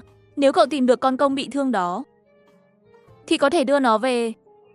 Vậy là ông có manh mối về con công lục ấy à? Nói thật với cậu nhé, sau khi chuyên gia rút đi, tôi không phục. Đã vào núi một chuyến và tìm được thứ này. Xem như có duyên, tôi tặng lại cho cậu. Ông chủ đưa cho Tiểu Trần một chiếc lông công màu xanh. Sau đó nói sơ qua vị trí. Để cảm ơn, Tiểu Trần lại mua thêm 60 con công nữa. Sau khi thống nhất địa chỉ giao hàng với ông chủ, hai người rời khỏi vườn công. Anh Trần, giờ sao đây? Ban đầu định nghỉ lại một đêm, rồi mai mới lên núi. Nhưng giờ có được manh mối quan trọng thế này, thì phải lên núi ngay rồi. Giờ đây Tiểu Trần đã có kỹ năng đặc biệt nhờ phần thưởng từ sách ảnh. Dù là ban đêm vào rừng cũng có khả năng tự bảo vệ. Vì vậy hai người mua ít đồ dùng, mang theo lều rồi trực tiếp lên núi. Dựa vào ánh đèn pin, hai người đi hơn 1 tiếng đồng hồ, cuối cùng cũng tới được nơi ông chủ chỉ. Vừa đến nơi, cả hai đã sững người, chỉ thấy đom đóm như những vì sao đầy trời, bay lượn giữa rừng núi mênh mông. Tiểu Trần nhìn đám đom đóm này, trong chốc lát cũng có chút ngẩn ngơ. Nhưng đúng lúc đó, Đạt Mai bỗng phát hiện ra điều gì đó. Anh Trần, anh nhìn kìa, bên kia có gì đó. Tiểu Trần lập tức nhìn sang, dưới ánh sáng mờ mờ của đom đóm, một con công đang từ từ bước đi. Lại là một con công bạch hắc, đẹp quá mức tưởng tượng. Đạt Mai lập tức lấy điện thoại ra chụp ảnh. Ánh đèn flash yếu ớt của điện thoại làm con công bạch hắc ở xa bị hoảng sợ. Nó lập tức quay đầu bỏ chạy. Tiểu Trần kéo theo Đạt Mai đuổi theo. Chỉ một lát sau, hai người đã chạy tới phía bên kia cánh rừng. Ngoài khu rừng rậm, có một bầy công bạch hắc đang nghỉ ngơi. Con công bạch hắc vừa bị hai người làm hoảng sợ. Cũng ở trong đó, nó vừa mới quay về, có vẻ sợ làm phiền đến những con khác trong đàn, nên hành động rất nhẹ nhàng, nhấc một chân lên chuẩn bị ngủ. Tiểu Trần nhìn thấy liền thở dài tiếc nuối. Anh Trần, sao thế? Đám công này đều rất khỏe mạnh. Chúng ta hoàn toàn không cần can thiệp. Hình như giấy phép cứu hộ của chúng ta chỉ dùng được khi động vật bị thương. Vậy chẳng lẽ phải quay về thôi sao? Tiểu Trần lắc đầu, chuẩn bị rời đi. Nhưng đúng lúc này, một bóng đen khổng lồ bỗng nhiên nhảy ra từ trong rừng. Bóng đen đó lao tới rất nhanh. Tiểu Trần và người đi cùng chưa kịp phản ứng thì nó đã lao thẳng vào đàn công. Một cú tát trúng một con công, rồi giương chân sau, cắn vào một con công khác. Tiếng kêu hỗn loạn vang vọng cả núi, đánh thức những con khác. Đàn công lập tức hoảng loạn bỏ chạy. Bóng đen khổng lồ kia cũng vung 4 chân, chạy biến vào rừng sâu, đến như gió, đi như khói. Nhưng lại mang theo 2 con công bạch hắc, hình dáng và tốc độ ban nãy cực kỳ giống loài gấu chó ở công viên trước kia. Chẳng phải trước đây gấu chó từng nói nó cùng con gấu cái đã rời tới vùng núi khác sao? Chẳng lẽ đó chính là con gấu cái ấy? Nghĩ đến đây, Tiểu Trần lập tức quyết đoán, lập tức đuổi theo. Anh Trần, đợi em với. Đạt Mai vội vàng chạy theo. Hai người lần theo vết mứu, đi trong rừng núi giữa đêm với cảm giác căng thẳng. Ước chừng đã đi được hơn 20 phút, Tiểu Trần đột nhiên dừng lại. Đạt Mai không để ý, đâm thẳng vào lưng của Tiểu Trần. Anh Trần, sao tự dưng anh dừng lại vậy? Tiểu Trần giơ tay chỉ về phía xa xa. Đạt Mai nhìn theo và ngay lập tức sững người. Ở đằng xa, con gấu cái đang đứng giữa rừng núi. Đôi mắt to tròn của nó nhìn chằm chằm vào hai người. Người đàn ông chỉ vào rừng một ngày, Tiểu Trần đã mang về một con gấu mãnh thú và hai con của nó. Anh ta có một đàn nai sừng tấm, cộng thêm hai con tê giác Trung Hoa. Điều này khiến nhân viên trong sở thú đều ngạc nhiên. Sau cú sốc đó, họ nhanh chóng kiểm tra sức khỏe cho các con vật, băng bó lại cho mẹ nai bị thương và tê giác cái. Sau đó, con tiến hành kiểm tra lực cắn cho con gấu mãnh thú. Không ngờ cây gậy mà Hồ cũng cắn không đứt, lại bị con gấu đen cắn đứt làm đôi. Lực cắn này có thể sánh ngang với khủng long rồi. Bên cạnh đó, Tiểu Trần cũng chuẩn bị một đĩa thịt to, làm quà nhập sở, đưa không cho con gấu đen. Mày đợi ở đây một lát rồi theo bọn họ đi. Họ sẽ dẫn mày đến nhà mới. Không được chạy lung tung hay kêu là nhé. Được rồi, tôi nghe lời. À này, mẹ của hai đứa nhỏ đâu rồi? Chắc nó cũng đi tìm cuộc sống tốt hơn rồi. Con điên kia đã chạy mất từ lâu rồi. Tôi cũng không tìm thấy nó nữa. Cứ để tụi nhỏ ăn chậm rãi ở đây. Sắp xếp ổn cho con gấu mãnh thú rồi. Tiểu Trần đứng dậy, đi đến bên cạnh mấy vị chuyên gia và học giả theo tham quan. Tiểu Trần, tôi đã sắp xếp xong rồi. Bây giờ dẫn mọi người đi tham quan sở thú của chúng ta nhé. Haha, đã đến đây thì phải xem qua rồi. Chắc chắn phải tham quan sở thú của Tiểu Trần rồi. Là sở thú lớn nhất. Nhưng phiền anh Tiểu Trần dẫn đường rồi. Không phiền đâu, không phiền. Mọi người mời đi theo đây. Vừa nói, Tiểu Trần vừa dẫn mọi người đi vào bên trong sở thú. Nhanh chóng đến được khu trưng bày gấu trúc. Hôm nay khu gấu trúc khá yên tĩnh. Chỉ có mẹ gấu dẫn hai con đang chơi. Tiểu Trần trực tiếp đi vào bên trong. Sao mày lại nhặt đá mà ăn vậy nhóc? Mẹ gấu, sao không quản con nhỉ? Nghe lời Tiểu Trần, đứa nhóc cũng không có gì phản ứng, ngược lại quay người hướng về phía khác. Sao vậy nhỉ? Hừ, nó tức giận rồi, lâu rồi không đến thăm nó. Và hỏi sao mẹ hổ một ngày ăn 8 bữa. Mình thì chỉ có 5 bữa thôi, còn không được ăn no sữa. Càng nghĩ càng tức giận, cuối cùng mẹ gấu còn lăn lộn ra đó ăn vạ. Được rồi, đừng giận nữa nhé, cho mày ăn thật ngon nhé. Quảng cáo che nứa, quảng cáo sữa phun phun. Nghe thấy lời Tiểu Trần, mẹ gấu đang lăn lộn như bị ăn vạ bóng, ngay lập tức đứng dậy. Tôi nghe không nhầm chứ? Lại được thêm phần ăn nữa sao? Chính là sức hút của việc nũng nịu đấy nhỉ? Nhưng mà chúng ta đã đồng ý rồi, món sữa có vị cay chỉ được cho ăn một lần mỗi tuần. Nếu không, lũ nhỏ lại bị đau bụng tiêu chảy mất. Lúc này, mẹ hổ cũng thong thả bước vào khu gấu trúc, làm cho các chuyên gia bên ngoài hoảng hồn. Ôi trời, là hổ đấy, là hổ Đông Bắc. Nhanh gọi điện gọi người đến ngay. Bình tĩnh nào, đừng vội, đây là hoạt động thường ngày trong sở thú của họ. Cái gì? Bình tĩnh, đây là hổ Đông Bắc mà. Thằng này vào khu gấu trúc chắc chắn sẽ xảy ra chuyện lớn. Tình hình thế nào vậy? Lý Sở định nói về nguy hiểm của việc này. Nhưng vừa quay đi quay lại, đã thấy hổ Đông Bắc chơi đùa với mẹ gấu rồi. Đại não dứa, tao nói với mày này, tao được ăn 8 bữa mỗi ngày đấy. Mẹ tao không hề quan tâm mẹ gấu, chỉ nằm lười biếng trong lòng Tiểu Trần thôi. Mày đúng là, lần nào cũng phải đến khu gấu trúc tìm tao chơi. Không thể đến núi hổ tìm tao chơi được à? Tao cũng sẽ ghen đỏ nhé, được chưa? Được rồi, lần sau thật sự đến tìm mày chơi nhé. Dĩ nhiên là thật rồi. Lần sau cũng phải đến tìm tao chơi nhé. Lúc này các chuyên gia vẫn chưa kịp hết ngỡ ngàng bởi mẹ gấu và hổ mang đến, thì đột nhiên, họ thấy một con báo mây cũng vào khu gấu trúc, rồi đến con hổ đen, cuối cùng là một chú chó Husky. Các chuyên gia cảm thấy thế giới quan của mình đang được tái thiết. Còn Tiểu Trần, sau khi chơi đùa với động vật, đưa mọi người vẫn còn kinh ngạc tiếp tục đi tham quan sở thú. Cho đến khi trời tối, Tiểu Trần mới tiễn khách về. Sau đó Tiểu Trần đến chỗ chuồng của con gấu manh thú để kiểm tra, xem xét tình hình. Con này hôm nay ăn no, bụng tròn vo. Nơi này thật sự là thiên đường. Ăn uống ở đây đầy đủ. Còn có người trông nom con non nữa. Thật sự thoải mái.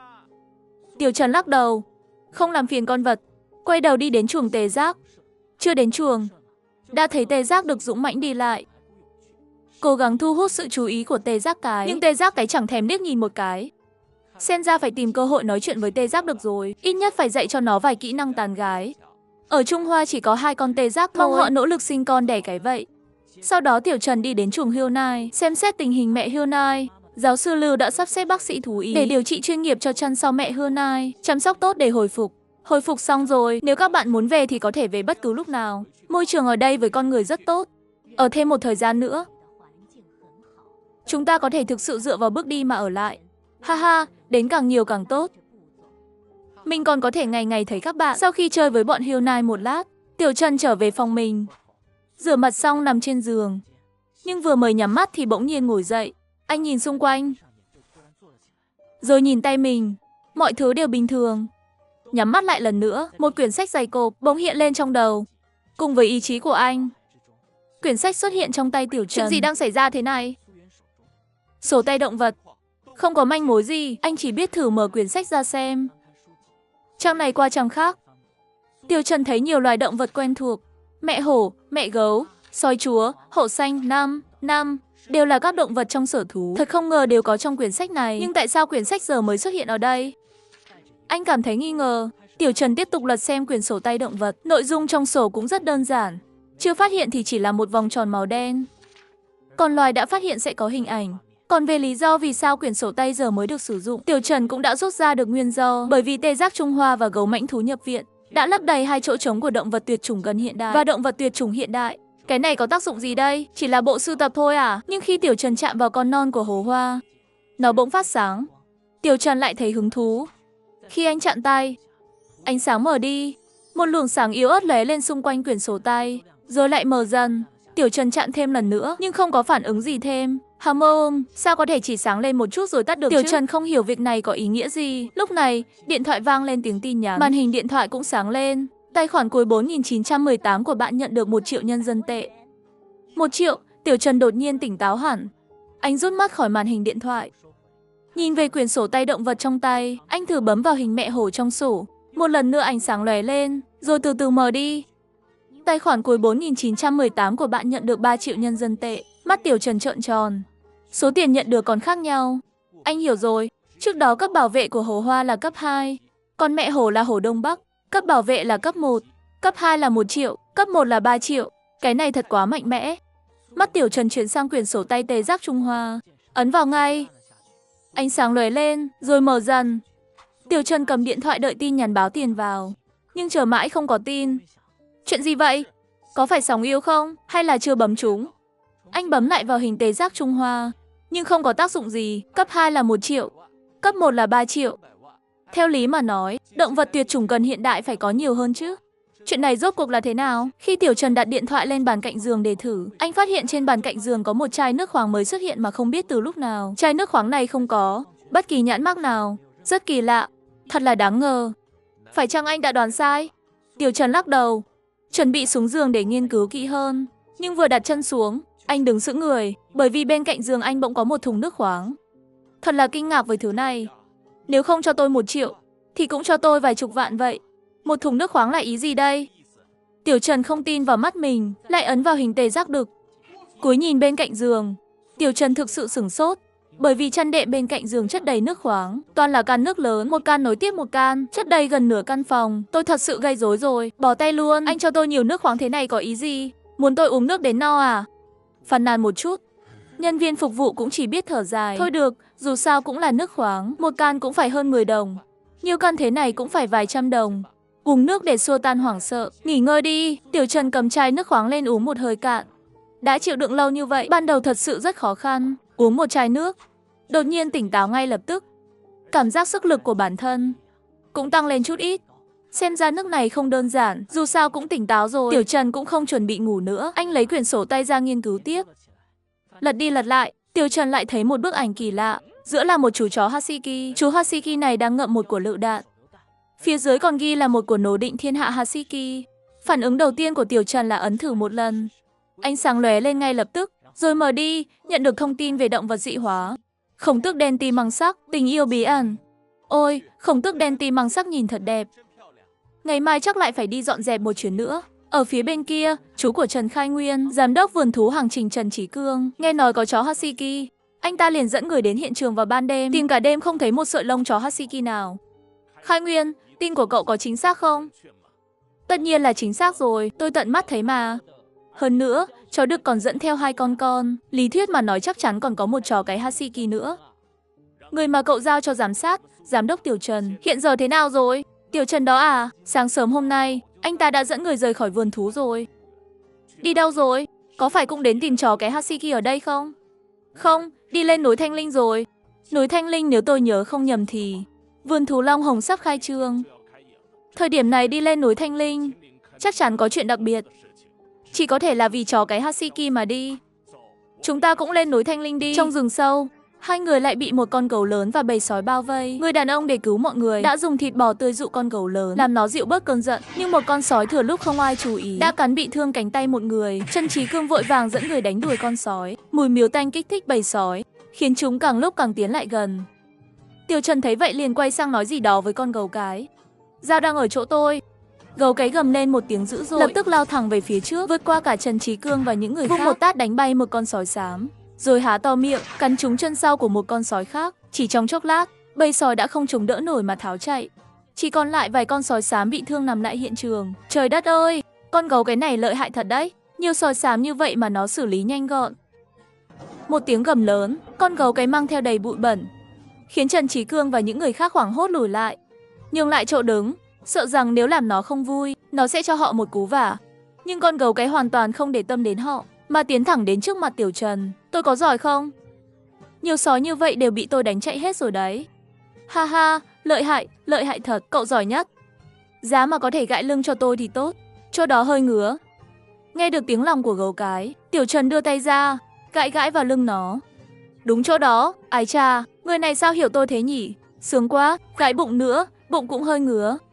Cơ thể to lớn của gấu cái đổ ụp xuống đất, phôi bay cả bụng ra một cách đầy tự nhiên. Tiểu Trần bật cười, rồi cũng gãi luôn cả bụng cho nó. Nhìn cảnh Tiểu Trần chơi đùa với gấu cái, mọi người rơi vào im lặng, tất cả đều im lặng, không nói nên lời. Cuối cùng vẫn là Trần Trí Cương đứng ra, phá vỡ sự trầm mặc. Chào anh Tiểu Trần, tôi là viện trưởng vườn thú Hằng Thành. Tên tôi là Trần Trí Cương, cảm ơn anh đã ra tay giúp đỡ. Chỉ cần anh có thời gian, lúc nào cũng có thể đến vườn thú Hằng Thành. Tùy ý chọn, thích con vật nào trong vườn, chúng tôi tặng anh luôn. Lại phải đến Hằng Thành à? Còn phải đặt vé, đặt khách sạn, tốn bao nhiêu tiền chưa đến không đắt đâu. Tôi giới thiệu cho ứng dụng nhé. Giờ đây FPT đã ra mắt trợ lý siêu VIP. Có thể nhận được trợ cấp lớn và giúp bạn lên kế hoạch hành trình mùa hè riêng biệt. Lọc ra và so sánh vé máy bay, vé tàu và khách sạn phù hợp nhất. Đi chơi thì tiết kiệm được bao nhiêu hay bấy nhiêu mà đúng không? Ồ, có chuyện tốt vậy cơ à? Vậy thì tôi không khách sáo nữa nhé. Haha, tất nhiên là đừng khách sáo rồi. Đúng lúc này, Đạt Mai ở bên cạnh hét lên. Anh Trần, anh mau lại xe này. Dưới ánh mắt nghi hoặc của mọi người, Tiểu Trần bước nhanh tới.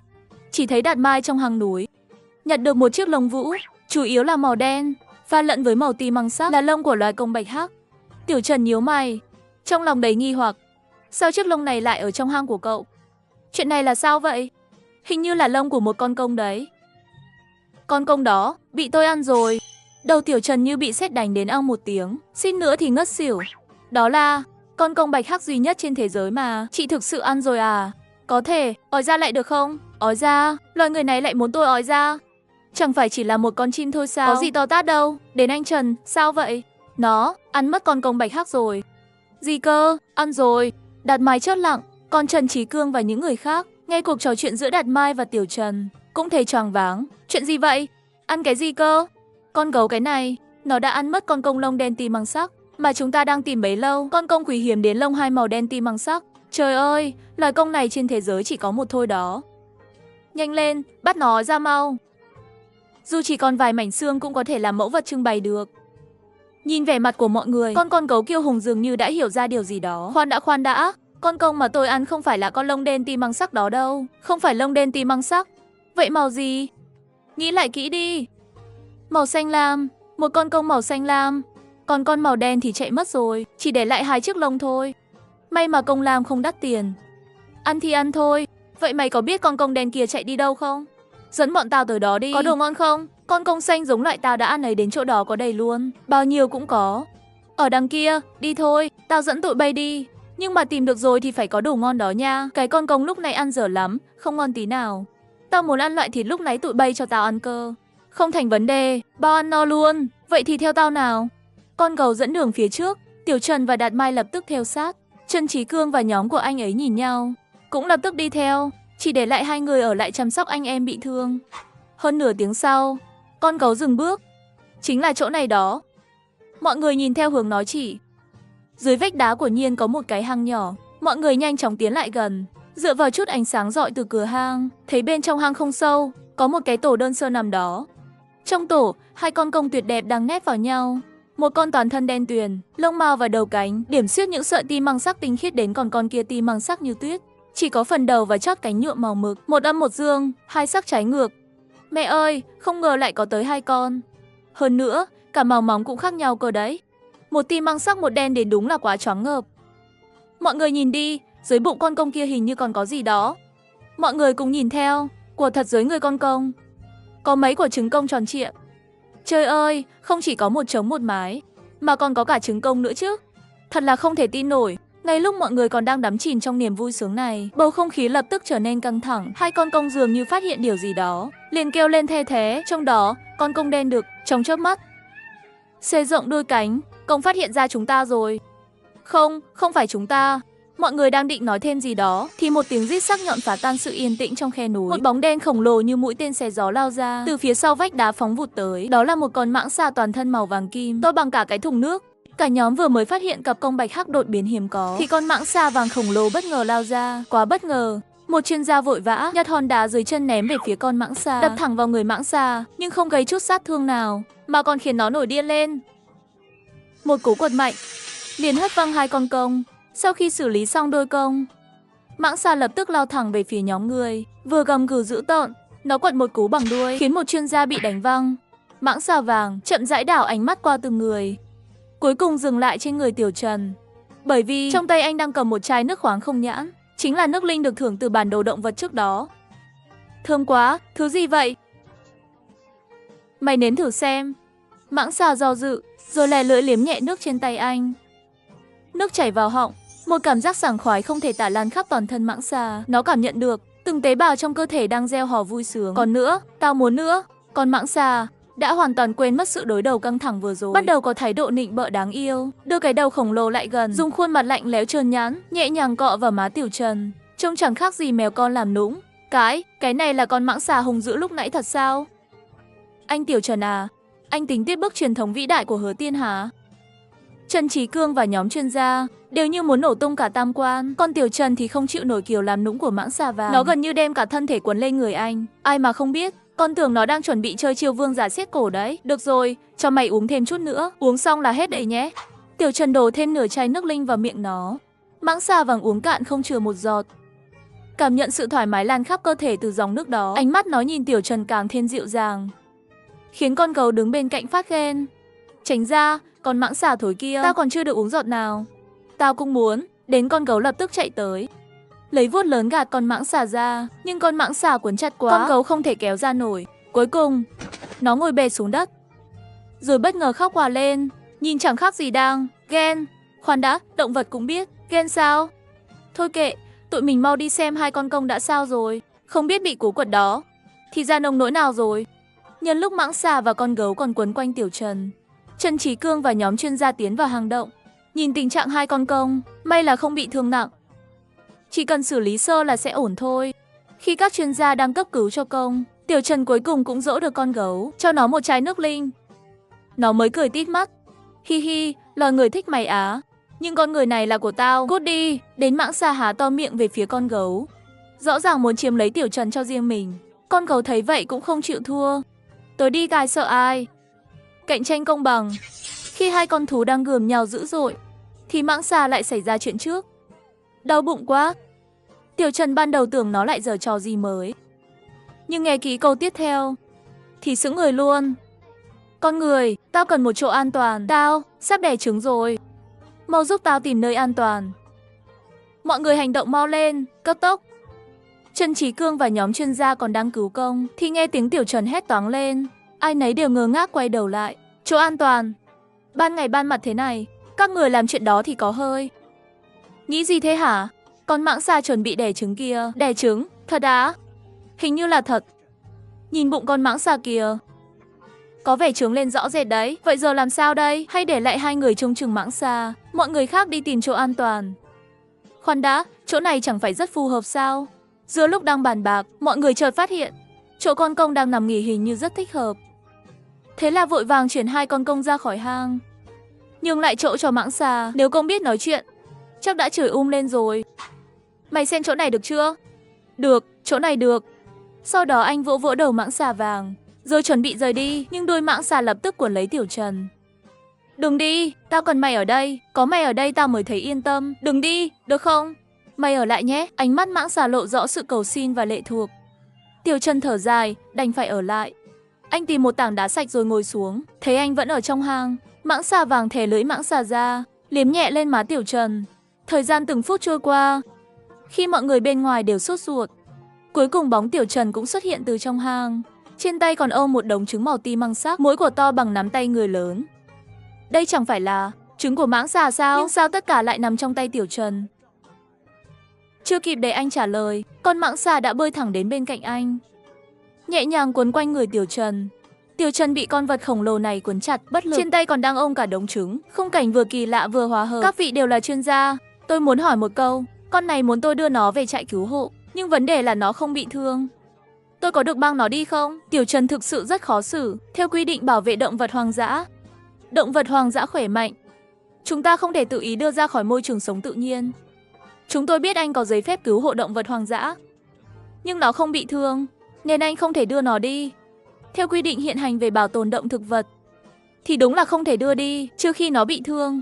Như hai con công kia là trường hợp được phép điều trị ở nơi khác. Vậy là không thể đi cùng anh à? Nhưng tôi không muốn rời xa anh.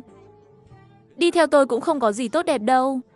Sở thú của tôi nhỏ lắm, sẽ giới hạn tự do của chúng mày đấy. Khi nào rảnh tao sẽ đến thăm tụi mày. Sau đó cẩn thận mang con mãng xà trong lòng trở lại góc khô ráo sâu trong hang. Con mãng xà theo về gần chỗ trứng, dùng thân mình nhẹ nhàng quấn quanh Tiểu Trần. Chào hỏi với con gấu xong, lập tức dẫn theo Trần Trí Cương cùng mọi người rời khỏi khe núi này.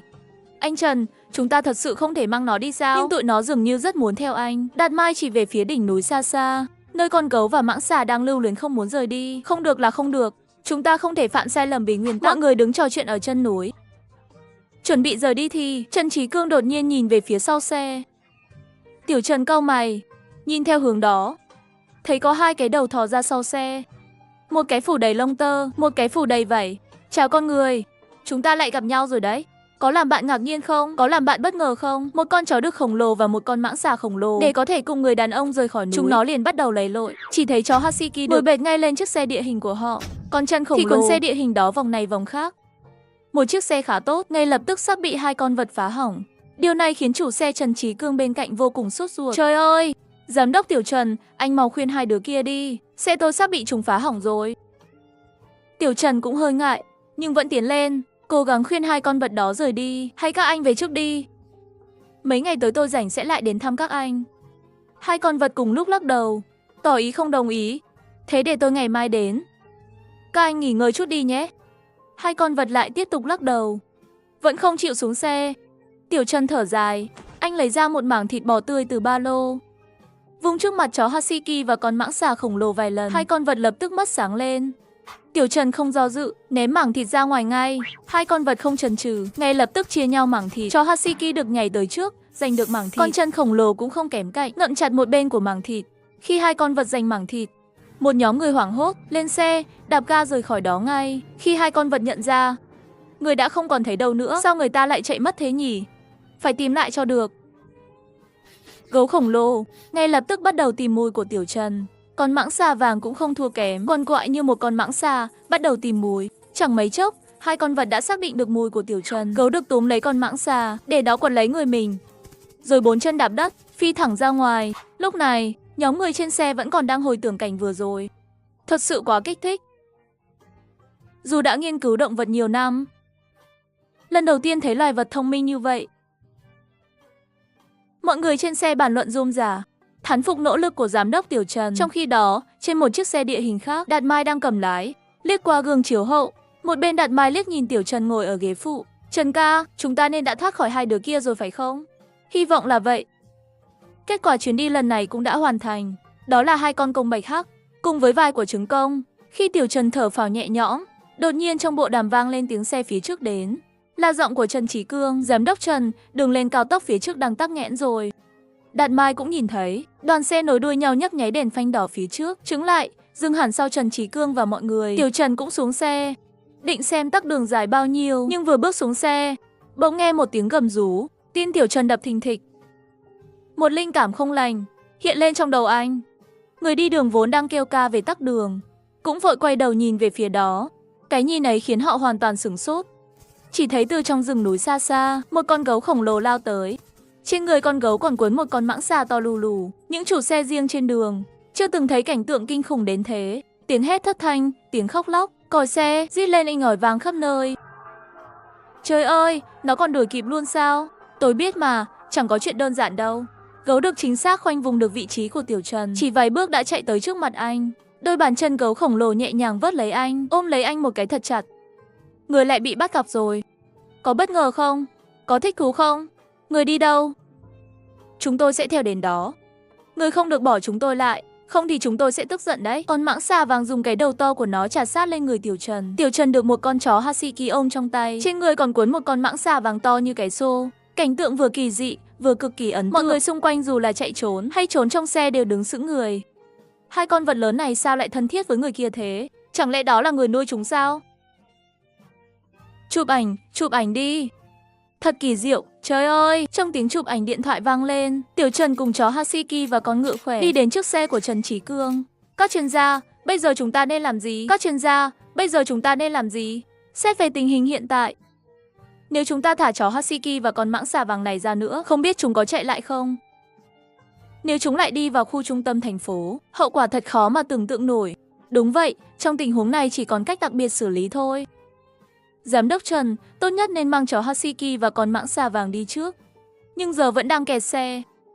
Làm sao đi được đây? Nói chưa hết câu thì anh ta dừng lại, bởi vì đã nhìn thấy câu trả lời. Chó husky nhấc cả chiếc xe của Tiểu Trần lên, rồi trước mặt mọi người đem xe đi một cách nhẹ nhàng, uyển chuyển. Trần Trí Cương và các chuyên gia đều nhìn nhau với ánh mắt không thể tin nổi. Cả những quan điểm về thế giới cũng bị đảo lộn. Tuy nhiên, sự kiện trên đường cao tốc đã gây ảnh hưởng vượt xa dự đoán của mọi người. Nhiều người sau khi quay video đã đăng thẳng lên mạng. Các cư dân mạng khác khi xem video cũng ngỡ ngàng không nói nên lời. Trời ơi, anh đó là ai thế?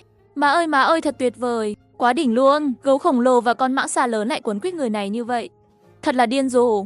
Tôi không biết là tôi điên hay thế giới này điên rồi. Gấu và con mãng xà cùng xuất hiện đã khiến mạng xã hội bùng nổ. Dưới sự bàn tán điên cuồng của cư dân mạng, nhiều từ khóa nóng nhanh chóng lọt vào bảng xếp hạng tìm kiếm. Tiểu Trần cũng thấy được sự quan tâm của cư dân mạng, liền bảo Đạt Mai quay một video quảng bá. Video có sự xuất hiện của Ngũ Mẫu, Gấu Mẫu, Mây Báo, Năm. Tất nhiên chó husky và con mãng xà cũng không thể thiếu. Video vừa phát, đương nhiên lại leo lên top tìm kiếm. Nhiều cư dân mạng bày tỏ muốn đến sở thú Long Hồng chơi. Cùng lúc đó, văn phòng phó giám đốc sở thú Đế Đô, ông đeo kính vàng viền kim loại, khuôn mặt nghiêm nghị lướt qua các tin tức liên quan, miệng khẽ nhếch lên một nụ cười khó nhận ra. Phó giám đốc Vương thừa nhận, độ nóng này thật sự rất ấn tượng. Tài khoản chính thức của Ngũ Nguyên cũng nhận được rất nhiều câu hỏi từ khách tham quan về tình hình của chúng. Mới đâu chỉ là một chiêu trò thu hút sự chú ý. Giới trẻ bây giờ rất thích đuổi theo những thứ kỳ quái, độc lạ.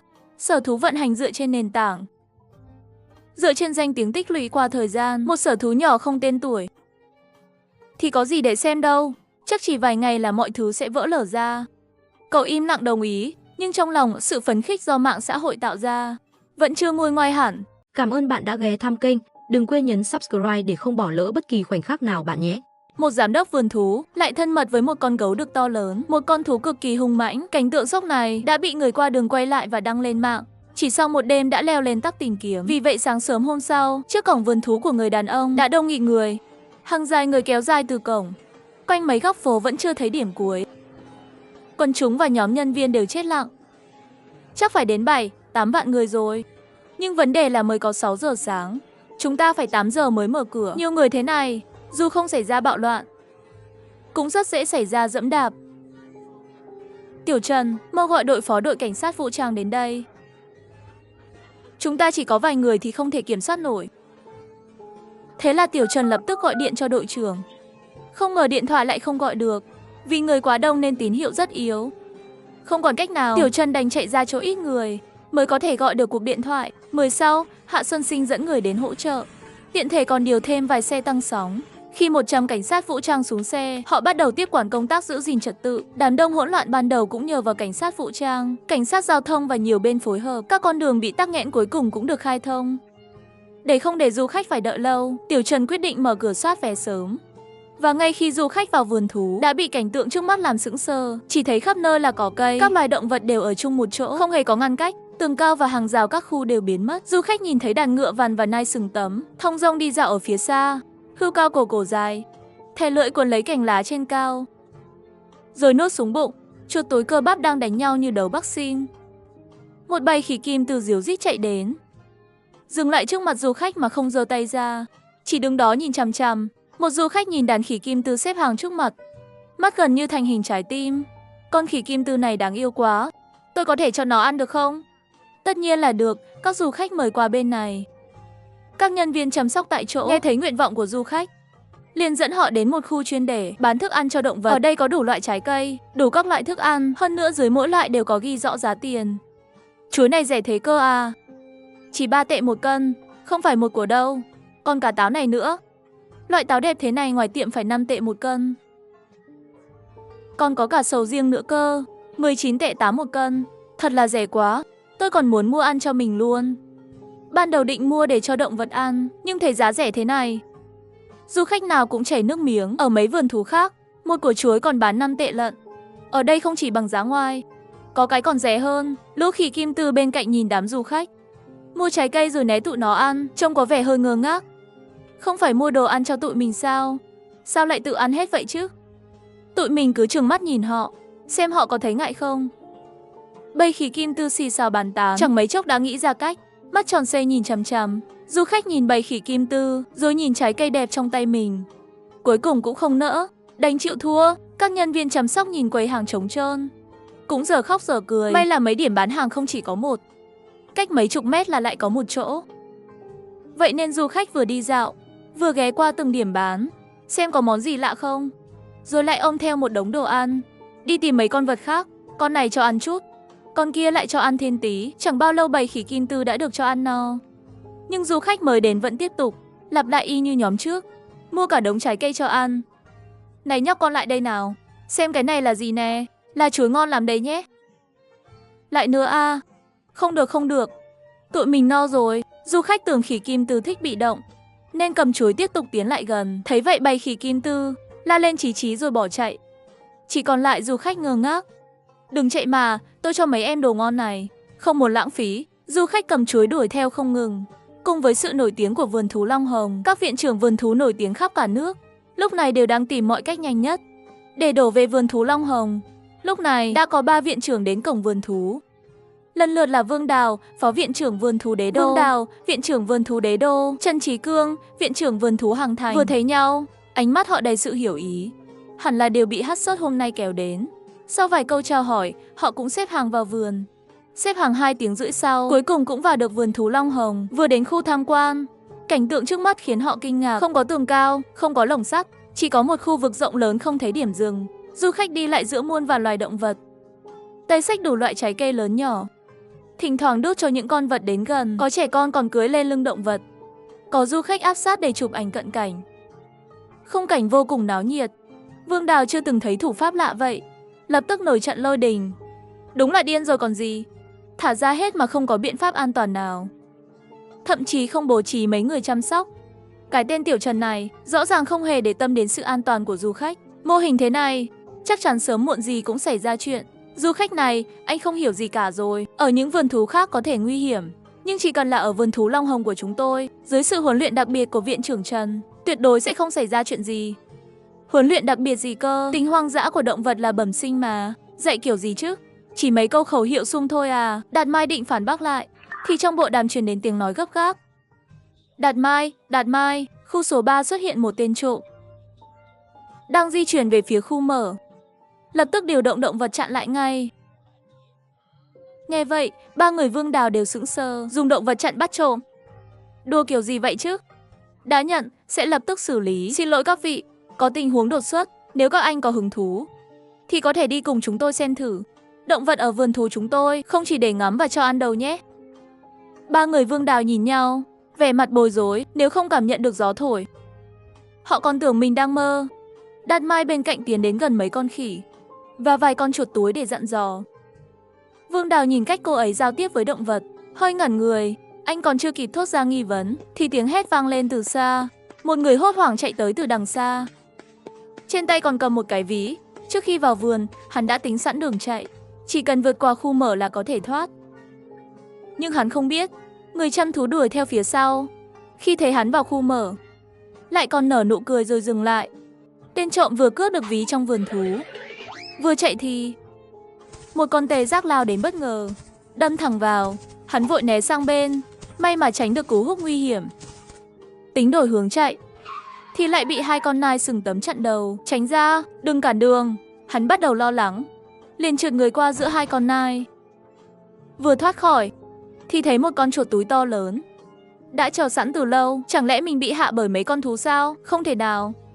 Ý nghĩ còn chưa dứt, thì cú đấm của chuột túi đã bay tới. Một cú khiến đầu hắn ngửa ra sau.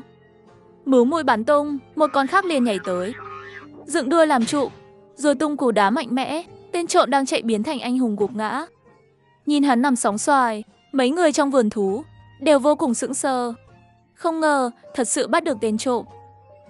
Mấy vị viện trưởng thấy màn trình diễn thế nào? Viện trưởng Trần à, thật sự mở rộng tầm mắt chúng tôi rồi. Không chỉ thả cả động vật ăn cỏ ra ngoài, mà còn huấn luyện quá xuất sắc. Chúng còn phối hợp bắt trộm nữa cơ. Đúng đấy, viện trưởng Trần, tôi đi nhiều nơi rồi, chưa từng thấy động vật nào thông minh đến vậy. Có bí quyết huấn luyện nào, chia sẻ với chúng tôi đi. Phương pháp rất đơn giản, động vật cũng có cảm xúc mà. Nếu động vật có nhu cầu, chúng ta phải cảm nhận được cảm xúc và nhu cầu đó, và đáp ứng, giao tiếp bằng cả tấm lòng, tạo sự kết nối ý thức với chúng. Sở Mộc Dã và Trần Trí Cương gật gù đồng tình, nhưng Vương Đào bên cạnh thì cứ mơ màng. Giao tiếp với cảm xúc à? Đáp ứng nhu cầu, nếu đơn giản thế, chúng ta đã làm từ lâu rồi. Quên giới thiệu, viện trưởng Trần là phó viện trưởng vườn thú hoang dã Đế Đô, Vương Đào. Viện trưởng Vương, anh cho là cách tôi nói thật vô lý. Dĩ nhiên là vô lý, dù có đáp ứng cảm xúc nhu cầu, động vật vẫn sẽ đánh nhau theo bản năng. Điều đó không thể phủ nhận. Anh có thực sự hiểu động vật không? Tất nhiên rồi, tôi là giáo sư động vật học cơ mà. Tiểu Trần mỉm cười nhìn anh ta, chỉ tay về phía mấy con khỉ vàng đang xem. Anh biết chúng đang nghĩ gì không? Làm sao tôi biết được? Chắc là tò mò chúng ta làm gì thôi. Không phải, nó đang nghĩ về tóc anh đấy. Tại sao lại trắng vậy? Nó còn tính nhổ một cọng tóc của anh nữa kìa. Không thể nào cô không? Ai lại nhổ tóc tôi chứ? Vương Đào quay lại, thấy khỉ vàng đang giữ một cọng tóc. Anh ta chợt nhận ra Tiểu Trần nói đúng. Ngay lúc đó, đám đông bỗng nhiên náo loạn. Hóa ra là Giao Hùng thấy Tiểu Trần ở đây, cũng chạy đến. Khách tham quan thấy Giao Hùng đến không hoảng sợ, mà rút điện thoại quay video, vừa quay vừa bàn tán. Giao Hùng là con gấu, tôi tìm lâu rồi không thấy hắn. Nghe nói khu mở có Giao Hùng làm trưởng bảo an. Không ngờ thật sự có. Giao Hùng không bị đông người làm phiền, còn tức giận. Nó thẳng đến bên Tiểu Trần, ngồi phịch xuống. Mọi người sao không thấy anh lúc nãy? Làm trưởng bảo an thế nào? Lúc nãy con tê giác bị kích động, tôi đi giúp xử lý rồi. Cả bầy voi tôi cũng đến luôn. Tôi bận quá. Anh có thể tìm giúp tôi người phụ không? Quản cả vườn thú, mệt chết tôi rồi. Phải quản lý cả vườn thú, mệt chết tôi rồi. Anh muốn Thúy Hoa nhìn nhận lại anh đúng không? Vậy thì phải cố gắng gấp đôi đấy. Bữa tối tôi sẽ tăng gấp đôi cho anh. Đó là lời anh nói đó nhé. Không được đổi ý. Hơn nữa, phải nói những lời hay với tôi trước mặt Thúy Hoa. Chuyện xử lý cứ để anh. Nghe lời Tiểu Trần, gấu ánh mắt sáng lên, chạy vụt đi, giải quyết các tranh chấp động vật. Nhìn Giao Hùng đi xa, Vương Đào hoàn toàn sững sờ. Giao Hùng đúng là trưởng bảo an, còn phải xử lý tranh chấp động vật nữa. Sao có thể được? Tại sao không thể? Anh ta muốn được chú gấu mẹ nguyên lý Thúy Hoa công nhận, nên tôi đã cho anh ấy một công việc. Anh ta cũng làm rất chăm chỉ. Có vấn đề gì sao? Không đâu. Vấn đề là không biết thì vẫn không hiểu, nên tôi sẽ tiếp tục quan sát trong thời gian tới. Tiểu Trần dẫn Vương Đào và mọi người tham quan vườn thú. Sự ngạc nhiên trên mặt Vương Đào không hề nguôi. Anh thấy những con gấu mẹ quấn quýt bên Tiểu Trần, thấy gấu mẹ liên tục dụi vào anh, thấy từng con thú dữ bên cạnh Tiểu Trần lại ngoan ngoãn. Vương Đào cảm thấy thế giới quan của mình bị thay đổi hoàn toàn. Lần đầu tiên anh biết động vật cũng có thể học như vậy. Không cần kỹ thuật, chỉ cần tình cảm. Viện trưởng Trần à, hôm nay thu hoạch quá lớn. Nếu được, chiều nay tôi muốn mời vài nhân viên nguyên lý đến học hỏi thêm. Lúc này Vương Đào không còn kiêu ngạo như lúc trước, mà có phần ham học hỏi hơn. Tiểu Trần không từ chối, dù sao họ học cũng không thể học hết được. Không sao, chiều cũng vừa đúng, thủy cung của chúng ta cũng sẽ mở cửa, lúc đó các viện trưởng cũng góp ý. Sở Mộc Dã và Trần Trí Cương thấy Tiểu Trần đồng ý, vội gọi điện cho vườn thú của mình, bảo họ đến học. Chiều hôm đó, một nhóm người đông đảo đi tới khu thủy lộ của vườn rồng đỏ. Khi đèn bỗng sáng lên, một thế giới dưới nước hiện ra. Ánh đèn dịu nhẹ mà rực rỡ, màu xanh nhạt của nước qua kính chiếu lên những làn sóng nhẹ nhàng, cá voi sát thủ khổng lồ, đàn cá mòi thành từng nhóm, cùng các loài cá nhiệt đới đầy màu sắc. Những sinh vật nhỏ nhắn lướt qua, bỗng nhiên nước trong bể xuất hiện những biến động lớn, một dòng chảy nhẹ nhàng tạo thành xoáy nước. Các sinh vật dưới nước trước đó đang bơi thong thả, như cảm nhận được một mối hiểm họa lớn, chạy tán loạn điên cuồng. Chưa kịp để mọi người hiểu chuyện gì, một bóng dáng to lớn từ từ xuất hiện. Thủy cung vườn thú vừa mới mở cửa, một bóng đen bí ẩn khổng lồ bất ngờ hiện ra. Chưa kịp để khách tham quan phản ứng, bóng đen đột nhiên lao tới gần. Hóa ra là một con cá rồng dài đến 15 mét, hàm răng sắc nhọn như cưa có thể xé tan mọi thứ. Thân thể khổng lồ áp sát kính bảo vệ, lướt nhẹ qua, bóng đen bao phủ lên khách tham quan, mang theo nỗi sợ hãi từ một sinh vật khổng lồ. Khi cá rồng quay đầu nhìn xuống mặt đất, qua hành lang kính, nhìn những con người bé nhỏ như kiến, dường như rất thích những chuyện vụn vặt của con người trước mắt, cơ thể cứng như gỗ, dù có lớp kính ngăn cách. Khách tham quan vẫn bị cá rồng làm hoảng sợ, họ vừa bịt mắt, vừa hối hả chụp ảnh, vừa sợ vừa tò mò, đó là trạng thái hiện tại của họ. Bên cạnh đó, viện trưởng Trần lo sợ có chuyện, ngay lập tức lấy bộ đồ lặn, đến đầu khu vực nước, đột ngột nắm lấy, rồi từ từ tiến gần cá rồng. Khách tham quan đều hoảng hốt nhìn hành động của viện trưởng Trần. Trời ơi, đó là viện trưởng Trần sao? Ông ấy liều mạng quá, đó là cá rồng mà. Chờ đã, nhìn xem cá rồng đang làm gì. Ban đầu cá rồng gầm gừ, dọa khiến đàn cá bỏ chạy hết. Giờ lại từ từ tiến lại gần rồi lùi ra xa. Đôi mắt lạnh lùng của nó lại lóe lên vẻ dịu dàng, nhẹ nhàng tiến gần viện trưởng Trần, quay vòng quanh ông, thỉnh thoảng phát ra tiếng ôm ôm trầm thấp, diễn đạt sự gắn bó với viện trưởng Trần. Trời ơi tôi! Viện trưởng Trần đang cùng cá rồng nhảy múa. Quá tuyệt vời, đó là cá rồng mà. Trời ơi, nhìn kìa, các con vật khác cũng đến rồi. Giữa tiếng reo hò của khách tham quan, những loài thủy sinh vốn chịu sự thống trị của cá rồng, sau khi thấy viện trưởng Trần, các loài vật lần lượt ùa đến. Chỉ trong một thời gian ngắn, viện trưởng Trần trở thành nhân vật trung tâm lấp lánh trong vùng nước rộng lớn. Trời ơi, tôi phải làm thẻ thành viên năm thôi. Xin lỗi, đây là màn trình diễn của viện trưởng Trần mà. Đúng rồi, phải làm thẻ, tôi còn phải làm vài cái cho gia đình tôi nữa. Vườn thú Long Hồng này thật thú vị. Cùng lúc đó, trưởng phòng Vương Minh mặt nghiêm túc bước vào thủy cung, vẫy tay gọi Tiểu Trần lên. Trưởng phòng Vương, có chuyện gì vậy? Viện trưởng Trần, có chuyện khiến người ta băn khoăn, nhưng không phải chuyện của chúng ta, mà là chính phủ Vân Nam. Sau khi biết khả năng thuần hóa động vật của anh, đã tìm đến đây. Vân Nam ý gì? Có một con gấu trúc xuất hiện ở Vân Nam đó.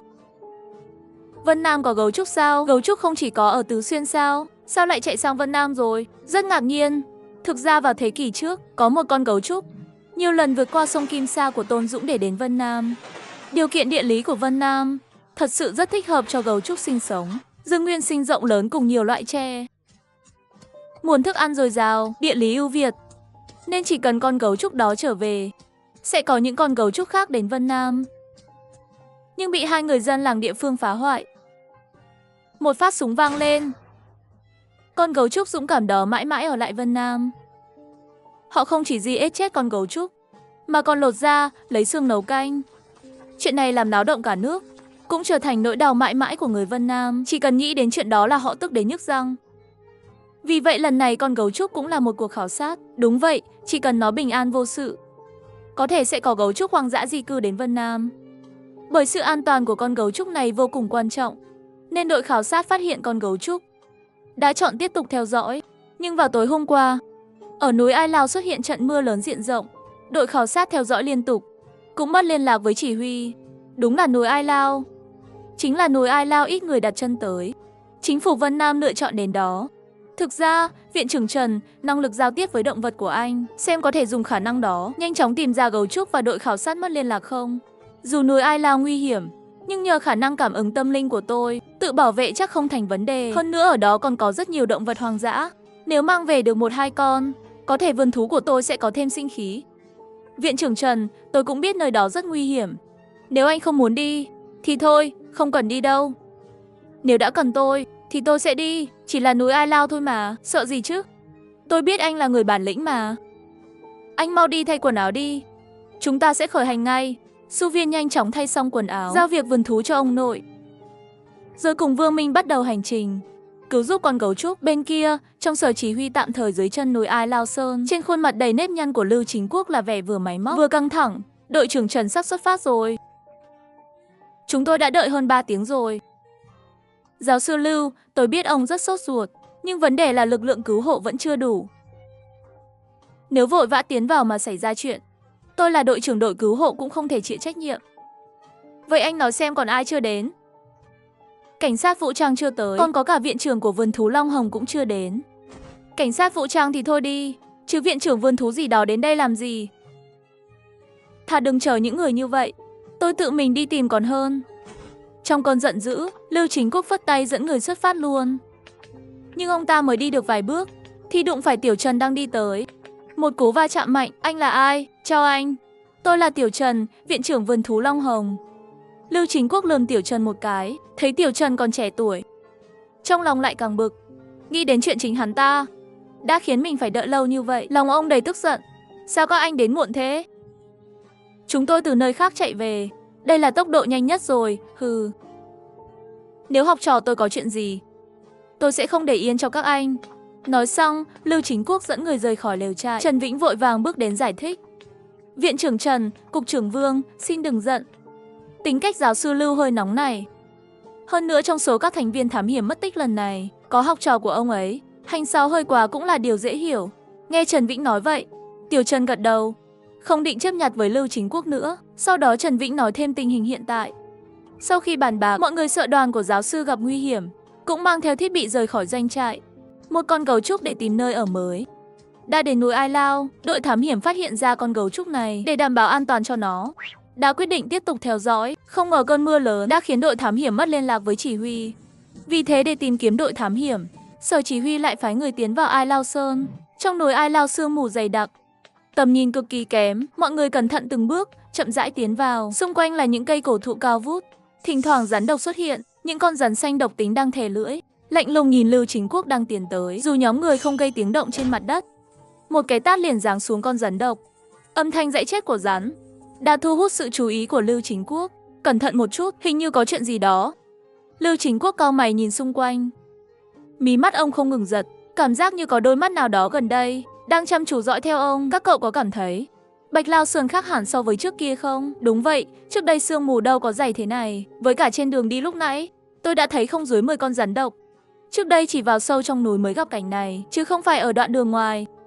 Tiếng bàn tán vang lên không ngớt. Đội ngũ vốn đang yên ổn bắt đầu lan tỏa sự lo lắng. Giáo sư Lưu định lên tiếng khích lệ tinh thần mọi người, nhưng chưa kịp nói, ông vừa quay đầu lại thì thấy trong làn sương không xa có một con hổ ẩn hiện. Ẩn mình dưới màn sương, bộ lông vằn vện của con hổ thoát ẩn thoát hiện. Không ổn rồi, có hổ. Mau trèo lên cây. Lưu Chính Quốc lập tức quyết đoán, dẫn đội chuẩn bị trèo lên cây, nhưng khoảng cách giữa họ và con hổ quá gần. Chỉ với 3 bước nhảy mạnh, con hổ đã lao tới trước mặt. Trong cơn hoảng loạn, một đội viên liền bắn súng gây mê về phía con hổ. Liên tiếp 3 mũi đều găm trúng vào cổ con hổ. Cơn đau khiến con hổ càng thêm hung dữ. Ánh mắt nó khóa chặt vào Lưu Chính Quốc, lao thẳng về phía ông. Lưu Chính Quốc hoảng loạn cực độ, hai chân vùng vẫy trong vô vọng, cố ngăn cản đòn tấn công của con hổ. Các đội viên xung quanh vô cùng kinh hãi, người thì nhặt đá ném điên cuồng, người thì quay đầu bỏ chạy. Lưu Chính Quốc vì kiệt sức, chậm chậm nhắm mắt lại, chờ đợi rất lâu, nhưng cơn đau mà ông nghĩ sẽ đến lại không xảy ra. Lưu mày lại, Lưu Chính Quốc mở mắt ra. Vừa mở mắt, ông liền sững người. Con hổ vốn dữ tợn kia, lúc này đang quay lưng lại phía ông, đang ung dung uống từng ngụm nước khoáng không nhãn mác. Bên cạnh còn có mấy miếng thịt heo tươi. Cái này rốt cuộc là tình huống gì vậy? Còn tình huống gì nữa? Lúc này ông suýt nữa bị con hổ đó ăn thịt rồi, là tôi đã cứu ông đấy. Đúng vậy, khi nãy tình hình cực kỳ khẩn cấp, nếu bọn tôi đến trễ một chút, giáo sư Lưu em là giờ này ông đã nằm trong bụng con hổ đó rồi. Phải công nhận rằng viện trưởng Trần thật sự quá lợi hại, một con hổ hung dữ như vậy mà cũng thuần phục được, mà lại thuần phục nhanh như thế mới ghê chứ. Chạy đến chỉ hét một tiếng, đưa cho nó chai nước là ngoan ngoãn ngay. Lúc đó tôi còn tưởng rằng viện trưởng Trần là vua hổ trong truyền thuyết cơ đấy. Mọi người xì xào bàn tán, vừa kinh ngạc vừa kể lại tình huống lúc nãy. Lưu Chính Quốc hít một hơi thật sâu, lập tức đứng dậy cúi người cảm ơn Tiểu Trần. Cảm ơn viện trưởng Trần đã cứu mạng. Phẩm cách của Lưu Chính Quốc cũng không tệ. Rõ ràng là giáo sư nổi tiếng ở địa phương, mà vẫn cúi đầu cảm ơn một hậu bối như Tiểu Trần. Thấy vậy, Tiểu Trần vội đỡ ông dậy. Giáo sư Lưu định nói với Tiểu Trần thêm mấy lời cảm ơn nữa, thì bỗng nhiên có tiếng bước chân từ trong rừng vọng đến. Chỉ thấy một bóng người lao ra khỏi bụi rậm, rồi ngã mạnh xuống đất. Là Tiểu Tôn, mau cứu người. Trần Vĩnh với tư cách đội trưởng cứu hộ lập tức ra tay, rất có kinh nghiệm. Chỉ trong vòng nửa tiếng, vết thương ngoài da của Tiểu Tôn đã được xử lý ổn thỏa, lập tức mở bình trị dạng lá cây, rót vào miệng Tiểu Tôn. Do mất mứu quá nhiều, sắc mặt của Tiểu Tôn trắng bệch, đến môi cũng đã nhợt nhạt. Sau khi uống hết một bình glucose, chờ thêm một lúc, sắc mặt Tiểu Tôn mới dần dần khá hơn và cũng từ từ mở mắt ra. Tiểu Tôn, đã xảy ra chuyện gì? Những người khác đâu? Hồng Vĩ Kiệt đang ở đâu? Vĩ Kiệt, anh ấy mất tích rồi. Mất tích? Rốt cuộc là đã xảy ra chuyện gì? Ai? Chuyện phát hiện ra gấu trúc lúc đầu mọi người đều biết. Cho đến khi trận mưa lớn kéo đến, làm thiết bị liên lạc của chúng tôi hoàn toàn vô hiệu. Hơn nữa chúng tôi còn phát hiện hoạt động của động vật xung quanh đột nhiên trở nên dày đặc. Nhưng chuyện đó vẫn chưa phải điều tệ nhất. Cho đến khi một con hổ xuất hiện. Khoan đã, chính là nó. Chính là con quái đó. Chạy mau, lúc trước bọn tôi cũng gặp phải con quái này. Tiểu Tôn, không sao đâu. Con hổ này không làm hại người đâu. Giáo sư Lưu, ông nghiêm túc đấy chứ. Đây là hổ đó, hổ thật đó. Trời ơi, chuyện quái gì đang xảy ra vậy? Tiểu Tôn vẫn còn đang ngơ ngác.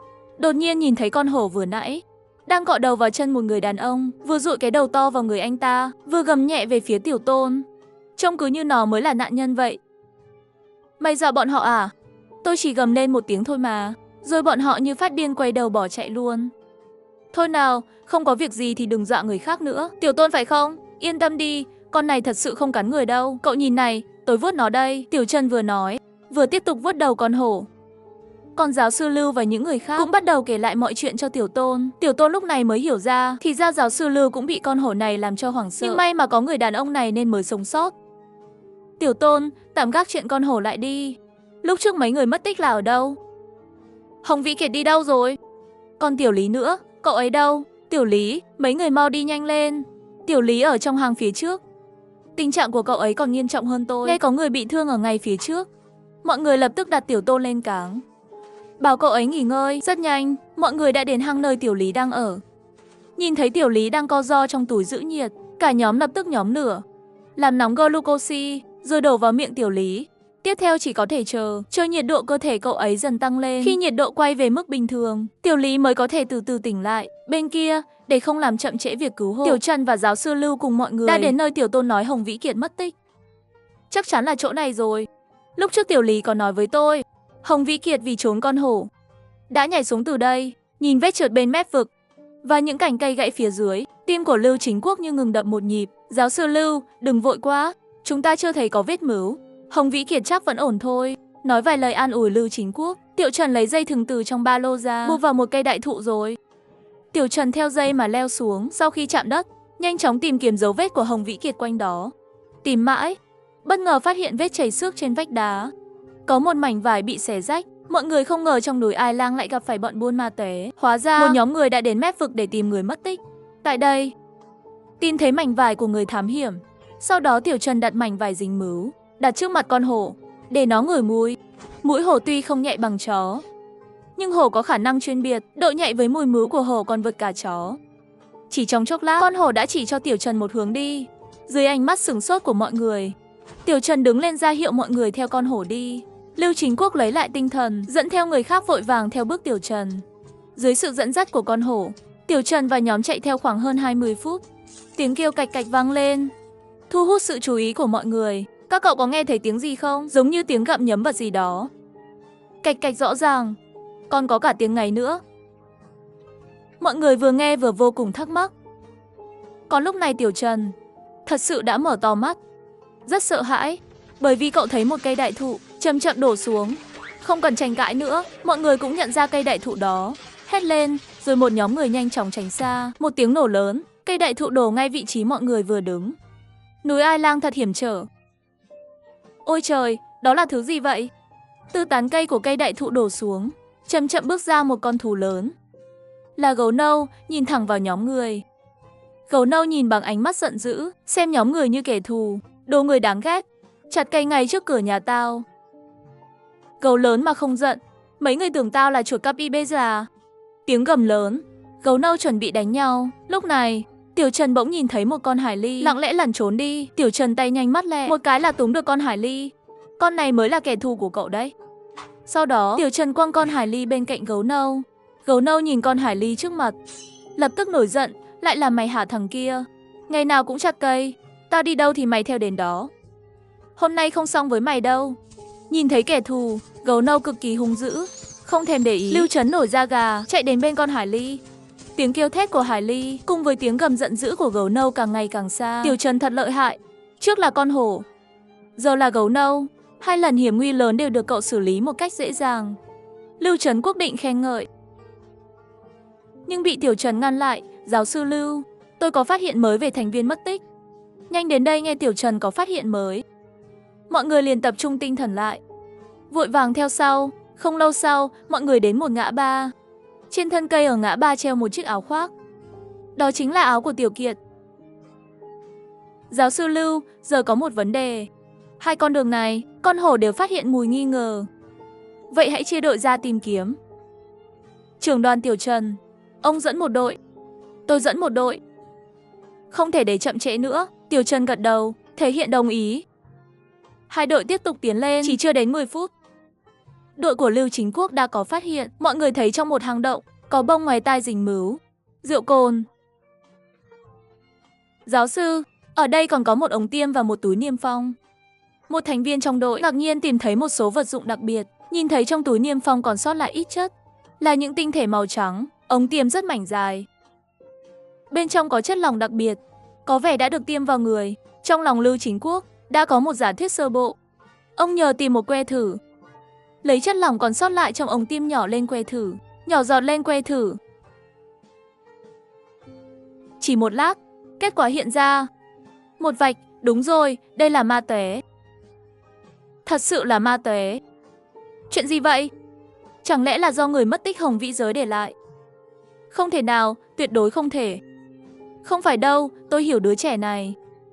Nó thật thà, chất phác. Loại thứ như ma túy chắc chắn nó không dính dáng gì. Nhưng ống tiêm này thật sự đã được sử dụng rồi. Chắc chắn còn có manh mối khác. Mọi người hãy tìm kiếm. Tìm cái gì chứ? Lưu Chính Quốc giật mình vì tiếng nói bất ngờ. Anh vừa quay đầu thì phát hiện có vài người lạ xuất hiện trong hang động. Một người không nói gì đã tiến đến ngay. Trước khi bất tỉnh, Lưu Chính Quốc chỉ thấy các đồng đội cũng như mình ngã vật xuống đất. Chết tiệt thật. Con khỉ gầy đó làm loạn cũng đã đành, không ngờ còn bắt chúng ta dọn dẹp hậu quả cho nó. Mang đi, mang đi. Người đàn ông đứng đầu chỉ huy thuộc hạ kéo Lưu Chính Quốc cùng nhóm như máy kéo ra ngoài. Nửa tiếng sau, Lưu Chính Quốc cố gắng mở mắt tỉnh lại, thấy rằng bây giờ mình bị trói trong một chiếc lồng sắt. Đang định nói chuyện, phát hiện miệng mình đã bị bịt kín. Mở to mắt, cố gắng nhận biết tình hình xung quanh. Đây là một hang động rất lớn. Trong hang động, cùng bị trói trong lồng sắt còn có 4 người khác. Anh nhận ra 3 người trong số đó là đồng đội cùng anh. Người còn lại đang ngồi co ro ở góc lồng, chính là đệ tử cưng của anh, Hồng Vĩ Giới. Mắt Lưu Chính Quốc mở to, dùng sức đập vào lồng sắt. Mày làm gì đấy hả? Mày muốn chết à? Tin hay không, tao bắn mày một phát. Tiếng nạp đạn vang lên đột ngột. Lưu Chính Quốc vội dừng lại, kinh hãi lùi về góc lồng. Người đàn ông có vết sẹo khinh thường nhìn Lưu Chính Quốc, rồi gọi một người đàn ông gầy gò lại, bắt đầu mắng mỏ. Xem mày làm cái quái gì vậy? Tao đã nói bao lần, đừng để lại dấu vết, đừng để lại dấu vết. Giờ nhìn những người này đây. Mày định xử lý sao? Ông chủ nóng tính mất kiềm chế rồi, lần sau sẽ không như vậy nữa. Giữ lại mấy tên này trước đi. Giao dịch mới là quan trọng. Gã mặt sẹo tát một cái vào mặt thú khỉ. Mày còn biết giao dịch là quan trọng à? Đi lấy rượu mà tụi tao giấu dưới đất trước đây. Nếu mày còn để lại dấu vết nữa, một viên đạn cho mày. Thú khỉ không dám nói thêm lời nào, chỉ biết cười theo rồi đi ra ngoài. Cho đến khi ra khỏi cửa hang khoảng 100-200 mét, thú khỉ bắt đầu càu nhàu rồi thẳng lưng đi. Chết tiệt, lần nào cũng bắt tao lấy rượu làm nó tức giận. Tao sẽ bỏ thuốc vào rượu của mày, đồ khốn. Vừa chửi vừa đi về phía nơi giấu rượu. Đi đi. Thú khỉ bỗng cảm thấy có gì đó không ổn. Anh ta nhìn thấy những viên sỏi trên mặt đất đang nhảy động. Chuyện gì thế này? Ngước nhìn quanh đầy nghi vấn, thú khỉ nhìn thấy một đàn săn linh chạy ùa ra từ rừng núi phía xa. Anh ta lập tức quyết định, chọn một cái cây rồi leo lên. Sau đó một tiếng gầm vang lên, một con hổ vàng óng từ rừng núi xa lao tới, chạy vun vút từ rừng xa. Nhảy một cái, con hổ to đến, chỉ cách thú khỉ chưa đến 10 mét. Rồi con hổ lạnh lùng nhìn thẳng, chăm chăm vào thú khỉ trên ngọn cây. Chết tiệt, đó là một con hổ răng kiếm đúng không? Cảm ơn bạn đã ghé thăm kênh. Đừng quên nhấn subscribe để không bỏ lỡ bất kỳ khoảnh khắc nào bạn nhé. Vài người vừa phát hiện ma tuế trong hang núi, thì bị tên buôn ma tuế Vãn Hy ập tới, đưa bọn họ về xào huyệt của hắn rồi nhốt lại. Ở con đường khác, Tiểu Trần cầm bộ đàm, cố gắng gọi mấy người bị tập kích, nhưng gọi mãi cũng không có phản hồi. Tiểu Trần hơi nhiều may, một dự cảm chẳng lành dâng lên. Vì vậy Tiểu Trần lập tức dẫn theo một con hổ, quay trở lại ngã rẽ, rồi lần theo lộ trình của Lưu Chính Quốc và mọi người. Rất nhanh, anh đã đến hang nơi Lưu Chính Quốc bị bắt. Cúi người xuống, quan sát kỹ dấu vết, Tiểu Trần quả nhiên phát hiện điều bất thường. Lớp bụi đất ở đây nhìn qua đã thấy không bình thường. Rõ ràng là có người cố ý che giấu những dấu vết trước đó, như thể có vật gì bị kéo đi. Tiểu Trần còn thấy cả vệt mứu ở đây. Có lẽ giáo sư Lưu chắc chắn đã bị tập kích. Thế là Tiểu Trần lập tức liên hệ với tổng bộ núi. Sau khi nhận tin từ Tiểu Trần, Trần Vĩnh liền vội dẫn đội viên tới. Đội trưởng Ngô Quý đi cùng Trần Vĩnh, có kỹ năng trinh sát vô cùng lợi hại, chỉ nhìn vài dấu vết trên mặt đất đã đưa ra kết luận giáo sư Lưu và những người khác có lẽ đã gặp nạn. Họ hẳn là bị đánh ngất, rồi bị kéo đi. Đội trưởng Ngô Quý vừa phân tích vừa dẫn mọi người đến cửa hang. Dấu vết bị đứt đoạn tại đây. Có lẽ từ chỗ này trở đi, người bị khiêng đi. Những kẻ đó rất cẩn thận, toàn chọn lối cỏ mà đi, không thể lấy được dấu chân. Tình hình khá nan giải. Nghe đội trưởng Ngô Quý phân tích, Tiểu Trần và mọi người đều nhíu chặt mày. Kẻ địch chưa rõ, đồng đội lại lần nữa mất tích. Tất cả mọi việc đều hướng đến một khủng hoảng lớn. Đúng lúc này, hổ gầm gừ, người luôn im lặng cạnh Tiểu Trần, đột nhiên trở nên kích động. Nó đứng bật dậy, cầm lên một tiếng, khiến mọi người còn chưa kịp nghi hoặc thì đá vụn trên đất đã bắt đầu nhảy bật lên. Ngay sau đó là tiếng ầm ầm vang dội. Không ổn, lại bị quần thú tập kích rồi. Ý nghĩ đó vừa xuất hiện trong đầu mọi người, thì thấy trong rừng núi phía xa hiện ra một nhóm lớn quái thú. Toàn thân chúng lông đen, đỉnh đầu còn có 2 chiếc sừng nhọn. Chúng hoảng loạn bỏ chạy, như thể có thứ cực kỳ đáng sợ phía sau đang truy đuổi. Hổ bước ngang qua trước mặt Tiểu Trần, cầm lên một tiếng. Tiếng hổ gầm xuyên thấu mạnh mẽ, chỉ trong chớp mắt đã áp sát đàn liệp linh. Đám linh đen phăng chạy cũng không ngờ rằng phía trước lại có hổ chặn đường. Chúng kêu lên một tiếng thê thé rồi vội xoay người, rẽ ngoặt bỏ chạy. Nhưng cú rẽ của chúng không khiến hổ để ý, ánh mắt nó vẫn dõi về phía xa. Lại một tiếng hổ gầm vang lên từ rừng sâu phía xa. Tiếng gầm này còn trầm và dày hơn cả của hổ, sức xuyên phá cũng mạnh hơn. Sau đó không lâu, một người chạy ra khỏi rừng trong bộ dạng vô cùng thê thảm. Ngay sau lưng hắn, một con hổ lớn màu vàng kim lao vọt ra. Cơ thể nó dài tới gần 4 mét, nặng gần nửa tấn, 2 chiếc răng nanh sắc như dao nhô ra từ hàm dưới như 2 lưỡi kiếm. Trời đất, là mẹ hổ răng nanh. Cứu với, người này là ai vậy? Không phải khách du lịch chứ? Nhìn cũng không giống lắm.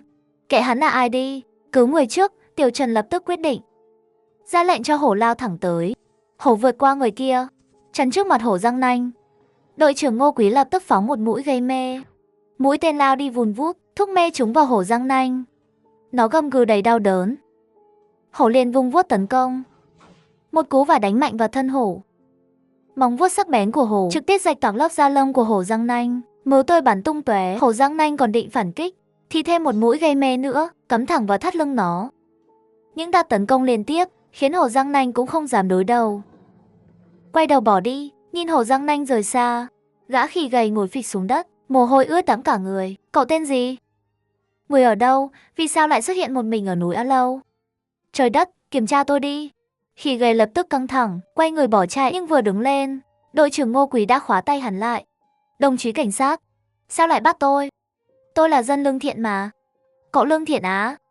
Ai mà lương thiện lại thấy Ngô Quý liền bỏ chạy như cậu? Hơn nữa nhìn bộ dạng cậu là biết chẳng phải người tốt.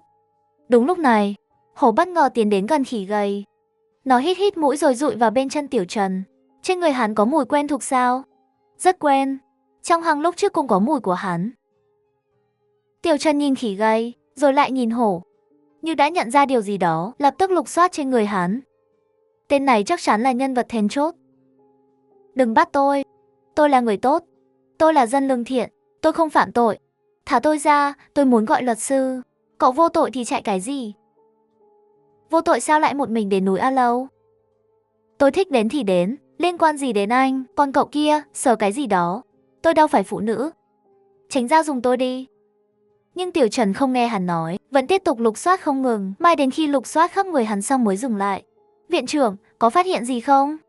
Không, nhưng tên này chắc chắn có liên quan đến giáo sư Lưu mất tích. Sau đó Tiểu Trần lại bảo hổ đánh hơi lại mùi trên người khỉ gầy. Nhưng hổ cũng chỉ ngửi được mùi của hang động trên người hắn. chứ không phát hiện gì thêm. Tiểu Trần cũng không còn cách. Đúng lúc đội trưởng Ngô Quý kéo hắn dậy, chuẩn bị dẫn đi, thì Tiểu Trần bỗng nhận ra chân trái hắn rõ ràng cao hơn chân phải một chút. Khoan đã, chân hắn có vấn đề.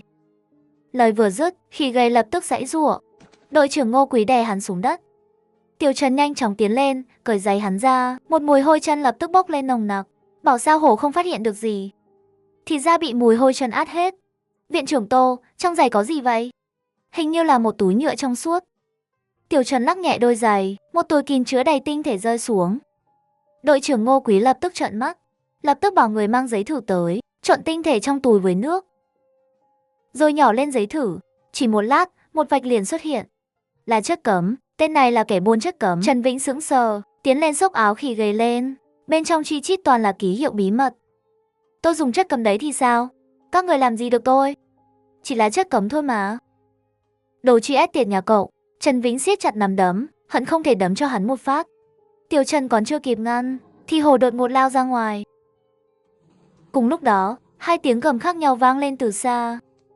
Mọi người kinh hãi quay đầu nhìn, thì thấy hổ răng nanh quay lại lần nữa, và còn dẫn theo một con khác. Mọi người vừa bắt một kẻ buôn chất cấm, không ngờ xa xa lại xuất hiện hai con hổ răng nanh. Khi mọi người còn đang bàng hoàng, con hổ bên cạnh họ đột ngột lao ra, nhưng cả hổ răng nanh cái răng đều đứng dậy tấn công. Hổ cái răng nanh vượt qua nó, mắt luôn dõi theo mọi người quan sát.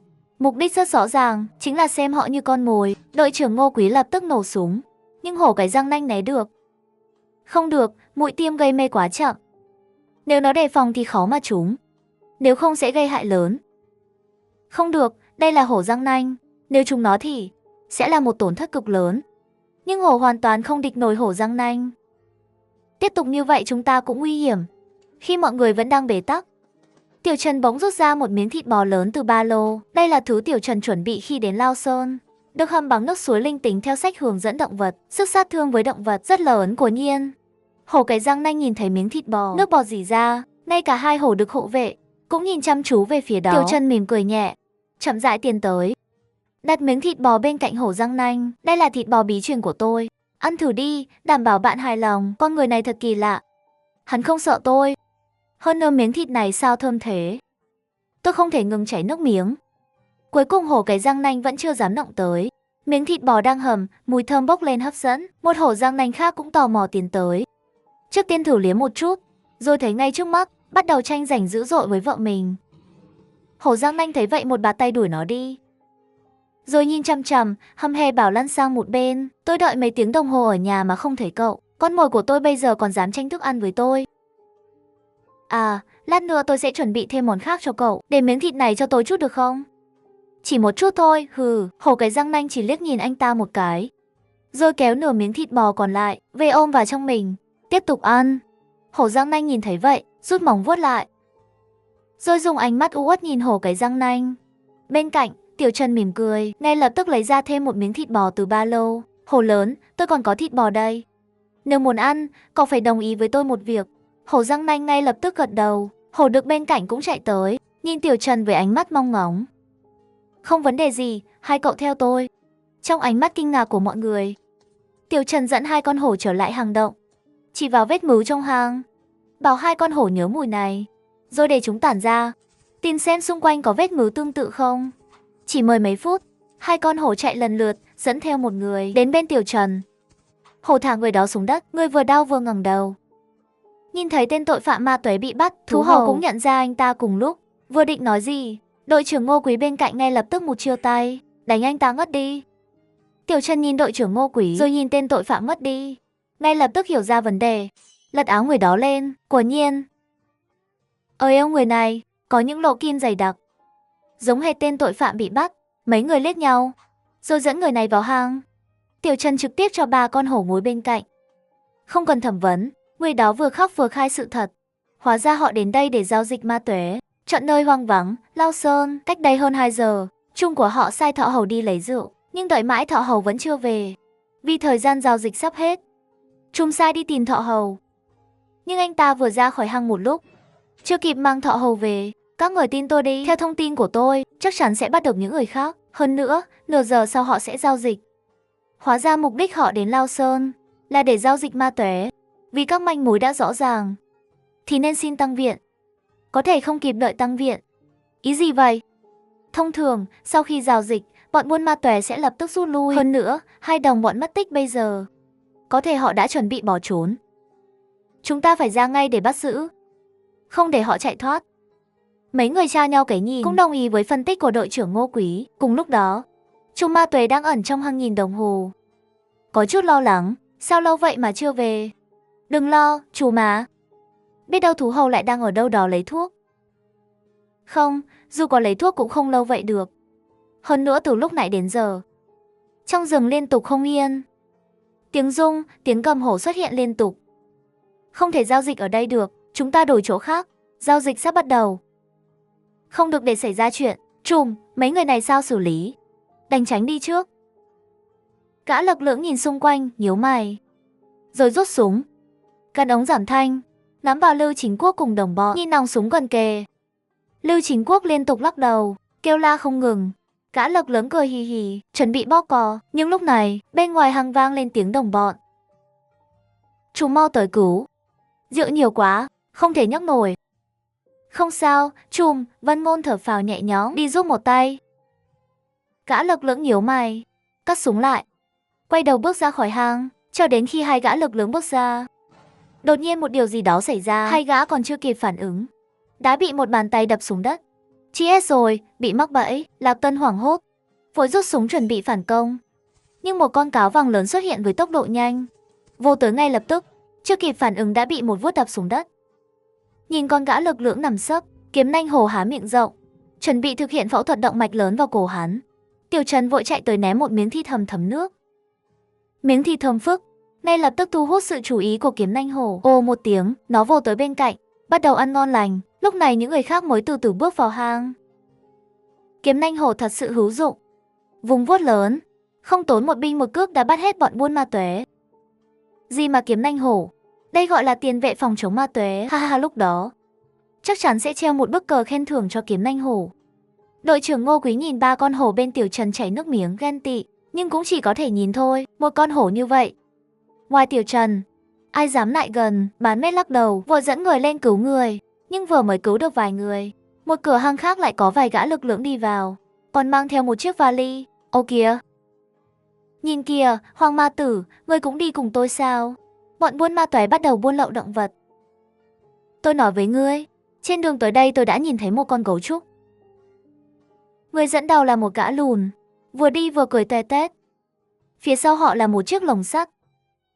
Trong đó bỗng nhiên có một con gấu trúc. Thời gian như ngừng lại, những người vừa bước vào đều sững sờ. Đám đông trong hàng cũng đứng hình, chắn người đàn ông dẫn đầu.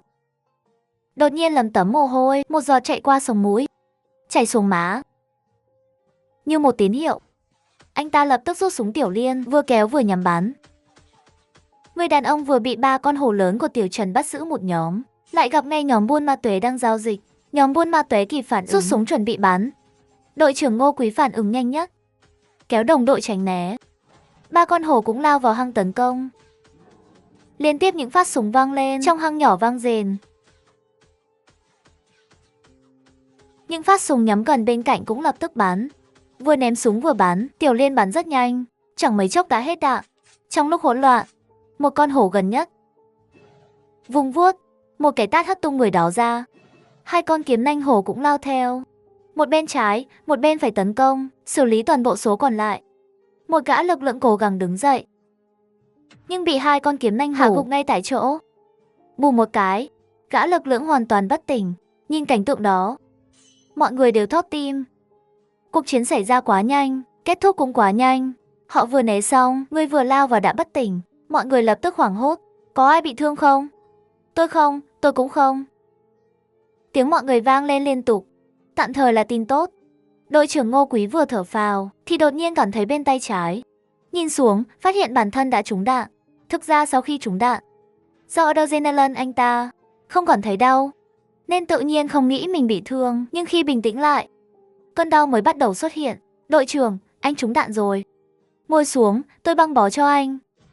Mọi người lập tức tiến tới giúp đỡ, băng bó vết thương, rồi giữ tay chân để gắp viên đạn ra. Cuối cùng bôi thuốc và che bằng băng gạc. Điều kiện lúc này còn sơ sài, chỉ xử lý tạm như vậy thôi. Khi biết bên đối phương dùng tiểu liên loại nhỏ, sức sát thương không lớn, mọi người lại tiếp tục bắt mấy tên buôn ma túy, gọi tiếp viện. Đúng lúc Tiểu Trần muốn nghỉ ngơi, bỗng nhìn thấy một vũng mứu. Trong hang đã xảy ra chiến đấu, có mứu là bình thường. Nhưng vũng mứu này lại dưới người kiếm nanh hổ. Tiểu Trần nhíu mày, vội tiến lại gần. Nhìn thấy thì sững sờ. Kiếm nanh hổ cũng bị trúng đạn. Và chúng là hổ cái. Nhanh bày bàn mổ. Kiếm nanh hổ bị thương, cả hổ cũng bị thương.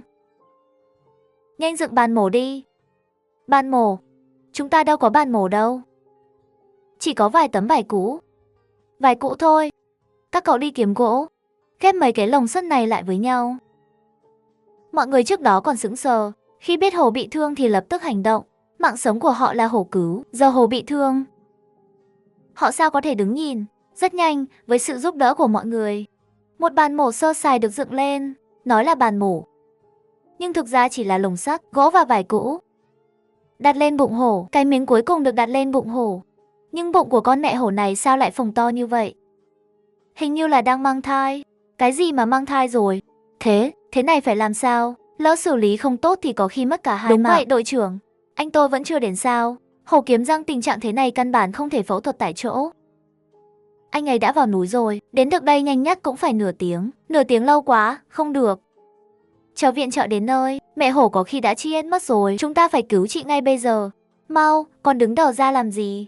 Viện trưởng Tô, với điều kiện hiện tại thế này, nếu mổ mà bị nhiễm trùng thì có khi mất cả hai mạng thật đấy. Trần Vĩnh cũng có chút kiến thức cứu hộ chuyên môn, đương nhiên hiểu rõ sự nguy hiểm của loại phẫu thuật này. Trong tình huống bình thường, loại phẫu thuật này đều phải thực hiện trong phòng vô trùng. Dù sao cũng là mổ xẻ, bất kỳ sáu khuẩn nào lọt vào cơ thể đều có thể gây ra nguy hiểm khó lường. Mạng sống của chúng ta đều là nó cứu. Các cậu định đứng nhìn như vậy sao? Viện trưởng Tô, để tôi từng làm công tác cứu hộ động vật hoang dã.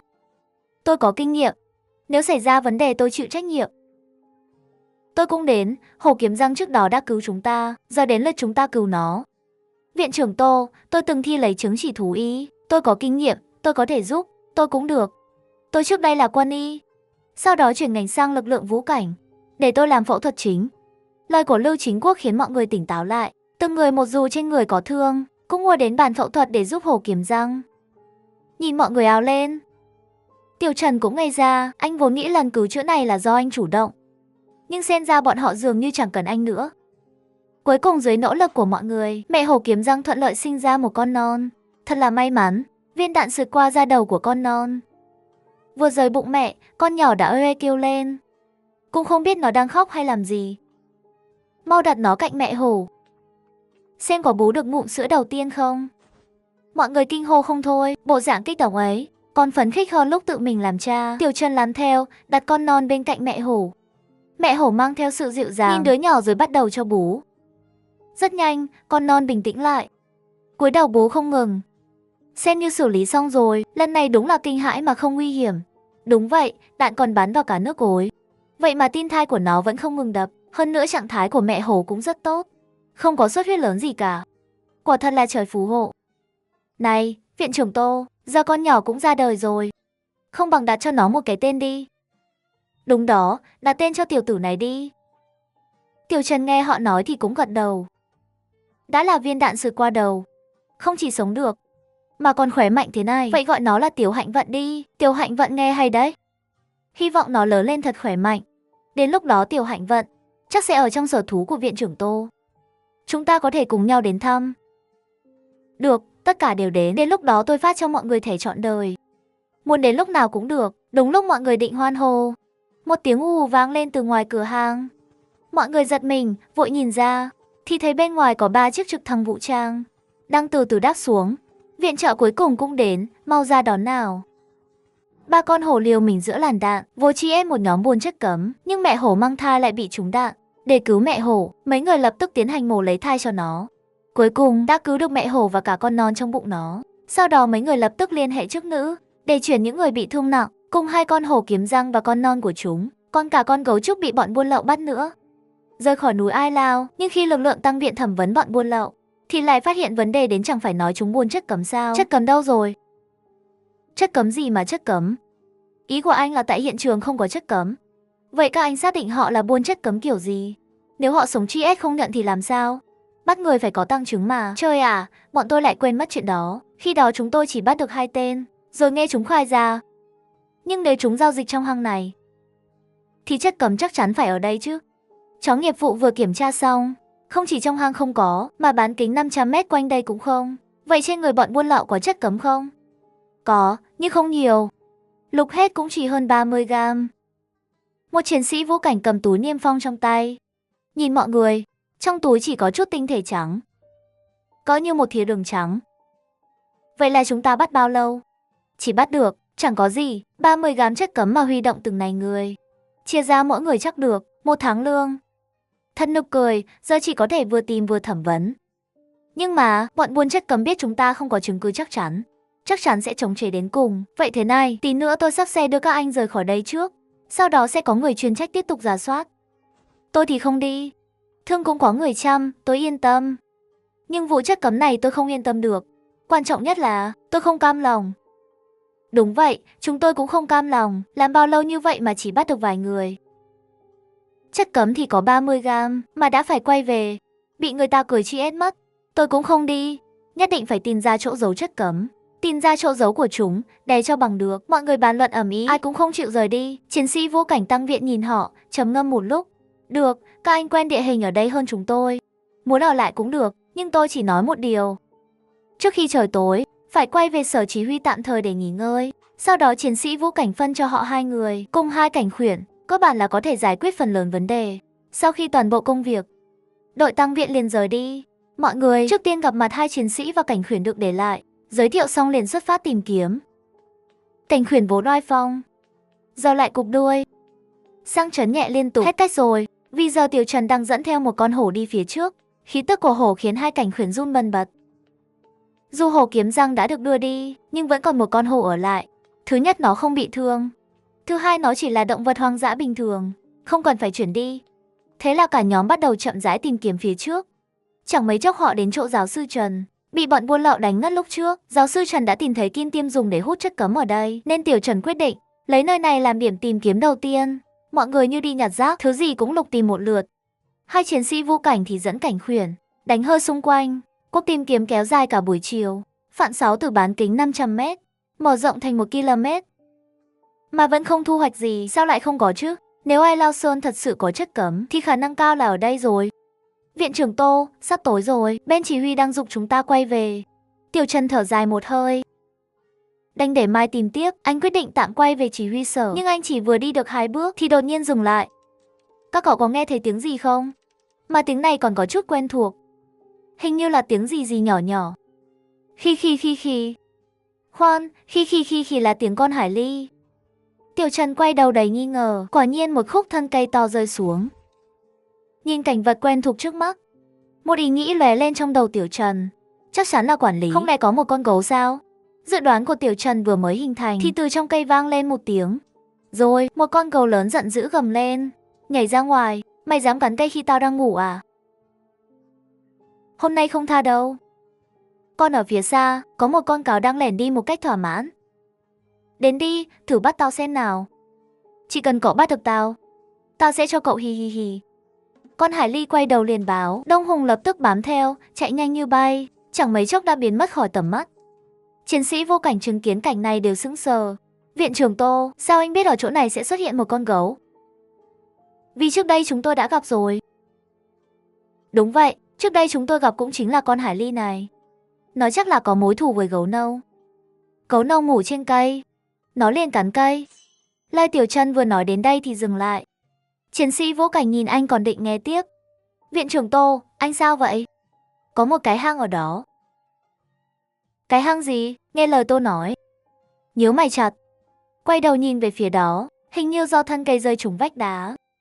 Lúc này dưới vách đá xuất hiện một cái hang lớn. Sao lại có một cái hang ở đây? Tôi nhớ ở đây chỉ có một bụi cây thôi mà. Đúng vậy, tôi còn lục bụi cây đó. Sao lại không thấy gì? Cứ mặc kệ nó đi. Trước tiên đi xem thử. Để an toàn thì sắp xếp cho chó cảnh và một con hổ đi thám thính trước. Mọi người gật gù liên tục. Cái hang đột nhiên xuất hiện, nhìn thế nào cũng kỳ quái. Nếu lao vào liều mạng, khó tránh nguy hiểm. Tiểu Trần vỗ lên lưng hổ, để nó dẫn 2 con chó đi trước. Một tiếng gầm vang lên, con hổ như đại ca dẫn 2 con chó nhỏ đi theo, rồi cẩn thận tiến vào hang. Nhìn thấy một hổ và hai chó biến mất trong hang, mọi người trong hiện trường thở phào nhẹ nhõm. Bắt đầu chờ đợi yên lặng. Không lâu sau, tiếng hổ gầm vang ra từ hang. Tiếp theo là tiếng chó sủa vang gâu gâu gâu. Không có vấn đề gì, chắc chắn có phát hiện lớn. Chẳng mấy chốc mọi người đến được hang. Ai nấy đều sững sờ. Hang không lớn, nhưng ở đây lại xếp từng khối gạch trắng. Nhìn qua như một ngọn núi nhỏ. Bên cạnh còn có vài khẩu súng ngắn và một khẩu giác cắt đơn. Trời ơi, toàn là bột trắng. Nhiều vậy sao? Một con gấu khi bắt cá trong trò chơi nhỏ. Không may, đã làm đập của Hải Ly bị sập lớn. Nhưng gấu không thèm quan tâm, kẹp cá đi. Hải Ly bên cạnh tức giận, nên để trả thù gấu lớn. Khi gấu đang ngủ trên tán cây, Hải Ly liền cưa cây điên cuồng. Việc này kéo dài nhiều ngày, gấu lớn chẳng ngủ được trọn giấc. Được lý mà lại bị khiển trách, thật là bảo vệ cây lớn. Gấu lớn nổi giận truy đuổi Hải Ly. Cảnh này khiến mọi người bên cạnh đều sốc. Nhưng sau khi sửng sốt phát hiện cây lớn đổ xuống, lại làm lộ ra một hang đá. Mấy người liền vội vàng vào kiểm tra, nhìn vào càng khiến họ sửng sốt hơn, bởi vì họ đã nhìn thấy núi ma túy chất đống. Nhìn bằng mắt thường cũng đã hơn 1 tấn, nên lập tức mọi người liên lạc với chỉ huy. Chẳng phải đợi lâu, tiếng cánh quạt xoáy ù vang lên. Một trực thăng vũ trang đến ngay trên đầu mọi người. Ngay sau đó một người mặc quân phục lớn và một người mặc đồng phục cảnh sát bước tới. Tuyệt vời, anh là Tiểu Trần phải không? Nghe nói trước đây cũng chính anh bắt giữ bọn buôn ma túy. Không dám cúi chào, tất cả là công sức mọi người. Hơn nữa lần này, nếu nói thật, công lao thực ra thuộc về Hải Ly. Nghe Tiểu Trần nói vậy, mọi người cười ha ha. Vương Vệ Hoa vỗ vai Tiểu Trần, đang định nói vài lời khen thưởng, thì bị gián đoạn. Đột nhiên từ trực thăng vang lên cảnh báo. Lãnh đạo báo cáo có một con gấu nâu xâm nhập khu vực. Không ổn, nó lao tới rồi. Mới vừa nói xong, mọi người cảm thấy một bóng đen bao phủ lên họ. Tiếng gầm, chỉ còn một con gấu nâu rơi thẳng vào giữa đám đông. Gấu nâu từ đâu ra vậy? Chuẩn bị tiêu diệt nó. Hiện trường nhiều cảnh sát, có súng không ít đâu. Một tiếng lạnh vang lên, mọi người nhằm bắn chuẩn bị hạ xác. Khoan đã, tôi nhận ra nó. Con gấu nâu này chính là gấu trên cây trước kia, Hải Ly. Chính vì có mâu thuẫn với nó mà mới cắn đứt cây lớn. Tiểu Trần vừa giải thích với mọi người, vừa lấy ra thịt hầm từ ba lâu chuẩn bị sẵn. Thịt thơm phức, Tiểu Trần cho gấu nâu ăn. Ban đầu gấu hơi cáu vì đông người, giờ đã bình tĩnh lại. Sao ngươi lại quay lại tìm Hải Ly? Sao lại trở lại? Không được, vừa nay nó trốn đâu rồi? Tôi không tìm thấy nó, nên quay lại nhờ anh bắt nó. Tôi biết hai chân anh có chút khó khăn. Tôi biết hai chân các anh có chút hạn chế.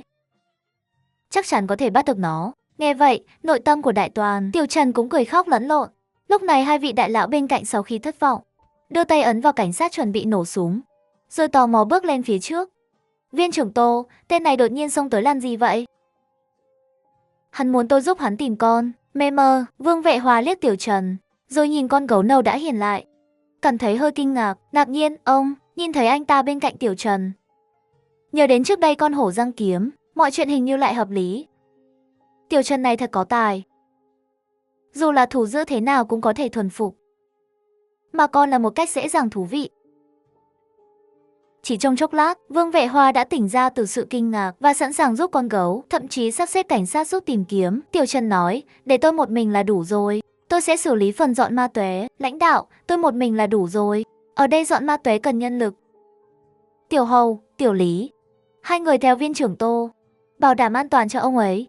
Hai người này là cao thủ trong đội bảo vệ của tôi. Để ông một mình, tôi không yên tâm. Tiểu Trần cũng không muốn phụ lòng tốt đó. Vậy là đồng ý. Sau đó Tiểu Trần và nhóm tách ra, bắt đầu tìm kiếm hợp lý. Thời gian cứ trôi qua như vậy. Trời cũng tối dần. Tiểu Trần mệt mỏi không nhịn được, bắt đầu trao đổi với Trung Hùng về điều kiện. Người nhất định phải tìm vào ban đêm mà. Tôi bận cả ngày, muốn ngủ lắm rồi. Không tìm thấy nó tôi không ngủ được. Ai biết nó có nhân lúc tôi ngủ mà. Lại đến chặt cây tôi. Ngủ một giấc, bất ngờ rơi từ cây xuống. Kinh nghiệm đó không muốn gặp lại. Nhưng chúng tôi thực sự rất mệt. Ngày mai người đến tìm tôi nhất định giúp. Không được, không được. Hôm nay tôi sẽ cho người chút lợi ích. Cậu đợi Tiểu Trần đồng ý đi. Đại hùng hú hét lao vào rừng núi. Tiểu Trần và hai cảnh sát vũ trang còn chưa kịp phản ứng, gấu nâu đã chạy lại ngay. Không được quay lại, hắn còn mang theo một tổ ong ăn ngon. Đây là loại mật ong tôi thích nhất. Cậu ăn mật ong rồi giúp tôi tìm hợp lý được không? Tiểu Trần nhìn tổ ong trước mắt, nhìn gấu nâu có vẻ mê muội. Rồi cậu quay sang hai cảnh sát. Hai cảnh sát cũng nhìn Tiểu Trần. Họ cảm giác tổ ong này có gì đó không ổn, nhưng không nói được là chỗ nào. Đừng nhìn tôi nữa, chạy nhanh, con gấu ngốc chưa ngủ đủ giấc nhận nhầm tổ ong, đây là tổ ong vò vẽ. Tiểu Trần cũng không quan tâm, vừa ngồi xuống đã chạy, cảnh sát vũ trang cũng nhanh chóng đuổi theo, Tiểu Trần cũng chạy hết sức. Gấu nâu nhìn ba người chạy vùn vụt, giật mình một chút. Đồ ăn ngon không ăn sao? Hai chân loài người thật kén chọn. Nếu các người không ăn, tôi sẽ tự ăn. He he liếm môi. Gấu nâu trực tiếp đập tổ ong. Nhưng đảo mãi, cũng không lấy được mật. Ngược lại còn bị trích hai phát, bóp chi ép một con ong vò vẽ. Gấu nâu đưa ra trước mặt, ngay lập tức tỉnh táo. Sao lại là ong vò vẽ? Tôi đào đâu phải tổ kín đâu. Ôi trời! Sau khi giết hai con ong vò vẽ, gấu nâu vội vứt tổ ong đi. Nhưng lúc này, những con ong bị đào ra đã bay ra, đập cánh điên cuồng, đưa mũi nhọn nhắm vào gấu nâu. Lúc này gấu nâu dùng hết sức mình, chạy trốn nhanh chóng bắt kịp Tiểu Trần, rồi vượt qua họ. Sao chạy nhanh vậy? Chuyện đó hiển nhiên, gấu nâu chạy hết tốc lực, có thể đạt tốc độ 60 km/h. Hắn chạy rồi, bây giờ chúng ta làm sao? Ôi, ong vò vẽ đuổi tới rồi. Tiểu Trần quay đầu nhìn, quả nhiên như Ngô Cảnh đã nói, ong vò vẽ đã ùn ùn bay đến. Lúc này, tiếng nước vang lên từ xa. Là gấu nâu, hắn đã trốn xuống nước. Nhanh, phía trước có hồ, chúng ta chỉ cần nhảy xuống hồ là được. Tiểu Trần hét lớn, dồn hết sức mình, chạy cực nhanh. Hai cảnh sát nghe phía trước có nước, cũng tăng tốc theo, chạy vù tới. Quả là cảnh sát vũ trang, chạy hết sức mình, thậm chí còn nhanh hơn Tiểu Trần đã rèn luyện thể chất. Chỉ trong khoảnh khắc đã vượt qua Tiểu Trần. Các người không phải bảo vệ tôi sao? Sao lại chạy lên trước tôi? Nghe xong câu này, hai cảnh sát mới tỉnh ra. Vội vàng hạ tốc độ, chạy đến bên Tiểu Trần. Một trước một sau nâng cậu lên. Tiếng nước bắn vang lên. Cuối cùng Tiểu Trần và hai cảnh sát nhảy xuống nước. Xa xa, ong vò vẽ vẫn đứng ven hồ canh mọi người. Chúng không có nơi đi, sẽ canh giữ đến cùng. Lúc này, Đông Hùng lén lút đến bên Tiểu Trần. Hù cậu một trận. Cậu này, cậu gây rắc rối, còn khiến chúng tôi gặp nguy hiểm. Tiểu Trần định trách móc gấu nâu vài câu, nhưng nhìn thấy gấu nâu, dừng lại. Gấu nâu lúc này mặt sưng to như quả bóng.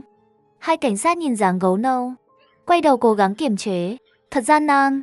Tiểu Trần định quay sang cười thầm, nhưng vừa quay lại thì phát hiện xa xa có một người hùng hục cố gắng bơi ra xa.